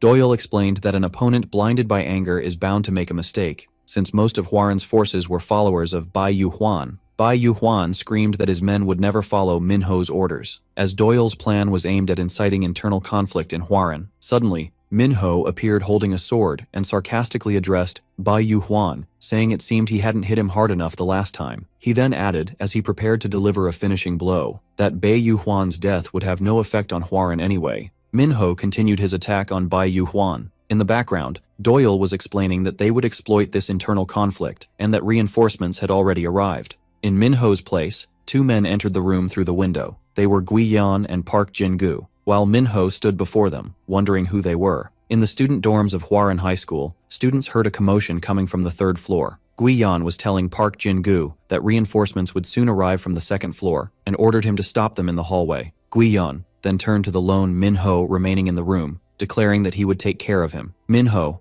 asked him in terror for his identity. With ease, Guiyan finished him off, and Doyle announced that in this way, they would take down Hwarin. In the room Doyle entered, Ju Sang-ah, the number 2 at Hwarin, was sitting in confusion. Doyle entered and asked him directly for Ji Yu-jin's location. Meanwhile, at the back gate of Hwarin School, Park Kang-wook was preparing for his mission. He was thinking that the school wasn't just an ordinary high school, for while it looked like a normal boarding school on the surface, all the staff left after 6 o'clock, leaving the students alone. He believed they were using the school as an illegal drug factory after dinner. Memories returned to him of Doyle explaining his mission, to create a diversion on the first floor and scatter the enemy, so they wouldn't notice Jin-gu's infiltration of the third floor. Additionally, he had to capture the number 5, Im Sang-hyo, to get the exact location of the drug factory from him. Kang-wook felt in his heart that his mission was the hardest, but he decided to go all in, and shouted loudly for the Hwarin students to come out and face him. In the first floor dorm, the students heard his shouting, and wondered about the identity of this madman. Kang-wook continued to challenge them, mustering his courage and assuring himself that it was now all or nothing. Away from the school, in the arcade, Doyle was telling the anime club boy that his mission was over, and he could go. Donggu was confused, wondering what he had done, but he suddenly spotted Ju Sang-ah sitting nearby and recognized him. Doyle confirmed he knew he was there, then gave Donggu a stuffed doll, and ordered him to go deliver it to Park Kang-wook at Hwarin School, which was a 10-minute run from there, and to help him with his mission. Donggu was confused about the stuffed doll, but Doyle told him it was very important and that he should never lose it. When the boy asked what it was, Doyle ordered him to go immediately because they had no more time, explaining that he would stay here to deal with Ju Sang-ah. A flashback revealed the reason for this decision. During the interrogation of Bai Yuhuan, the latter confessed that he had never seen their leader Ji Yu-jin, and that the leader only communicates through Ju Sang-ah. Doyle's plan was to find Ji Yu-jin and cut off the head of Hwarin. Ju Sang-ah was contemplating the situation. Meanwhile, in the Hwarin workshop, Minho appeared holding a kendo sword, standing over the bodies of the defeated students. Suddenly, Guiyan found himself facing him. Minho was surprised by his opponent's speed, wondering how he had managed to get so close in such a short time. Minho explained to himself that kendo is a fight based on distance, then took a large step forward and delivered a powerful blow towards his opponent's head, describing it as the flower of kendo. Minho was shocked when he saw that he couldn't hit Guiyan. He was confident that his strike was perfect in terms of power, speed, timing, and accuracy, and that it was impossible to dodge. Guiyan commented that the strike was a bit dangerous and praised him for being elite and for his ability to close the distance so quickly. Minho then asked Guiyan for his identity, asking if they were the men from Suman High School, and scolded him for launching a surprise attack when they were supposed to meet next week, describing his action as impolite. Guiyan replied that they had simply chosen the most efficient way to handle the matter. Minho called them scum and bastards and asked what they wanted. Guiyan replied that he didn't know, that his team leader wanted to eliminate them, and he was just following orders. Minho scoffed at his words, challenged him to try, and rushed towards Guiyan. Guiyan wondered to himself if Minho would target his head again. Minho decided to feign a head strike, but would change his attack at the last moment and target the torso. But Guiyan easily read his move and blocked it with his hand. Minho was surprised by this and called him a stupid fool. Minho mocked Guiyan, asking if he thought he could block a wooden sword with a bare arm, assuring him that his bones would be shattered. Guiyan then used a mid-level combat technique from the Black Head organization known as the Sword, and with a single strike from his hand, he shattered the wooden sword. Minho was completely shocked and quickly stepped back, not believing what had just happened.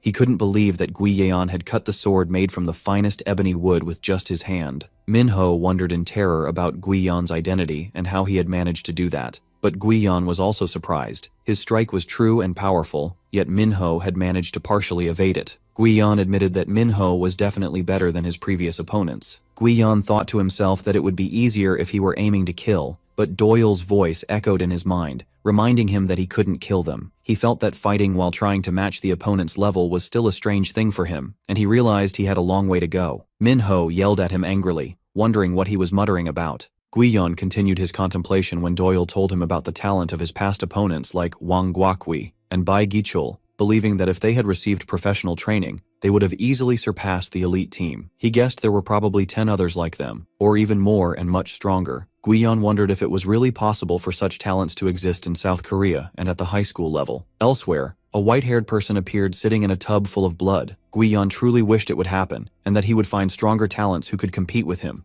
The fight was raging between Guiyan and Minho. Minho let out a mighty roar as he attacked Guiyan, and swung his sword at great speed towards him, but Guiyan was dodging the attacks with ease. Minho was shocked by his speed. He had performed this move hundreds of thousands, even millions of times, and had never missed his target. Guiyan managed to dodge the sword again. He delivered a powerful punch to his face while Minho remained in a state of denial. Guiyan used a technique that multiplied the speed of his attacks 5 times. Guiyan delivered a series of rapid blows all over Minho's body. Minho couldn't believe this could be happening. Minho endured the pain inflicted on him and countered Guiyan with a strike from his sword with all his might. Guiyan continued his fight, using the gun technique, to finish off Minho for good. Minho was bleeding as he fell to the ground in disbelief, muttering that it was impossible for him to have lost. But he finally fell to the ground. Guiyan stood in place, catching his breath from exhaustion. Meanwhile, Guiyan remembered Doyle's words when he told him there were probably 10 other fighters, or more and much stronger, with strength comparable to elite teams.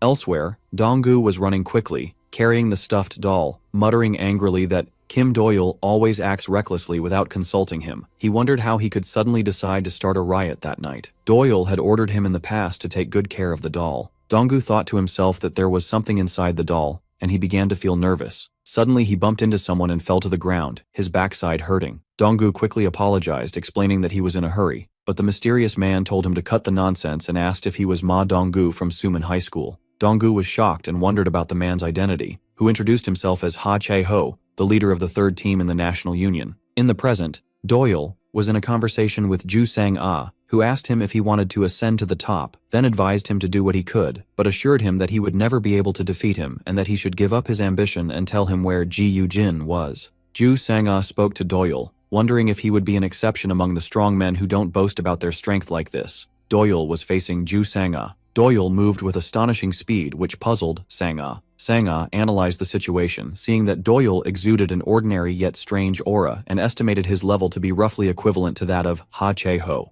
But he was surprised that he had never heard of someone with such strength before, and guessed that he might be the new leader of the 7th team in the National Union. Doyle denied this, calling it nonsense, and ordered him to stop it and tell him where Ji Yu-jin was. But Sang-ah seemed excited and asked if his guess was correct, and if he was the Union's new secret weapon. He pointed to rumors that Ilgyeong, Seokdong, and the National Union were secretly changing the balance of power in Seoul. He wondered if it was now Hwaran's turn, then mocked the men of the 12 nations, saying they were only good at talking. Sang-ah's patience ran out. He realized Doyle wouldn't tell him just because he asked, and that there was no other option but to force him to listen. He then announced that he would fight him seriously now, addressing him as the 7th team leader. Doyle threatened his opponent Sang-ah, saying, "You're dead." Elsewhere, in a luxurious room with dim lighting, a mysterious figure began to be revealed. Rumors started to describe this person, with people saying he bathes in the blood of young women, that he is a human who adores corpses, and a murderer who drinks human blood and enjoys their flesh. This person wondered to himself what others thought, and if these rumors were true. Does he really love corpses? Does he eat human flesh? And does he enjoy killing? He admitted that he himself didn't know the truth of who he was. He then called out "Mom" and wondered if he truly existed. His identity was revealed as Ki Yu-jin, the leader of Hwaran High School and a member of the 12 Nations. Elsewhere, inside a drug lab, a worker was complaining about having to wear a suffocating gas mask 365 days a year, in a foul-smelling place, and he felt his body was rotting. He wondered why he continued to make these poisons. His colleague asked if he was directing this question at him, pointing out that he works without any days off. The first worker explained that when he was a child he watched a documentary on TV about a Polish man named Stefan Jervis, who was described as a man with superhuman senses. It was said that he was a superhuman with a nerve conduction speed 3 times faster than an ordinary person, exceeding 330 meters per second, while the average is 50 to 120 meters per second. The reason for this was that his myelin sheaths, which help transmit nerve signals, were thicker and larger in diameter than those of ordinary people. This ability allowed him to sense air currents and changes in temperature and pressure very sharply, which enabled him to locate objects around him using these signals. Based on this ability, he could sense and avoid objects around him even while blindfolded. Thanks to his super-fast nerves that react within just 0.03 seconds, he was the crazy type who could catch a fly in the air using chopsticks. The worker admitted that when he was just a boy, he didn't believe it and considered it faked by the TV crew. But one day, this unrealistic thing came true before his very eyes. And that superhuman was the youngest member of the 12 Nations ever, Ju Sang-ah. The worker asked his companion if he had ever met someone who could see the future. In a scene from the past, Ju Sang-ah pointed another boy to 2 girls walking down the hall and predicted that one of them would lose her balance and fall. In the past, Ju Sang-ah's prophecy came true and the girl fell exactly as he had predicted. The boy with him wondered in shock how he knew, and Sang-ah explained that he had felt a slight tremor in her muscles before she fell. The worker added that this is exactly what he meant. It's a level that ordinary people cannot comprehend. This ability was described as being akin to that of a god, which cemented his nickname, Son of God, Ju Sang-ah. But the narration returns to confirm that the man who managed to subdue this son of God is Ki Yu-jin, the current leader of Hwaran. The worker revealed his face. It was Im Sang-hyo, the number 5, preparing to board a luxury liner, a metaphor for some operation. Meanwhile, the fight was raging between Doyle and Ju Sang-ah. Doyle analyzed his opponent's ability, describing it as a hyper-reactive nervous system, but he found it extremely annoying. The 2 fighters exchanged blows, and Doyle managed to land a successful punch. The attack hit Sang-ah's face, but he was able to reduce the damage by dodging it at the last moment, then quickly stepped back to create distance between them. Sang-ah was bewildered, wondering how Doyle did that. He could see every little move Doyle made, but he couldn't read his attacks. He was sure he had noticed movement in the lower part of Doyle's body. So how did Doyle's fist end up in front of his eyes instead of a kick? Doyle coldly replied that he couldn't do it even if he taught him. Sang-ah flew into a rage and ordered him not to be arrogant, claiming he hadn't even used 100% of his power yet, and then attacked him again. Doyle noticed that Sang-ah's speed had increased. He saw that he was trying to use his maximum speed, so Sang-ah surprised him with a kick. But he was surprised when he looked back and found he had kicked the wall. Sang-ah couldn't believe what had happened. He was sure it was a kick. Doyle surprised him with a counter kick, but Sang-ah easily dodged it. In another fierce exchange of punches, Sang-ah threw several consecutive punches at him, but Doyle managed to block them all skillfully. Doyle managed to deliver a powerful punch, which sent Sang-ah flying through the air. Ju Sang-ah showed a defiant look as he prepared to continue the fight. Meanwhile, in the drug lab, Im Sang-hyo was talking about his motivations. He admitted that he had never seen their leader, Ki Yu-jin, before, but just seeing a talent like Sang-ah gave him enough reason to stay in this filthy hole. He saw that his intelligence, which brings happiness to everyone in his words, and Sang-ah's talent, which resembles a superpower, were an opportunity given to them by God. He explained that the boring hours would disappear with just 1 dose of the drug that slows down time. Sang-hyo remembered, while walking with Sang-ah, how the latter had managed to catch a flying sparrow with just his hands. He began to complain that everything around him seemed to be moving too slowly, and Sang-hyo felt as if Sang-ah was a man living alone in a slow world. But in the present, this slow world was Ju Sang-ah's hell. Thanks to his hyper-reactive nervous system, he found himself helpless against Doyle, who was much faster than him. Doyle mocked him, calling him extremely slow. Sang-ah got angry from the insults and because he was unable to keep up with Doyle's speed. While Sang-ah from a young age had seen the world moving slowly around him, Doyle delivered a powerful punch to Sang-ah's face, knocking him far away to the ground. Doyle continued to break him down psychologically, pointing out that Sang-ah had never fallen to the ground in his life, because his hyper-reactive body had always corrected the situation before he hit the ground. Doyle described this ability as a curse, because one cannot fear the world until after one has fallen. He asked him sarcastically if he was upset, then scolded him, saying they were just scum who make drugs and turn others' lives into hell. Yet Sang-ah couldn't bear a simple scratch to his pride. He described them as frogs in a well and offered to show him the real world outside this well. Sang-ah flew into a rage and rushed towards him with all his speed. Doyle used the snipe technique and disappeared from in front of him, then reappeared using the scatter shot and rained a barrage of blows on Sang-ah. Sang-ah couldn't believe what was happening. Despite his superhuman nervous system, he couldn't track Doyle's movements. At that moment, he realized his opponent was not human. Then a shocking thought crossed his mind. I didn't know there were two of these things. After Sang-ah fell defeated to the ground, Doyle approached him and ordered him to stop pretending. Doyle confronted Jo Sanga with a direct demand, ordering him to hand over Ki Yujin. Elsewhere, Donggu was momentarily flustered when he heard the offer made to him, while Cheho confirmed that he heard the request clearly. He offered him a position in the 12 nations. Donggu was surprised by this offer, so Cheho explained that his organization is the one that makes contracts with the 12 nations across the country, and that they mediate to prevent wars and conflicts between them in an attempt to make everyone happy. But unfortunately, Cheho explained that the Ilgwang and Sukdong organizations, which were contracted with them, had collapsed at the same time. He acknowledged that he knew Ma Donggu was responsible for all of it. Donggu panicked internally, realizing that Kim Doyle was the one who did everything. Cheho continued, admitting that there weren't many who could defeat both Biji Cheol of Ilgwang and Wang Kwakwoy of Sukdong. For that reason, he told Donggu that he wanted to be his friend. Cheho made the offer formally, explaining that there were now 2 vacant seats in the 12 nations, and that they believed Mr. Ma Donggu was the ideal candidate to join them. He asked him to think about it positively, but he added a veiled threat, saying that if he refused the offer, they would have to hold him responsible for the war with Ilgwang, Sukdong, and the rest of the nations contracted with them. Donggu agreed immediately, realizing that if he refused, this man would continue to bother him. His mission was to deliver the doll to Park Kang-wook, so he decided to agree to get out of the situation. He tried to leave quickly, grumbling to himself that he had spent too much time with him. But Cheho didn't stop him and asked his companion for his opinion of him. His companion appeared from the shadows. It was Wan Hedong. Wan Hedong commented that he couldn't believe he had defeated Wang Kwakwoy because he looked like just a nerdy student. Cheho agreed with a smile. Back to Doyle's location, Jo Sanga had been overwhelmingly defeated by Doyle. Wondering how someone could kick the solar plexus of an opponent who showed no desire to fight with such full force, he thought to himself that Doyle was crazy. Doyle stood over him and threatened that if he didn't speak this time, he would make sure he couldn't even eat with his hands for a while. Then he repeated his question coldly. Where is Ki Yujin? Jo Sanga started laughing as he lay on the ground, asking Doyle why he was frantically searching for Ki Yujin, warning him that he would die if he met him. He admitted that the techniques Doyle had shown were amazing, and realized it would be impossible for him to win if he tried to face him again. But against Ki Yujin,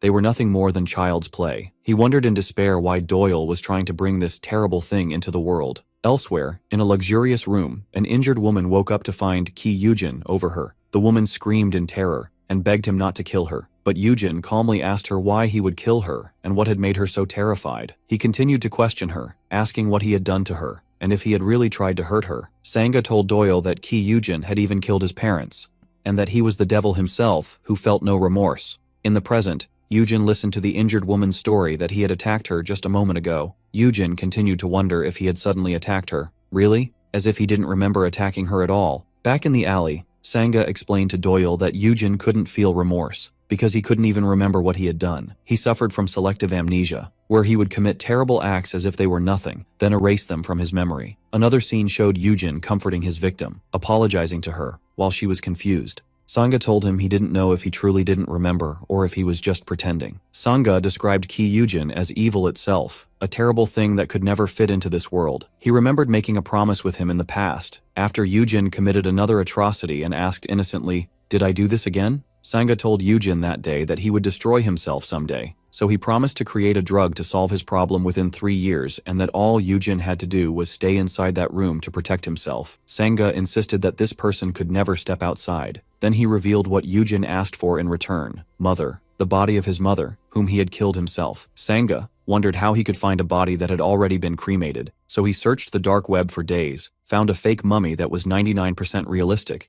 and gave it to him. Jo Sanga continued his horrifying story, explaining that Ki Yujin cried for hours while hugging the fake mummy, but then calmly told Sanga that his mother had been cremated. This incident left Sanga completely bewildered, wondering about the meaning of those tears and why he had asked for the body in the first place. Sanga admitted to himself that Ki Yujin's power was overwhelming and breathtaking, and that his existence alone was what made Hwaran special. He added that even the psycho Biji Cheol didn't dare to encroach on Hwaran's territory. Sanga stayed close to this monster because he didn't want to lose his powerful position, but the truth was that the person who most wanted nothing to do with him was Ki Yujin himself. Meanwhile, in Yujin's room, a woman lay on the bed, bleeding from her neck with a huge white snake wrapped around her. Yujin was thinking that Sanga was late for the appointment he had set for him, and wondered how he dared not to keep his word. Back in the alley, Sanga was thinking that he could never understand what went on in Yujin's head, and that there was no logic to his actions or goals. Before he could try to warn him one last time, Doyle kicked him hard in the face, and Doyle cut him off coldly, saying he talked too much. After being knocked into the air by the kick, he fell to the ground and tried to get up, but couldn't due to the pain. Doyle rushed towards him and ordered him to answer his question. Doyle rained blows on Sanga, yelling at him if he wanted more, repeating his demand, Ki Yujin's location. The scene shifts to the room where Yujin was. In the end, Doyle got what he wanted. Sanga told him Yujin's address, the Golden Palace, room 4101. Doyle took off immediately, walked down a long hallway, until he reached the desired door, shot the lock, and then opened the door. Meanwhile, at Hwaran High School, Park Kang-wook stood amidst about 10 defeated students. He was panting from exhaustion, remembering his mission to attract attention and scatter the enemy. He felt relieved that he hadn't faced as many enemies as expected, and no reinforcements had arrived. He wondered sarcastically if everyone had run away in fear of him. Elsewhere, Bai Yo-hwan, the defeated rank 4, was seething with anger. He remembered how that mysterious swordsman told him his death would have no effect on Hwaran. He wondered how he dared to see him as insignificant when he was in charge of the forces, and vowed that they would regret it without him. One of Bai Yo-hwan's followers told him that he had gathered all the forces he requested, but the follower was confused, wondering what was happening, what had happened to his leader's eye, and why they were ignoring the constant calls from the school asking for support. Bai Yo-hwan explained that they only move on orders from Sanga, or the leader, Ki Yujin, and that if they moved against the 12 nations without orders, they would become nothing. Meanwhile, at Hwaran High School, Park Kang-wook had finished the first part of his mission. He turned to a defeated student and asked if what he had told him earlier was true, threatening to show him his true side if he was lying. The terrified student confirmed that his words were true, and swore he had seen Im Sang-hyo's gang with his own eyes near the sewer opening next to the recycling bins, wearing protective suits. He added that many others had seen it too, but they try not to talk about it. Kang-wook deduced that this suspicious place must be the entrance to the drug factory. The student mocked his amazing deductive skills, but Kang-wook told him to forget it and show him the way. Then he announced that he would go there himself. In the third-floor hallway of Hwaran's main building, Park Jinju was easily crushing the reinforcements coming from the second floor. He was laughing hysterically, declaring that this was the result of the hellish training in Jeju, and that these kids weren't even worthy of being his appetizers. He wondered how much further he, the immortal Park Jinju, would evolve. After he finished them off, he stood in the middle of the hallway filled with defeated bodies, but something surprised him. Meanwhile, Doyle had arrived at the Golden Palace, room 4101. Inside, he found 2 naked statues, male and female, holding hands, with a small marble piece next to them engraved with Mom and I. Doyle thought that Ki Yujin had indeed killed his parents. He walked around the place, muttering to himself, "What a world full of crazies." He noticed strange and disturbing paintings on the walls, one of which was titled, "The Day My Mother Was Born." Then he passed a fish tank containing a fish with a knife stuck in it. When he approached a door and opened it, Ki Yujin's huge white snake suddenly attacked him. Back at Hwaran, the reason for Jinju's surprise was revealed. Yujin was standing at the end of the hallway. Jinju looked at him in shock. Doyle showed no surprise, as he skillfully blocked and killed the snake, as if he had expected what would happen. Doyle entered Ki Yujin's apartment, remembering Sanga's words that Ki Yujin was evil itself. He looked at the gruesome scene before him and muttered sarcastically, "This bastard?" While examining the place, he made a call to the Blackhead branch in Russia. He apologized to the operator and made an additional request to contact the Korean branch and summon the medical team and the body retrieval team. He ordered the medical team to be sent to the Golden Palace, room 4102.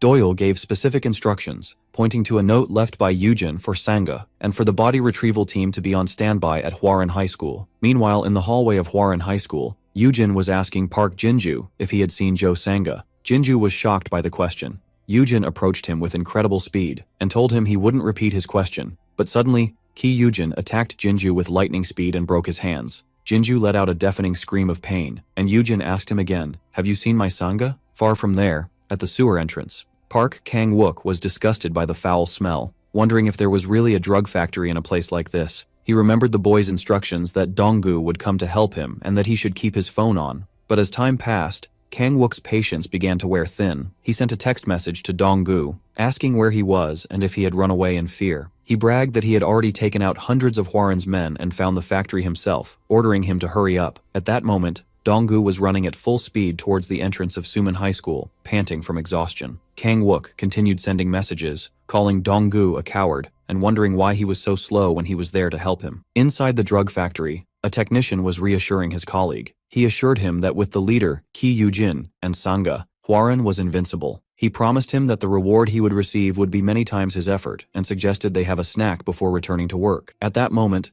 Kang-wook approached the factory and the workers, and was surprised to find people already there. The two technicians were discussing what they would eat, and suddenly they noticed something moving. Im Sang-hyo was complaining about the presence of rats. Park Kang-wook was hiding in the sewer tunnel, and Im Sang-hyo wondered why he kept seeing more rats. Park Kang-wook was completely exhausted after using up all his energy in the fight a few minutes ago, and he decided that he shouldn't get into any unnecessary fights in this condition. At that moment, two technicians in protective suits passed by him. One asked the other, whom he called Sang-hyo Hyung-nim, if they could have chicken this time. Kang-wook immediately realized that this voice belonged to Im Sang-hyo, the rank 5 he was looking for. He deduced that this meant the drug factory was indeed in this place, and he felt relieved that he hid, realizing he could never defeat the rank 5 of Hwaran in his current state. But suddenly, Sang-hyo stopped and announced that he had found tonight's snack, then headed towards Kang-wook's hiding place. Kang-wook was astonished when he realized they had discovered his hiding spot. Sang-hyo told his companion that his meal would be this person, referring to the hiding Kang-wook.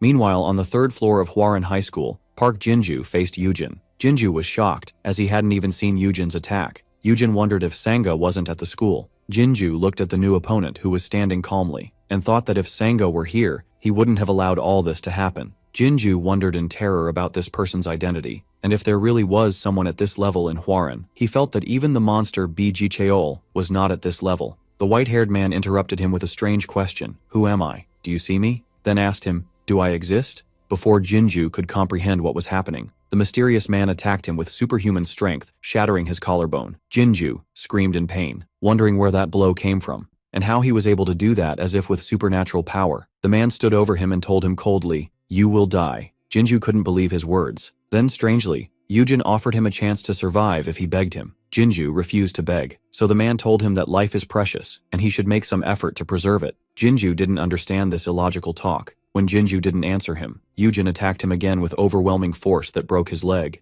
Park Jinju collapsed on the floor, screaming in agony. Ki Yujin stood over him and offered him to beg, saying he might not kill him if he did. Then he coldly asked him why he wouldn't do it. Jinju was in immense pain, and he realized that this bastard was serious about his threat to kill him. Yujin made it clear to Jinju that if he didn't beg, he would kill him, so Jinju became certain of the seriousness of his threat, and that it wasn't just talk, but an inevitable reality, and he wondered how someone could think of killing so easily in Korea. Yujin told him coldly that he was the one who made this decision. In a moment of despair, Jinju screamed, asking him to wait, and thought that it couldn't end like this, as he still wanted to become the champion, Hercules. In the end, he broke down and begged him not to kill him. Yujin looked at him, wondering to himself whether he should let him live or not. After a moment of thought, Yujin decided and refused his request. Jinju was shocked by his response, even though he had already done what he asked. Yujin told him that if he was going to live a life of begging, it would be better for him to die. Jinju closed his eyes, ready to face his inevitable fate. Before Yujin could crush Jinju's head, the latter was hit by someone else using a sniping skill. It turned out that Yujin couldn't dodge the attack,